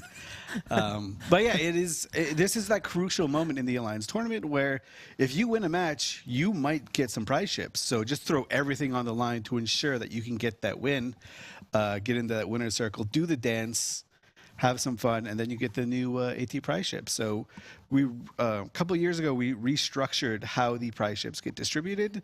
Back in the dark days, only first place and second place got the prize ships. Then we kind of moved down to 4, then to top 6, and now we've like really redistributed them through pretty much the top half of the tournament. Top 16, yeah. Yeah. So really, this kind of opens it up so you can participate and have a better chance at kind of getting payoff. It's a lot of work to put a team through the Alliance tournament. This is a lot of practice, a lot of effort from people, not just flying on the teams, but the theory crafters, the ones practicing, you name it. So being able to reward these pilots for their incredible work is a really strong suit.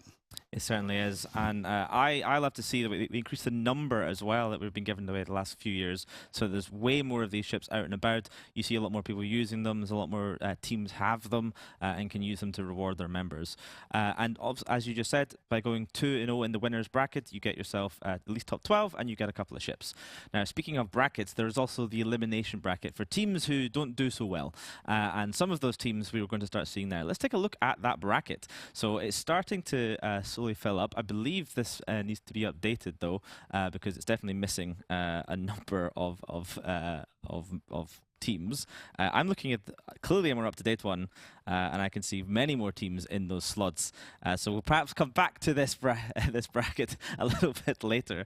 But we can talk about the first match in the elimination bracket that we're going to go to now, which is going to be a spicy one. It is Truth.Honor.Light versus Exodus.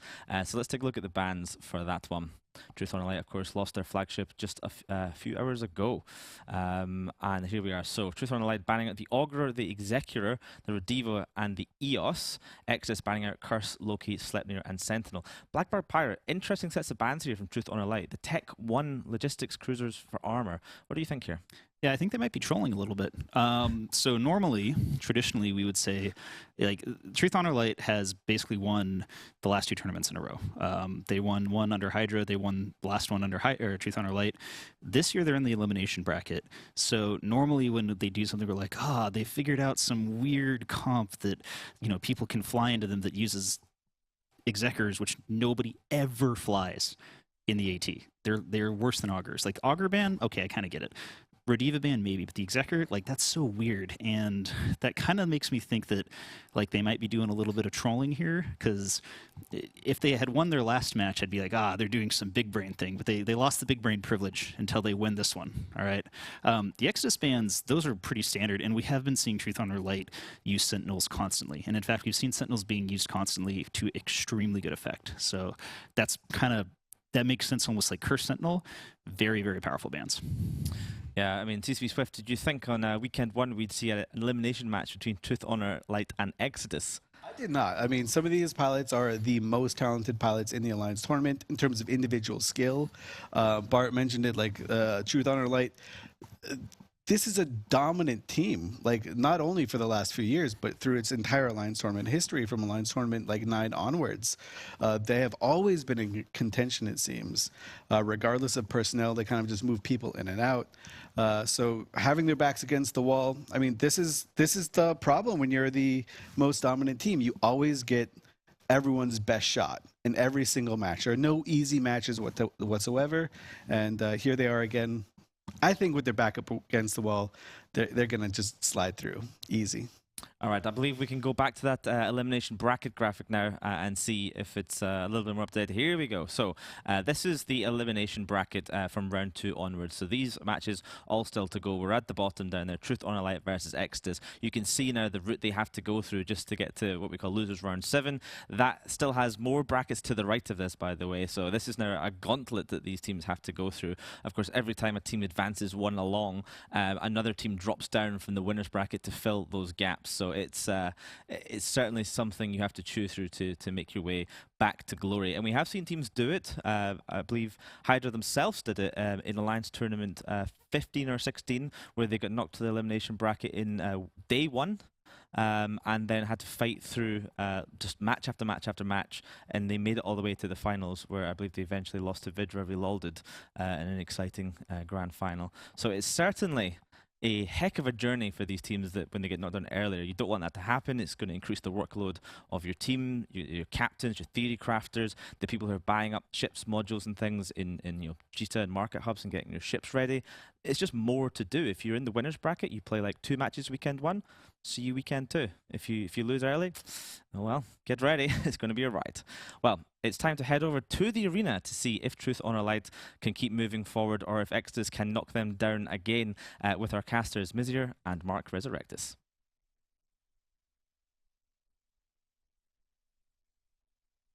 Hello, welcome back, friends. It is me, Mark Resurrectus, here with Mizier, and we have Truth.Honor.Light in red and our friends from Exodus in blue. With Truth.Honor.Light, we have a interesting setup. Ferox, Vulture, Ferox Navy, Brutix Navy, all on the high end, and a lot of DPS coming out of those ships. And then a Phantasm, Exec Navy, just an incredible amount of DPS. Mizier, what are we seeing from the team from Exodus in blue? Yeah, Exodus have brought something more traditional, like with a heavy battleship core, like Balgon, Vindicator, and a Baton. Really chunky ships, and they're supported by 2 command destroyers, 2 luxury frigates, a Hyena, and 2 crucifiers. And the Truth.Honor.Light team, something like untraditional. It looks like a shield version of the battle cruiser spam comp. It does, and they're immediately going after that Hyena of Wasa QC from Exodus, and it will go down quickly. Those rails will have no trouble tracking that Hyena. Now going in on the Brutix Navy. This is, of course, a shield Brutix Navy. Now dipping into half shield from BAP 1811. Yeah, so this is like a highly offensive setup with a lot of damage. They do have like this Osprey to like wrap them a bit, but these shield ships do not have many mid slots they can use for tank. But in return, they get a lot of low slots for the damage. So seeing them like tear through stuff as they might struggle a bit to track some of the small frigates. Going to take some good piloting, but it looks like that Crucifier is going to get hammered at the same time, and Vindicator's taking heavy damage. Yeah, the Vindicator's taking quite a bit of damage right now, as is the Ferox of Ajax 33. That Ferox is now being the low shield, the Osprey doing its absolute best to try and keep it up on top of, well, yeah, absolutely trying to keep it up right now. But again, the Vindicator is going to go down into half armor. Yeah, it looks like it just evolved into a brawl, like a lot of people being like in the middle, like going all in for that Vindicator. They do lose the Ferox, but that Vindicator is taking heavy amount of damage. But Kali are getting blooded off. Like these medium guns can track well when people know how to turn a traditional match, and these guys for sure know how to do it. Absolutely. Now pushing back in on the Brutix Navy. The Brutix Navy is going to take a lot of damage. Again, it is not a traditionally shield tank ship. So if there's one to push on, it is this Brutix Navy. But if they lose the Brutix Navy and the Ferox in exchange for a Vindicator, it's a pretty good trade.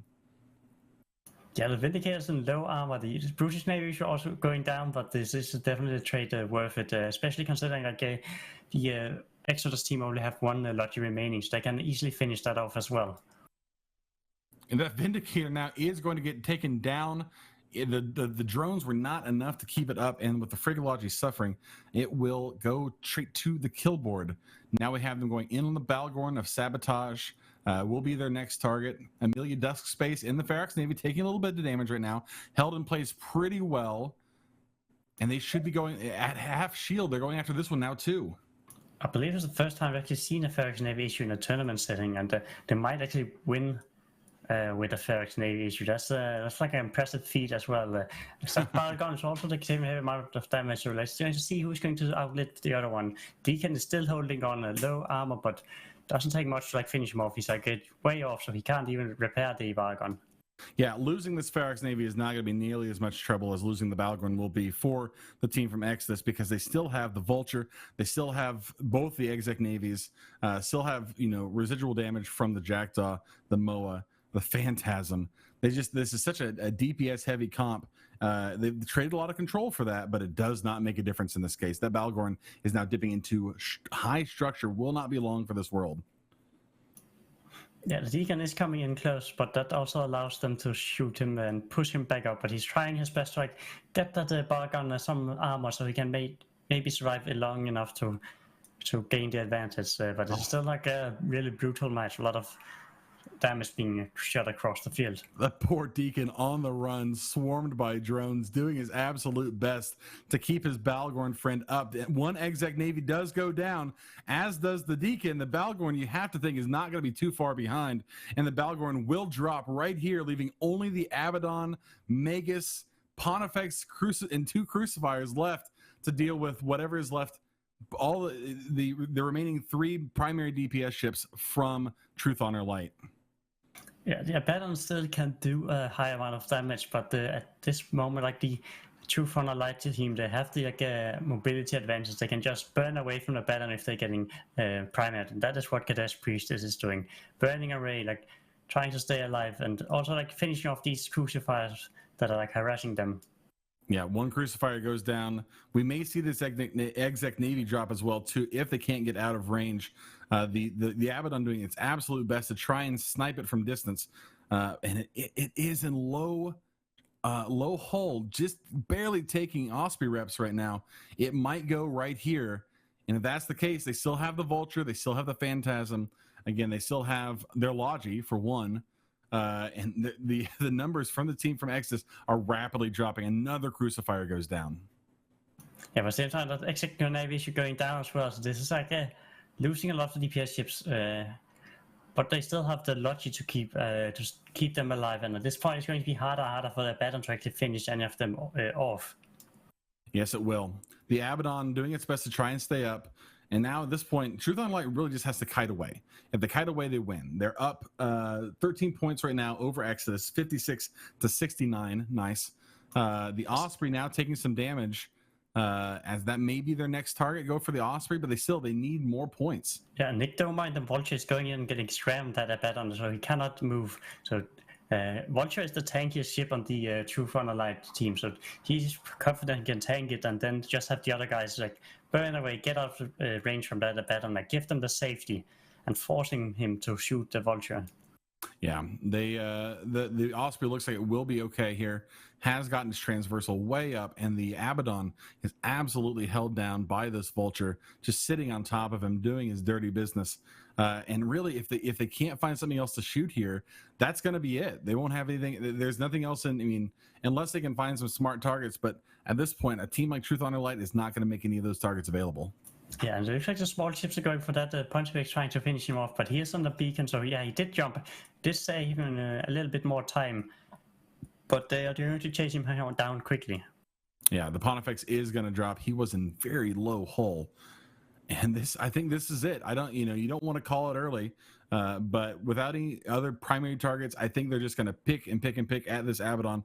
Very well played by the team from Truth.Honor.Light. The Magus goes down here in just a moment, and they did exactly what they needed to do. They defanged the most dangerous ship on grid, and then they just picked them apart from the back end. Even if they were willing to give up, battle cruisers, they had so much DPS left over. It really didn't make a difference. So I think like one thing I really need to shout out for the Truth.Honor.Light team is that after losing that flag battleship and losing a match that knocked down into the lower bracket despite being one of the tournament favorites, it can be something that can really break your morale. But these guys kept their composure and they managed to continue and keep on. This is one of the teams that can just go through the lower bracket and murder everyone on their way and then make it to the finals after all. They did do that one year where they even got knocked down the first match by Templis team. So these guys definitely dangerous. You almost think they revel in this, right? It absolutely gets them going. The idea of, okay, so you knocked us down out of the winner's bracket. Now they're looking at the loser's bracket like a bunch of wolves. They're going to get out there and feast. They have that mentality, which is so important, man. Zaraxel Nightblade in the Abaddon now, dropping into hull, will not be long for this world. And the Exodus team certainly made it really hard for the Truth.Honor.Light to progress from here. They had to really bring the A game and do their best to defeat Exodus. But unfortunately, that means that Exodus are going to drop out of the tournament as this is the elimination bracket match. That was a great match. Truth.Honor.Light still the odds-on favorite for this tournament. A spectacular display here. We will send it back to the desk with our friends CCP Overload, Black Bart Pirate, and CCP Swift.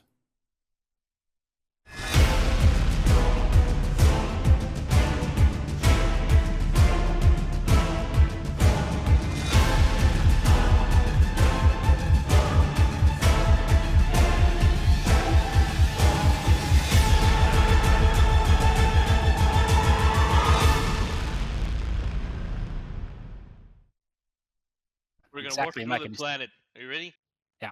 See somebody's house on the way. What do you think it would feel like if a ship walked through your house? I might have some weird effect. Imagine, maybe they just get sneezing. They get explosive diarrhea or something like that. I like the sneezing more. Yeah. Sneeze out of your ass, oh no! Guys, what the? Hey, you started with the. All right, you know what? Jump. This never happened. Let's move on. Who's our secondary target? The Simi, broadcasted. If they jump in now, then we kill them. I want bubbles all over this fleet, guys. On dock now. Do it now.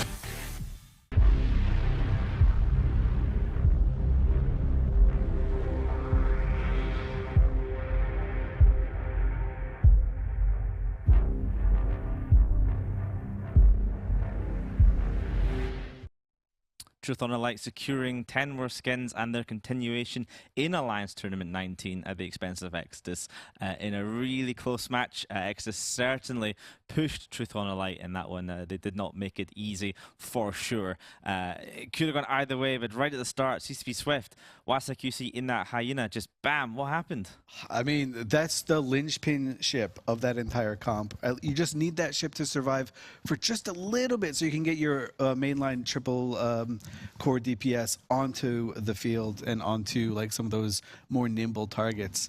Wasa, I think, is probably one of the most individually talented pilots on the Exodus team and in the Alliance tournament, but all those medium railguns, those crucifiers weren't enough. Just instantly nuked him, and he had to sit in his capsule that whole time just watching what was a great match, but you don't want to be in a capsule when your back is against the wall and your team needs you.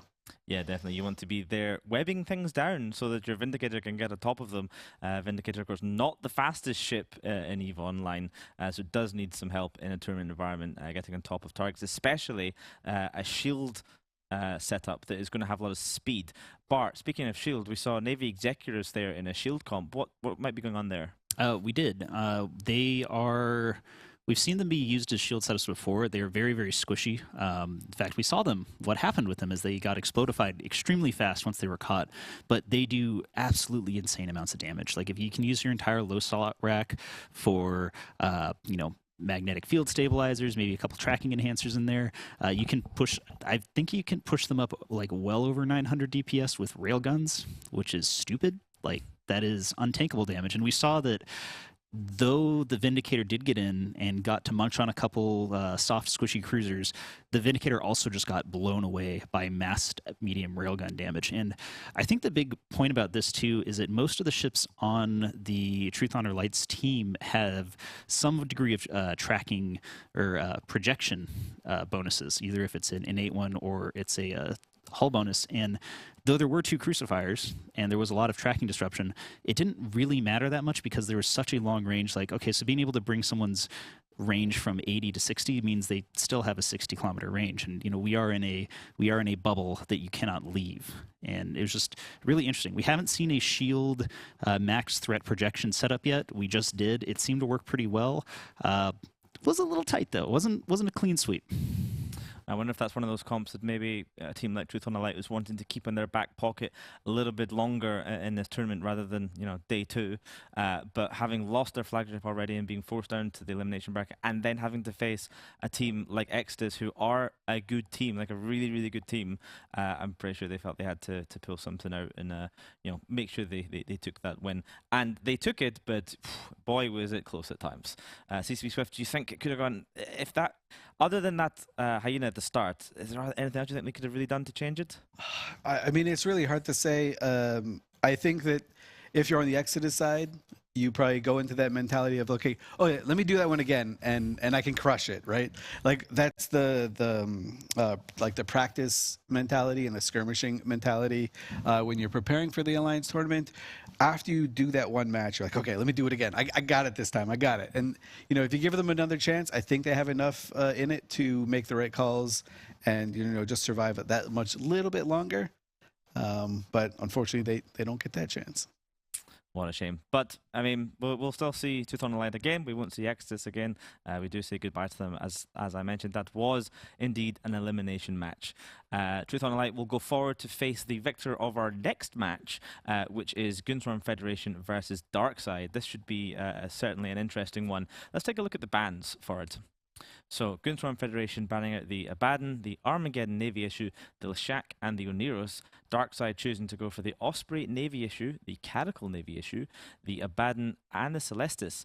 Of course, we have some trickle bans here with the dual Abaddons. So, Goonswarm Federation going for the Deacon and DarkSide going for the Hyena. Blackbird Pirate, what do you make of these bans here? It's a little interesting seeing DarkSide ban the Abaddon as well. Goonswarm actually, for the first tournament in a while, I feel like they're actually in this one for reals, and they're paying attention to the meta and they're paying attention to other teams because they are actually target banning a lot of what DarkSide brought previously, which is something that, teams that actually pay attention do.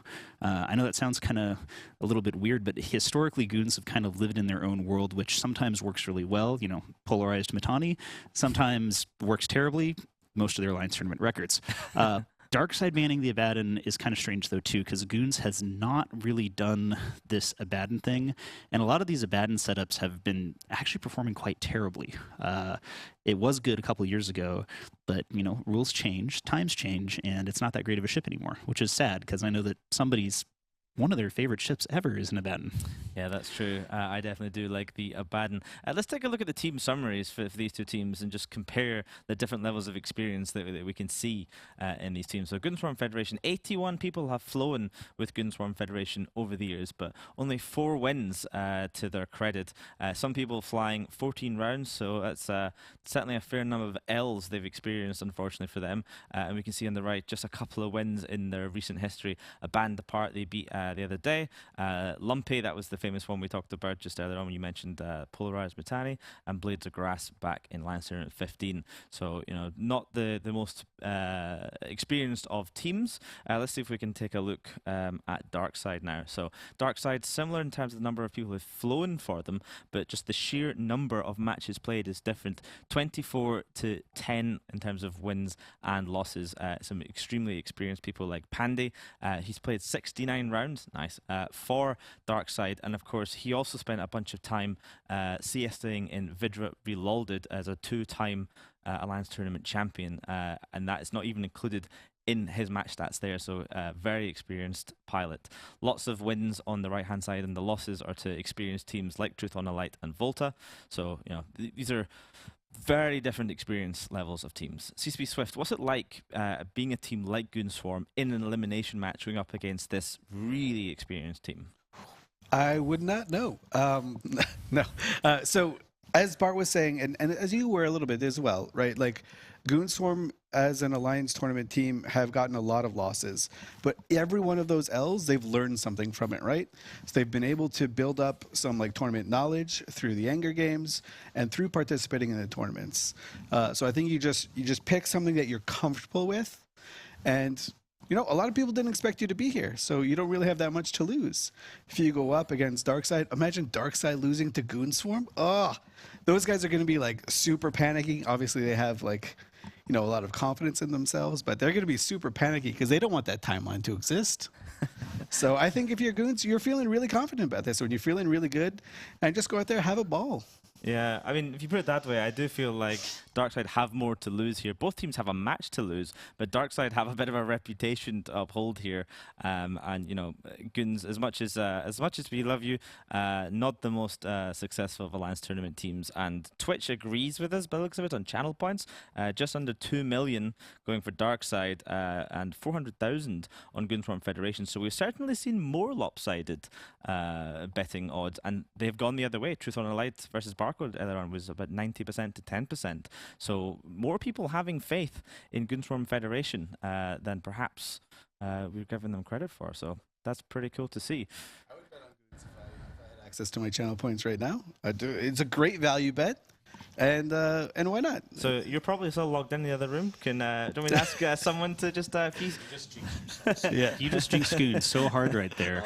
You can't say that. You can say I really hope that they would win. It would be great for the narrative if Goons win. It'd be fantastic. They're the best Goonswarm team of all time this year. But when you say I would bet on Goons, you just got them. I've never lost when I come to betting my channel points. So. And you're going to put your channel points on Goonswarm Federation here? Absolutely. Okay, whoever's in the room with CCP Swift's computer, please put his channel points on Goonswarm Federation. You have my permission. Thank you. All right, it's time to go find out what happens to CCP Swift's channel points with our casters, Alec and Chad.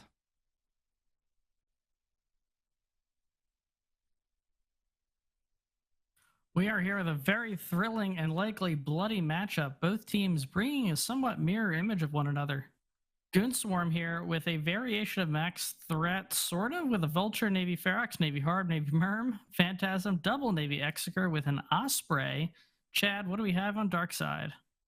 DarkSide bringing that gunboat-style medium blasters and beams with a heavy armor core of Absolution, Harb Navy, Brutix Navy, double Exec Navy with a double Talia low end.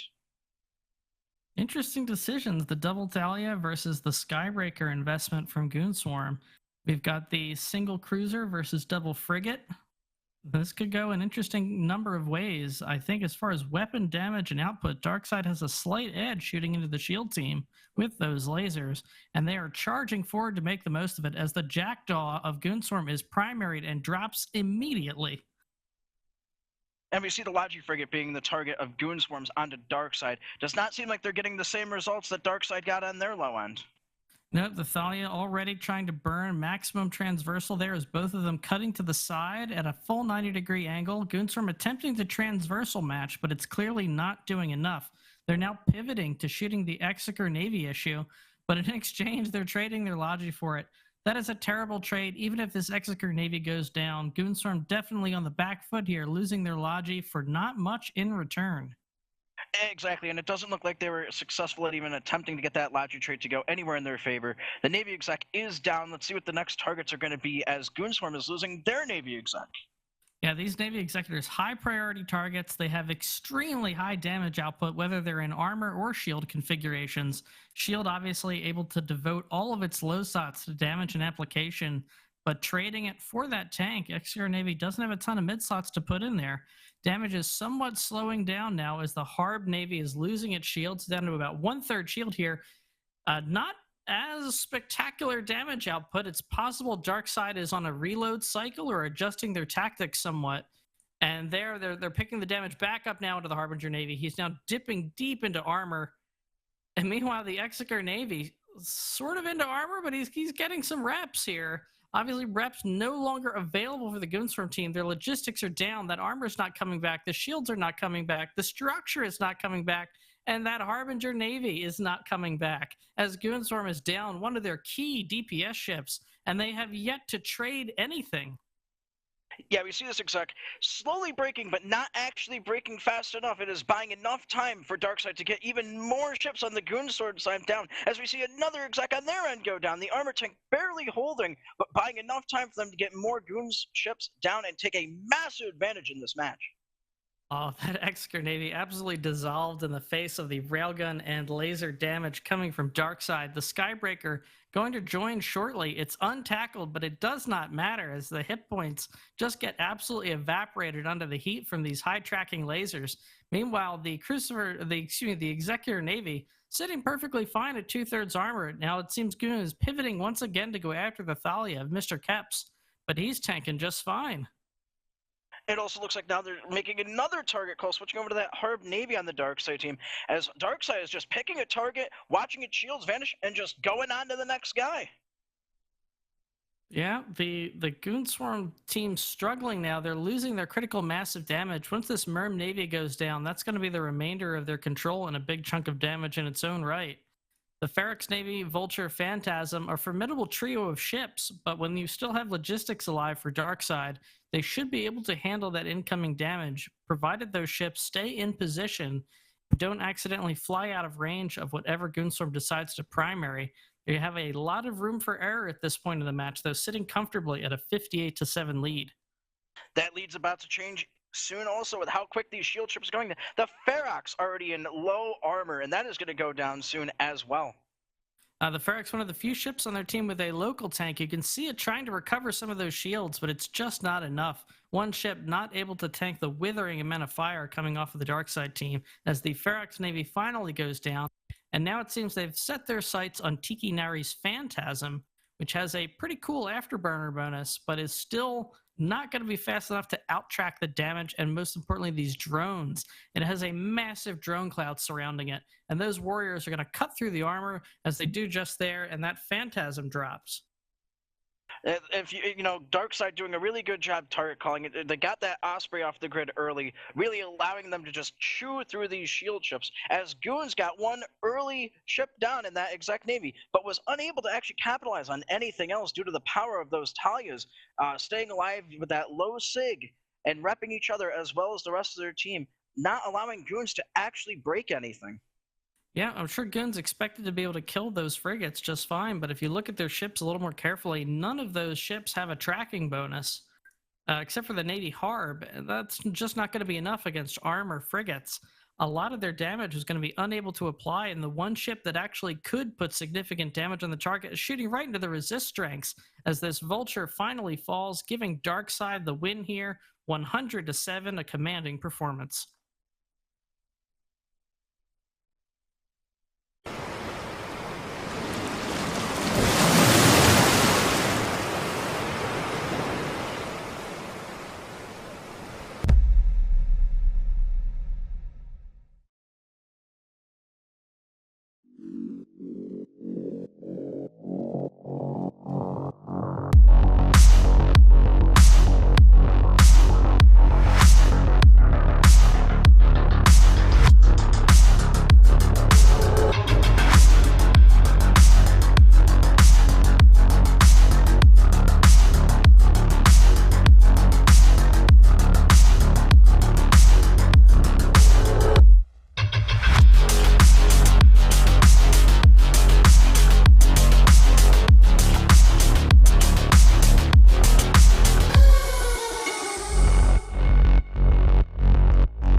Kasich, you are one of two people that couldn't listen and couldn't check bookmarks and find your own way out. The entire route was literally bookmarked out to Losec. I bookmarked it 10 minutes in advance!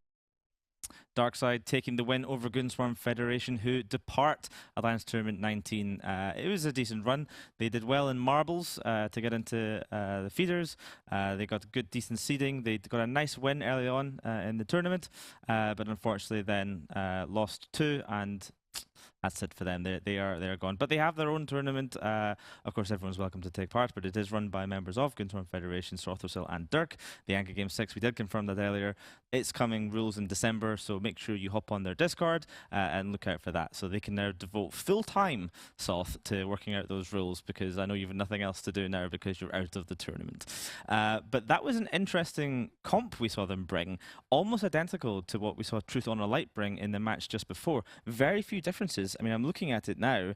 There was, instead of the Navy Brutix and the Ferox, they had a Navy Harbinger and a Myrmidon, and there was a Skybreaker instead of a Moa. But other than that, basically the same kind of concept. And I think we got to see the difference between the two levels of execution there. Blackbar Pirate, what do you think? Yeah, and I guess something to kind of look, because I was not reading Twitch chat, but I kind of know that people, every time things like that were like similar setups, they're like, they're collusion, they're copying each other. Because these matches were so close together, there's not really time for Goonswarm to have been like, oh, we just saw Truth.Honor.Light fly this, we're going to fly it. Like, you don't have time, you have to be ready already. But we did see a massive difference in execution. I think that you called out that we think that what happened is the Goonswarm target caller said the Thalia will be primary, and so they shot both at the same time, weren't able to break either of them, and by the time that sort of was figured out and they swapped, 40, 50 seconds later, they're already down a Jackdaw, they're already down another DPS ship, and that was it. And that's kind of one of those things where the sort of the tight-knit and experience of a team like Truth.Honor.Light, who has flown so many matches, they're not going to make that mistake. They're going to have everything sorted out, and the instant that starts, they're going to alpha somebody, which theoretically the comp that that Goonswarm had could have done the exact same thing. Like, it was very similar. Besides, Satonia said something about the Navy Merm and was like, which you can talk about that one. But theoretically, the Hydra setup should have that Goonswarm used should have been able to do exactly what Truth.Honor.Light did. CSP Kessel, you join us. What about this Navy Myrmidon? I just don't like using the Navy Myrmidon over the Navy Brutix, just because the Navy Brutix just has far more reliable damage, and especially it's going to do damage to the same ranges as the rest of your railgun ships generally, rather than the Navy Myrm that has to spend some time sending the drones over to it. It does have bonus guns and bonus tracking, so it can kind of do about 2/3 of the DPS that the Brutix can do, but just having that delayed DPS, I think, also just means you just can't kill targets super fast. Yeah, we saw right at the start of that match the Goonswarm Jackdaw just get pretty much volleyed from the get-go. I honestly didn't even get a chance to see if he was even moving at the start. What we sometimes see is a match starts and a ship just appears to be sitting completely stationary for no reason. But when you are teleported in and you warp into the arena before the match actually starts, while the countdown is running, you are locked in space. You can't do anything. If you hit approach, if you double-click in space, your ship doesn't move. So if you maybe hit approach just before the start of the actual match, or you double-click in space, that's ignored. You have to actually do it after 0, and sometimes we see people being a little bit premature. They click the button, then they start turning on mods and things like that, and they just sit there for a couple of seconds, and it's quite possible that happened to the Jackdaw, and he just got a little bit caught out. Blackbar Pirate, have you ever experienced anything like that? I probably have. I could probably go back in time and see it. One thing that I think is important, because obviously we are all watching them and seeing their every single actions, so it's very easy for us to look at a pilot and say, wow, look how terrible you are. Now, I will say we have seen flagships not move for 30 seconds, and that one's kind of like, okay, you're being terrible. But when it's, a couple seconds, I highly suggest anybody who does PvP in EVE to record yourself PvPing and then go back and watch that, and you're going to be like, Jesus Christ, I am so terrible at this game. It took me 12 seconds to start overheating a module in this situation. So imagine that with a situation where the Alliance Tournament, where every single win, those 10 ship skins alone is, tens of billions of ISK at least, sometimes even more. Every single win here is massive ISK gain. Every single loss is the 5,000 people watching you being able to ridicule your every single moment. So I can understand why this stuff happens. It's okay to kind of be nice to them to some degree, unless they're in teams like Volta or Truth.Honor.Light, where you're like, you guys should know better. Yeah, I mean, speaking of Truth.Honor.Light, DarkSide will move on in the elimination bracket, and they will go up later on against Truth.Honor.Light. I believe next Saturday. Yeah, next Saturday we will see DarkSide versus Truth.Honor.Light. Truth.Honor.Light, of course, lost their flagship. DarkSide still have a flagship Vindicator available, so that should be a super spicy match, which I'm very much looking forward to. Now we've got about 8 or so minutes until our next match, which is Paper Numbers versus Till Doomsday, and moderator's been busy. He's been off interviewing people again. This time we can hear from the captain of Paper Numbers. Yo, hello, I'm Jelfi from Paper Numbers, the current AT captain, together with Raiffeisen. Raiffeisen is sadly not here, but I can answer all your questions. We are currently living in nullsec because there's a little bit more content and it's better for recruiting. We got a little bit bored of Wormhole, so now we live in nullsec and do our stuff there. What has been your experience as a captain or co-captain of your team? My first experience was in Anger Games. This was my first tourney, and everyone was feeling like down after the AT in Eltrick. We just formed Paper Numbers from Eltrick. All the German peoples came together, and then I was like, yo guys, let's do a tourney. We have good pilots. And then we went into Anger Games and got second place. This was my first time captaining, and I was really proud. And I thought, yeah, let's go for the AT. It was a good practice. I think we can go far, and I think we got a little bit far. We won twice and then lost twice. So it was a good first experience. And this time we want to go for more, even though the teams that we are up against, I think, are really stacked.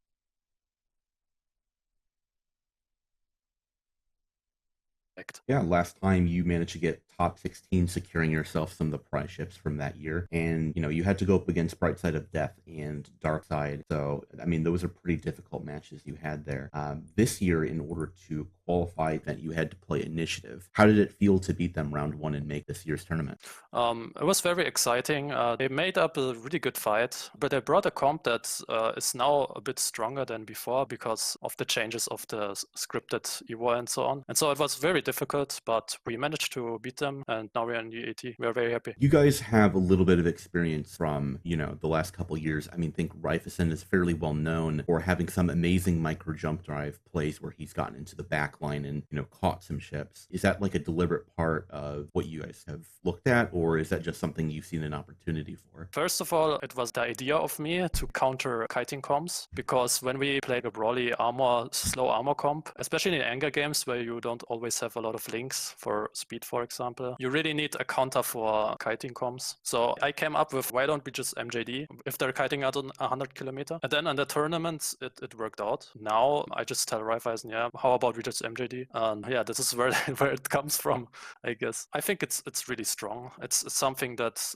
not a lot of people use. I don't know why exactly, because I guess it's very risky if you bump or something, but I think positionally, it's a really good tool to make the best out of your slow battleship, I guess. Who do you feel some of the star players on your roster are? We have a lot of good players. First and foremost, the players that stuck around since Eltrick, like me, Raiffeisen, Maddox, Parkbank, CEO. Those were like the names that came from Eltrick and are still here and still practice since 3 years now. We've got so used to each other. Of course, we recruited a lot of other players like Huffy V6 and Arvin Estalia, both very good Spectre FCs. And then some other hidden talent that fill our roster really well. So we got a really good team actually this year. What do you feel some of the strengths of your roster overall? I don't really want to tell about our strengths and so on. It's a little bit of a mystery. We are all good players, very experienced, and I think the main strength is that we know each other very well and we can communicate with each other very good. Do you have any rivals, any sort of history that you have with other teams, either in the tournament or that you've scrimmed against? My biggest rival is probably, now they play as White Flag, but playing in Eltrick, I lost to them when they played as Locust Primary, and then lost in Anger Games in the final. They're a really good team, had a really good pilots, and I would like to beat them. I hope to meet them in the second round. Let's see how it goes. Also, I would like to fight other teams, other really good teams like Volta and Truth.Honor.Light, like Hydra. I think they're really, really good, and I want to play against them. I want to see how it is in a 10v10 against them. It would be very exciting. For your very first match at this tournament, you drew up against Deepwater Hooligans. How do you feel about that match? Yeah, it will be a good match to prove that we are on the upper end of the teams. I don't know what to expect exactly, but we will try our best and hopefully beat them against Deepwater, then Tuskers, and then White Flag. Hopefully we will beat them. Thank you so much for joining us, and best of luck on grid. Thanks. A shout out to Snorp for teaching me how to AT when I was on Eldrick. Thank you, moderator, for another one of those excellent interviews, this time with Paper Numbers. So Paper Numbers versus Till Doomsday coming up in an elimination match. Let's take a look at the bans and see what's going on here. Okay, Paper Numbers banning out the Curse, the Sentinel, the Eos, and the Deacon, whereas Till Doomsday going for the Brutix Navy issue, the Harby Navy issue, the Augur, and the Executor Navy issue. CCP Kestrel, what do you think of these bans here? It really seems like Till Doomsday just wants to get rid of the major threat comp. They're taking away 2 of the Navy battle cruisers, taking away the extra Navy issue, and also taking away the Augur. We also see Paper Numbers getting rid of the Sentinel and the Curse, so a lot of TDs are gone, and Eos and Deacon, so they feel like pretty solid bans, but it seems like probably we're going to see some shield setups here, or the triple armor battleship core. What about you, BBP, what do you think? I agree. I feel like this is leaving open some of the interesting shield setups. I really hope we don't see triple battleships. I think the only one we've really seen winning, surprisingly enough, has been this maybe almost a resurgence of these Kingslayer setups. But I could see like this is kind of one of those moments where when you're down 1. You're out if you lose this match. This is when you pull out the weird stuff where you're like, all right, let's slam them with like a Torp Scorp shield rush or something like that, because that was cool. And I want to see more stuff that's like that, where there's like these all-in, slightly cheesy setups. And the things that are really good against these all-in cheesy setups are actually setups like the max threat setup, because it's so versatile and you can just run away while blasting them. By banning that out, this opens up a lot of really interesting possibilities here. Well, it looks like Till Doomsday bringing in their flagship Armageddon Navy issue. The question, of course, remains: is it fit with guns? Is it full newt? I'm sure we'll find out in just a moment. Any predictions for this match here, CCP Kestrel?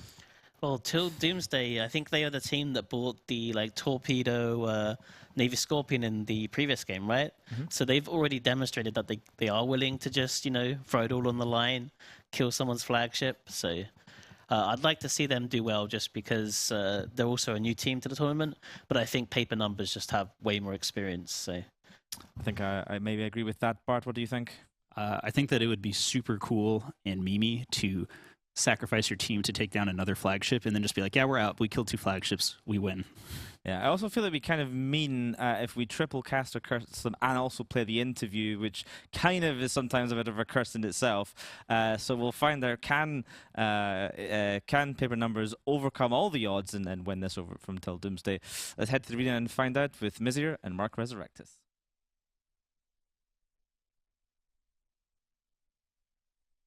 Hello everyone and welcome back to the arena. I am Miss, and with me is Mark Resurrectus, and this is Germany versus France. Like we're having Paper Numbers in red and Till Doomsday in blue. Yeah, Ms. Till Doomsday has brought that Armageddon Navy issue, but as we've learned from Black Bar Pirate, it is going to die because it is a full newt get a Navy. There's not a gun adorning its hull one little bit. Paper Numbers bringing Double Cyclone Fleet, Claymore, Drake Navy, a lot of heavy missiles on this side of the field. I think we're going to see them kite, and look at that, they're burning away. They're absolutely going to kite.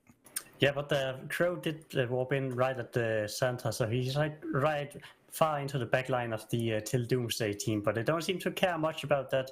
They're still just going ahead, just going for that Osprey, already in half shield. The Inquisitor is also taking a amount of damage, but he can get wraps from his body in the Thalia. Yeah, there are a lot of drones coming down on that Osprey right now too, and they do not look very friendly. They are blue; they're not red drones. That means they're the enemy drones.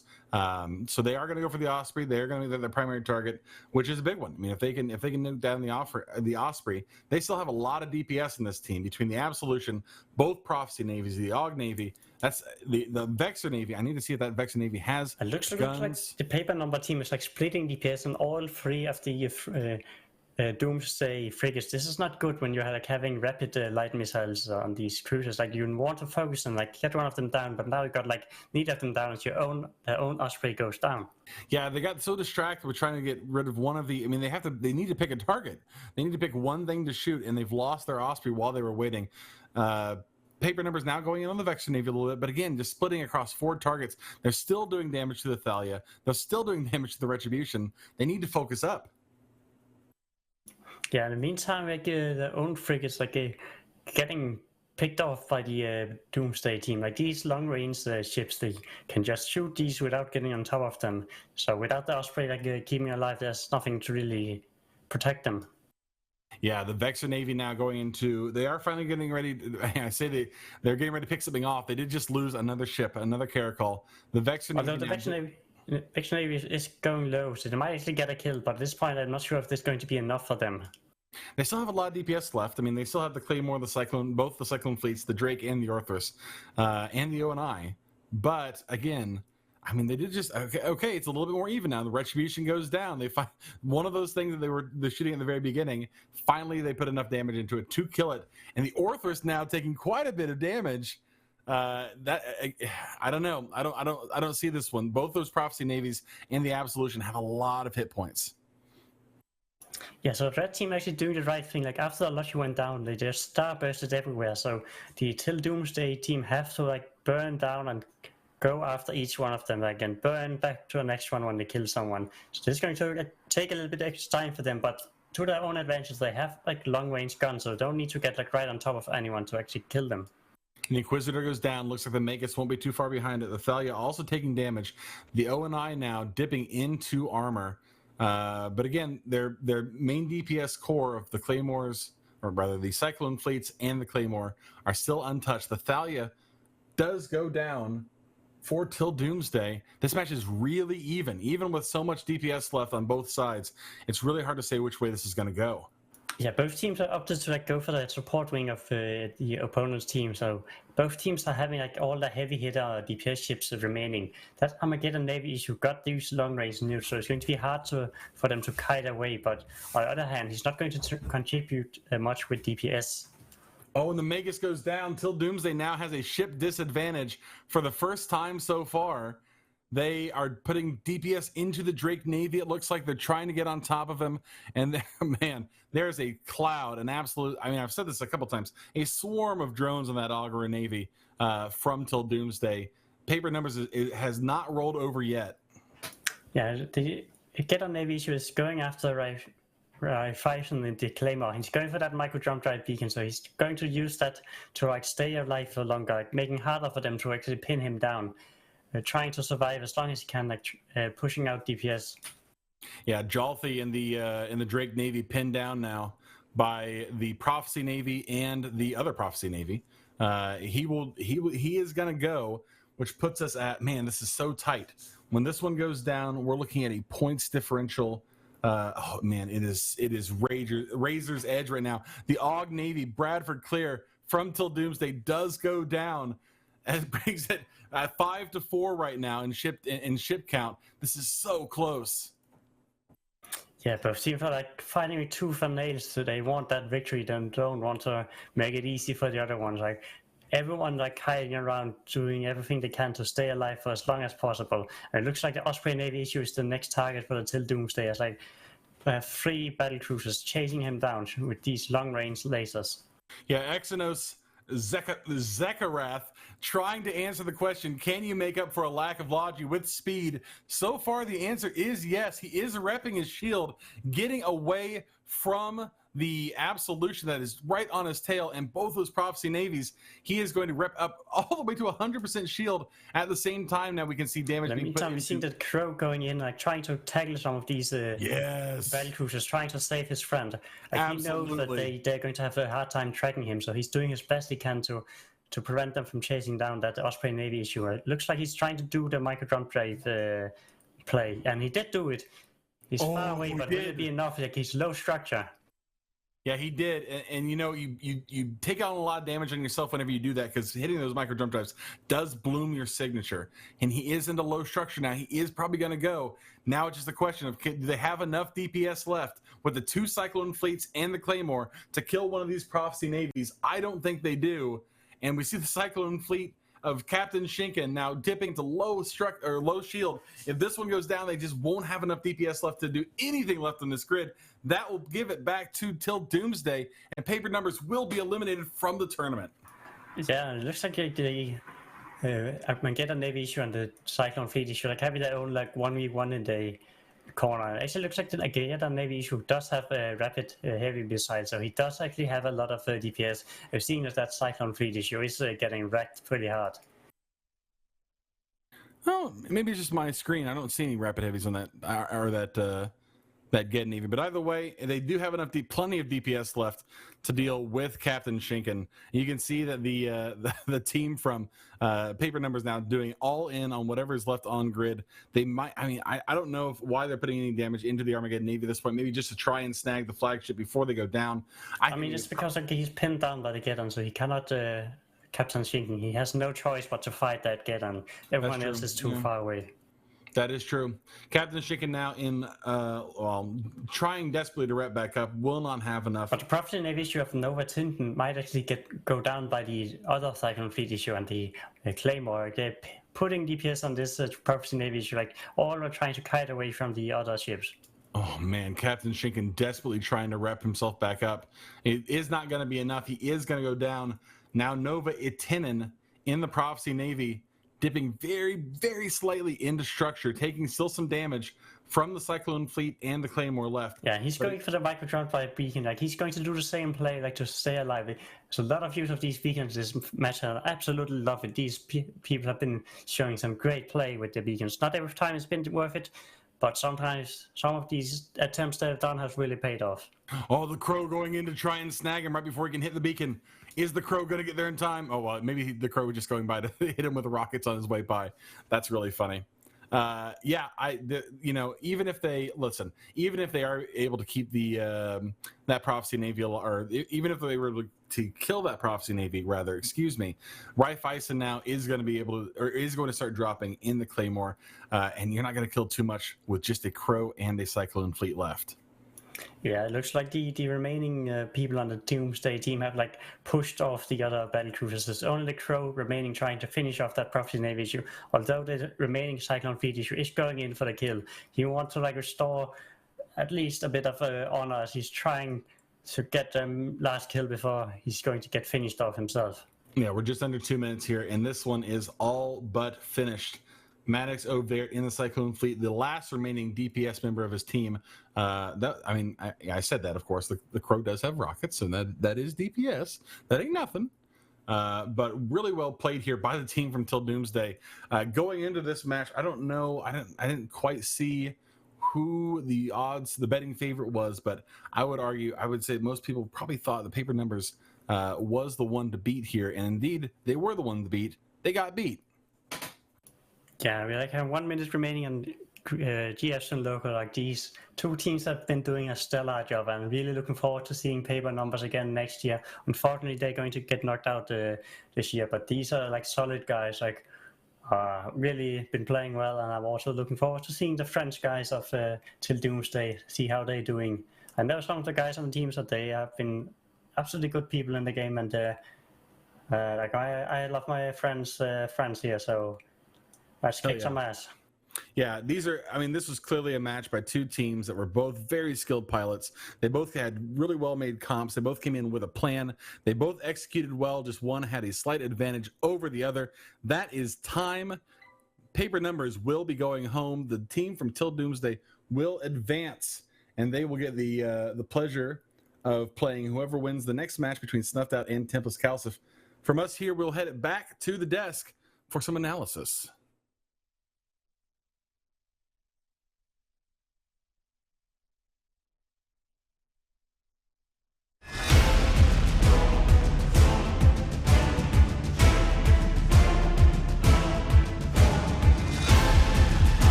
Guys, stop being casual. They're really bad. We should not lose anybody to this. Warp off. Warp off. Take the fleet warp. Everybody warp off. This is really, really bad execution. I'm very disappointed. Rain, are you in an armor vagabond or something? No, I've got XLSP. And polarized guns or what?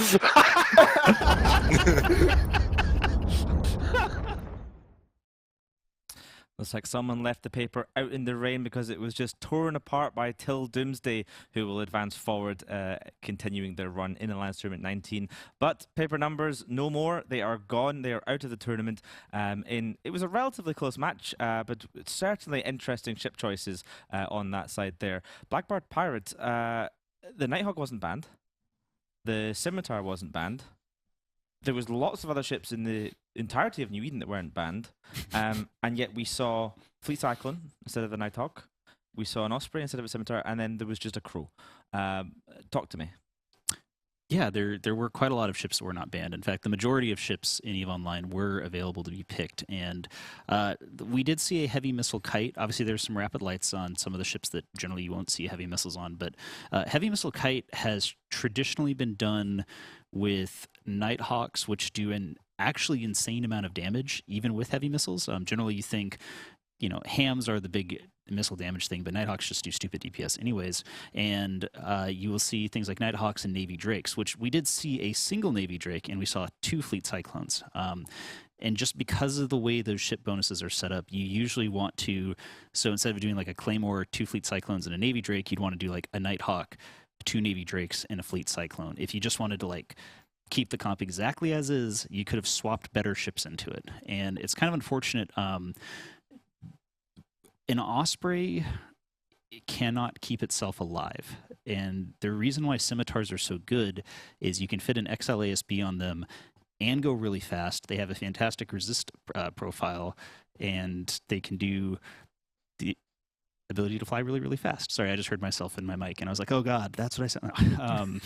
So the Osprey, if you're trying to do a kite setup, Ospreys are not good. They are fast, but they cannot keep themselves alive whatsoever. And we saw it happen. The Park Bank flew really well, but was slowly whittled down, and there's no way to save yourself. So if you're going to do missile kite, copy what people have done in the past. Like, there's a reason why those teams are flown the way they are. Yeah, I feel like there was a lot of good piloting on both sides. Special shout out to Exynos in the Navy Osprey on paper numbers side.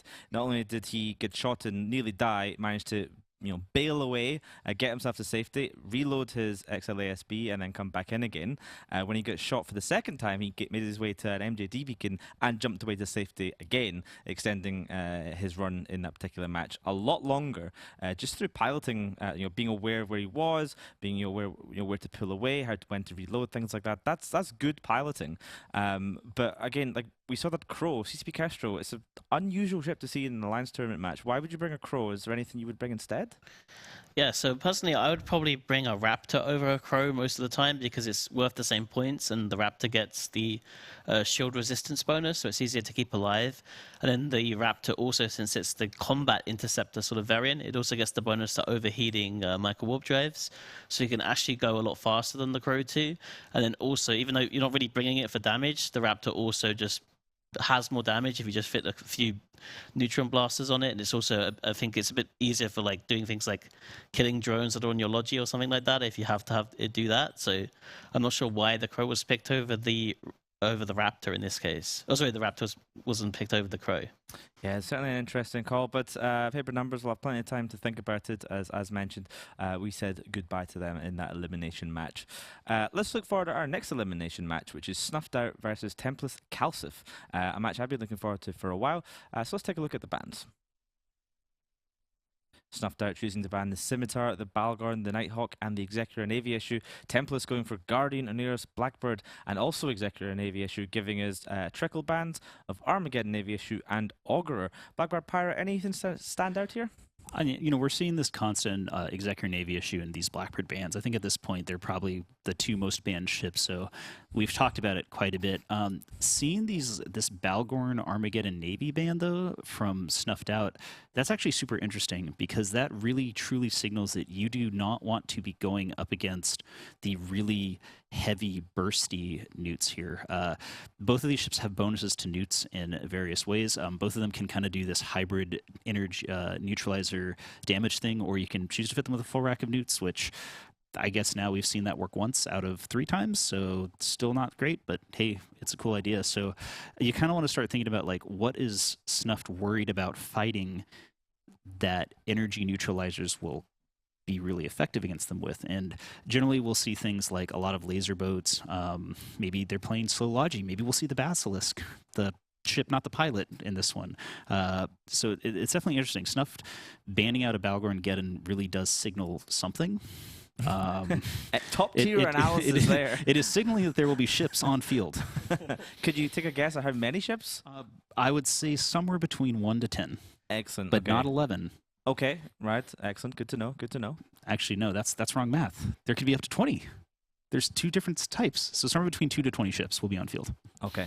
Somewhere between 2 to 20. One of them will be a flagship, Snuff bringing their flagship Armageddon Navy issue. So dodging that ban in order to bring it. I was just thinking there are a couple other ships they could bring, like a regular Geddon, like a Curse.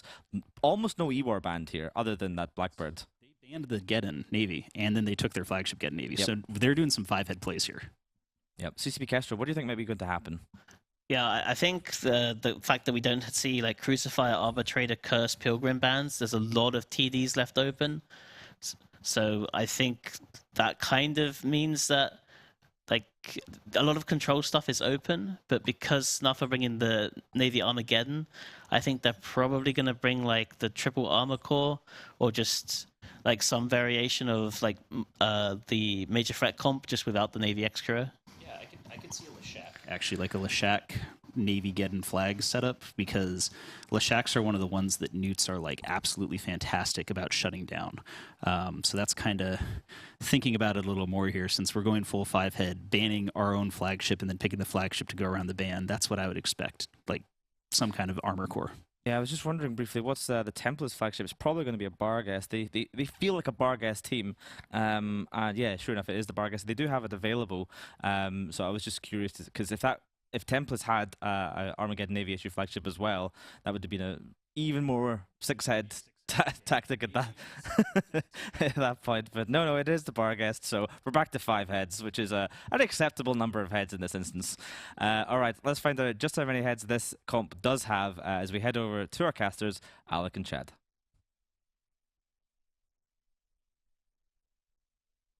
Welcome to the arena. I am Chad Flame. I think Alec is having some technical difficulties currently, but we are looking at a Templis versus Snuffed matchup.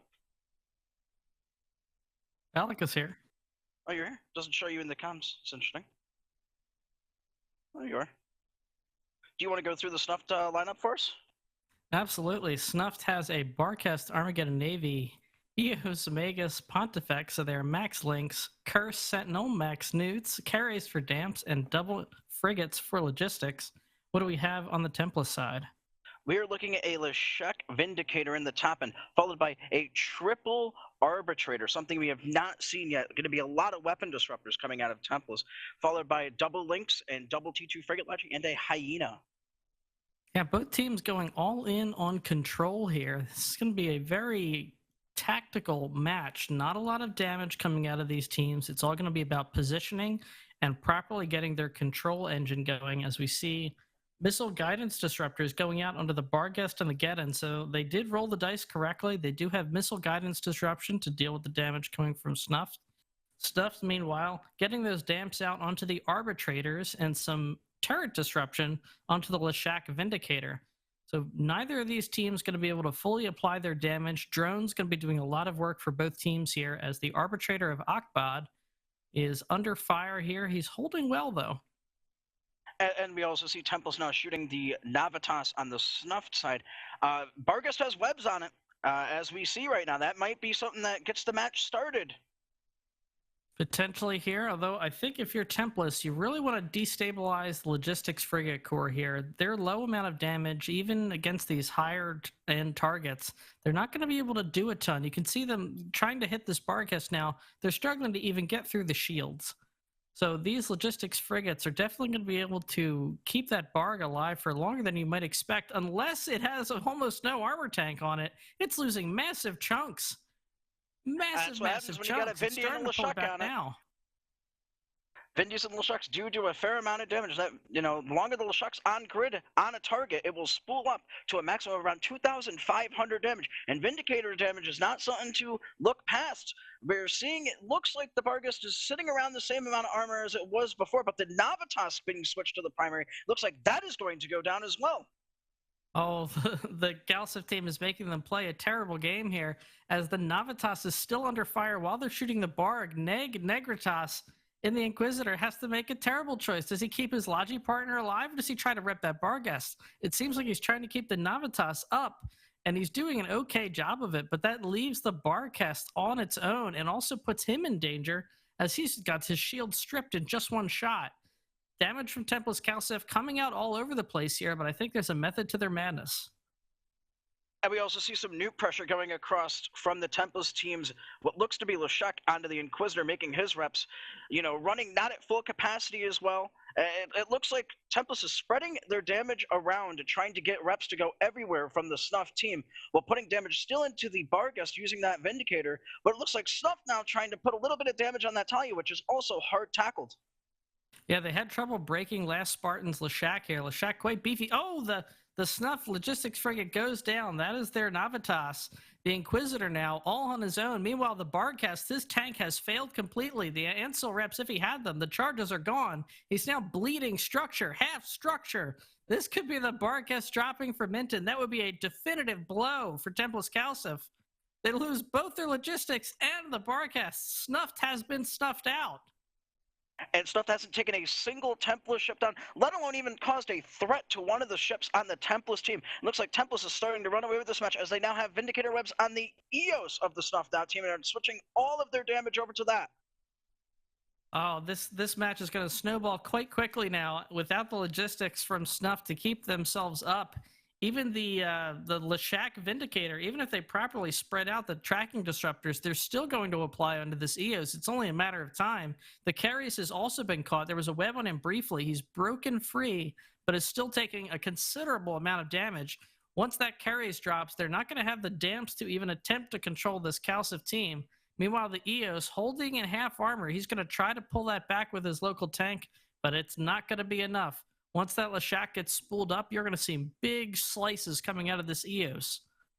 Exactly, and with that Barghest going down, those three Arbitrators now able to put as much weapon disruption on that Geddon Navy as possible. The Dracarys going down would maybe free up an Arbitrator or two because the damps are still on them, but it looks like the Templis team has looked to taking control in the E-War sector of this match. Yeah, we're seeing the aces of the Caldari militia show their stuff here. A very well thought out comp, expertly applied. They were up against a very tough snuffed out comp, but they stuck to their game plan. They forced the Snuff pilots to make some very tough calls very quickly and tried to really sow the seeds of confusion, which they could take advantage of as the EOS drops, along with Snuff chances of getting any kills in this match. Yeah, you made a good point there. Causing those Logi frigates to spread the thin amount of reps that they actually have across the entire Snuff team, while forcing the Barghest to use that ASB on it to run out of charges in its armor repairs. Once you run out of those nanite pastes in that repair, your rep amount goes down significantly, which everything just managed to drop on the Snuffed team at the same time, it felt like, early in that match due to split damage by CALSF. Yeah, it was actually quite brilliant. They put just enough damage into him to force him to run that repper, and then put the remainder of the damage into the frigate, which forced the frigates to pair off with each other. And then once it ran out of charges, they doubled down on it and broke right through that tank. The Dracarys, meanwhile, has pulled range. He's safe. You can't say the same for Duckslayer's Curse as it goes down. There's going to be goose for dinner tonight, as that curse just got barbecued. Note the good work by that Hyena and Vindicator pilot, coordinating those webs to catch whatever target they wanted, using the Hyena to get the webs on a target and allow the Vindicator to get in on whatever target it chose and then lock it down, doing what Vindicators do best, followed by a Leshek following up, coming in and doing what it's supposed to do by supplying those newts and spool damage on the Snuffed team, really working together, and as a unit the Templis team has shown this match. Yep, and we still have a little over 3 minutes, 30 seconds in this match. Plenty of spool time for Nuke Michael's Armageddon Navy, which is a flagship. So this, I mean, it's Snuffed's flagship as well. They are going to have a pretty penny invested into this ship. It is absolutely has plenty of time to die in this match. It's running out of teammates to even help it soak bullets at this point. And you just saw a massive chunk get pulled out of it, down about 1/3 of its armor in one shot. It's attempting to hang on, but it is absolutely struggling under the weight of that fully spooled, girthy attack bar from Templis CALSF. And it's only going to continue to grow as that spool goes up from that Leshek, and Vindicator is going to be overheating its guns, really trying to make sure that they get this flagship kill. This is on the live server, so all loot will be going to Templis as long as they can get the loot into their cargo holds by the end of this match. Yeah, well, just under 3 minutes now, excuse me. They have plenty of time to go pick that wreck up while they close this match out. Just the Sentinel and Pontifex remaining. The Sentinel is he's doing his best to live to win here. Could be going for a boundary violation, perhaps, as he flies over to one of the micro jump beacons as a cloud of drones catches up to him, taking him into deep shields. He seems to have slowed down, possibly not going for the boundary violation record, as the drones are pulled off of him to refocus onto this Pontifex. The Sentinel may extend the length of this match slightly, as he is very far away from the rest of the Templis CALSF team, and it'll take them a while to chase him down after this Pontifex drops, which should be shortly. Yeah, we're seeing the Sentinel just sitting on that MJD beacon. Probably whatever plan the Sentinel wants to have, will have. Be able to run away, extend the match time, jump out of the arena, and go for a boundary record. It's all the Sentinel can do whatever it desires to do, even though the match is over, and whatever it does is only for glory for itself at this point. This was an extremely interesting match. So many logistic ships banned at the outset.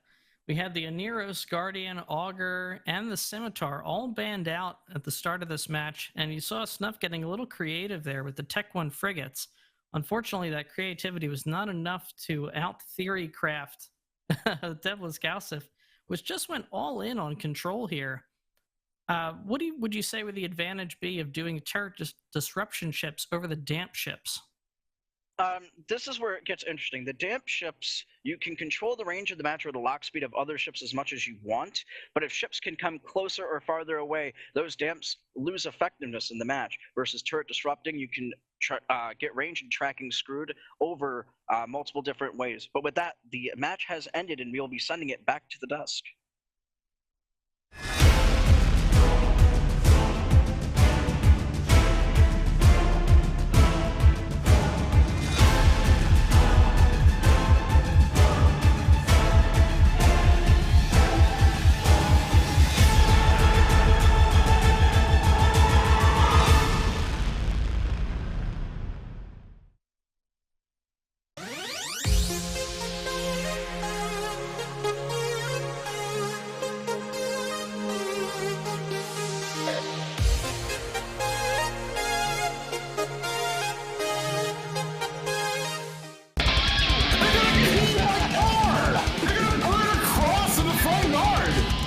Okay, you guys are looking at the past. There's nothing back there for you. And I see the future here, and I see full control. No, I'm scrammed! Help! Where are you? Kill the rats! Kill the rats! Kill the rats! Kill the rats! What are you doing? They suddenly went angry, dude. They weren't angry before. Kill him! Which one's Grammy? This one, the claw. Kill the claw. Kill the claw. I'm gonna get owned by rats. Not like this. Kill the rats. Do it. Kill the claw. Relax. Repelling claw. Relax. I'm gonna die, dude. I was yellow to these. It's dead. Alright. Me, dude. They were white a second ago, and then they just got all angry, dude. What the bullshit. Templis CALSF there with an utterly dominant performance over Snuffed Out. Not a single one of their ships less than 100% armor towards the end of that match, despite Snuffed Out fielding their flagship Armageddon in that particular comp. The kill mail available now, just having a quick peek at that. Approximately 16 billion-isk in that Armageddon Navy issue flown by pilot Newt Michael. Most of it looks like it is in a 11 bill damage control unit. So, I mean, obviously, economy tight for everyone, clearly hitting the Snuffed Out wallet as well. It does seem like a kind of a less expensive flagship than maybe we would have expected from an alliance as wealthy and tranquility as Snuffed Out. We're joined back in the desk by Moderator. Moderator, your thoughts on that match? Yeah, it felt like Snuff basically got hard countered in the draft, it felt like. Snuff ended up banning everything that would be bad for them to basically want to face. Except that in the very end, they got hit by a Lashak and 3 arbitrators, which I was talking to Mystical Might earlier about, and it's like, hey, I wonder why they're doing that. And it's because, well, if you have 2 battleships worth of damage and you have all of the guidance and missile disruption, turns out you're just not going to apply any damage. You're going to have attack bar of 0. Much like the time that Nuke Michael burnt out his guns, which is why they ended up in the Glente gamble in the first place. Yeah, a bit of a rough end to the tournament for them. I was a little bit puzzled when that Templis comp took the field when I saw those 3 arbitrators. Of course, in Alliance Tournament these days, we have a rule we call point inflation. If a ship is X number of points and you bring 2 of them, then each one costs 1 extra point. So let's just say it's an arbitrator and it's worth 6 points. If you brought 2 of them, it's not going to be 12, it's going to be 14. And if you brought 3, it's not going to be 18, it's going to be 24 points for those 3 arbitrators. That's 6 extra points. That's an entire extra arbitrator of just points. It's gone poof in inflation. Mystical Might, that seems like a strange one. 3 of the same ship here. Yes, we were trying to reason out why they decided that 3 arbitrators was their best choice. And I theorized that perhaps much like we've seen with the Vexers and the Maulers in this tournament, where you have your high slots full of newts, they may have also been using them as a means of screening off any ships that they don't want getting on top of their Vindicator and their Lashak. So you could have, a scram, then your TDs and GDs, a bunch of newts, your AB, whatever else. Probably still not the best idea to be screening with your E-War ships, but that's one theory behind it. The other one might just be that they didn't think of replacing any other ships with the additional points that they would have gained by swapping one for a Sentinel. It may not have allowed them to actually upgrade anything of importance, and they just decided that having 3 arbitrators was easier. Yeah, I mean, it would have been a bit of a Cinderella story to see Snuffed Out go deep into this tournament and maybe even get prize ships. If they'd won this match, they would have done so. They came through the feeders. They went all the way to the Galenti Gambit, which they won right at the very end. So, I mean, definitely some talented pilots in that team. And, of course, throughout the entire Snuffed Out Alliance. Certainly one of the fastest alliances in New Eden in terms of lighting signals and getting those faxes in on top of you. Really skilled pilots on TQ. We look forward to seeing them in other tournaments. They've got many things to deliver. We have, I believe, 2 more matches today. Again, both elimination matches. Let's look at our next one, which is going to be Boundary Experts versus Brave Collective. So, Boundary Experts going for the Scimitar ban, the Balgorn ban, the Nighthawk ban, and the Executor Navy issue ban. Meanwhile, Brave Collective choosing Guardian Oneros, Blackbird, and also Executor Navy. This gives us Armageddon Navy issue and Augurer as our trickle bans. Moderator, what are your thoughts here? So we've seen Boundary Experts be, part of the team that actually kind of originated some of the Nighthawk rush, them banning it out now, and them trying to hit at kind of the shield rush, but also some of the heavy armor comps banning out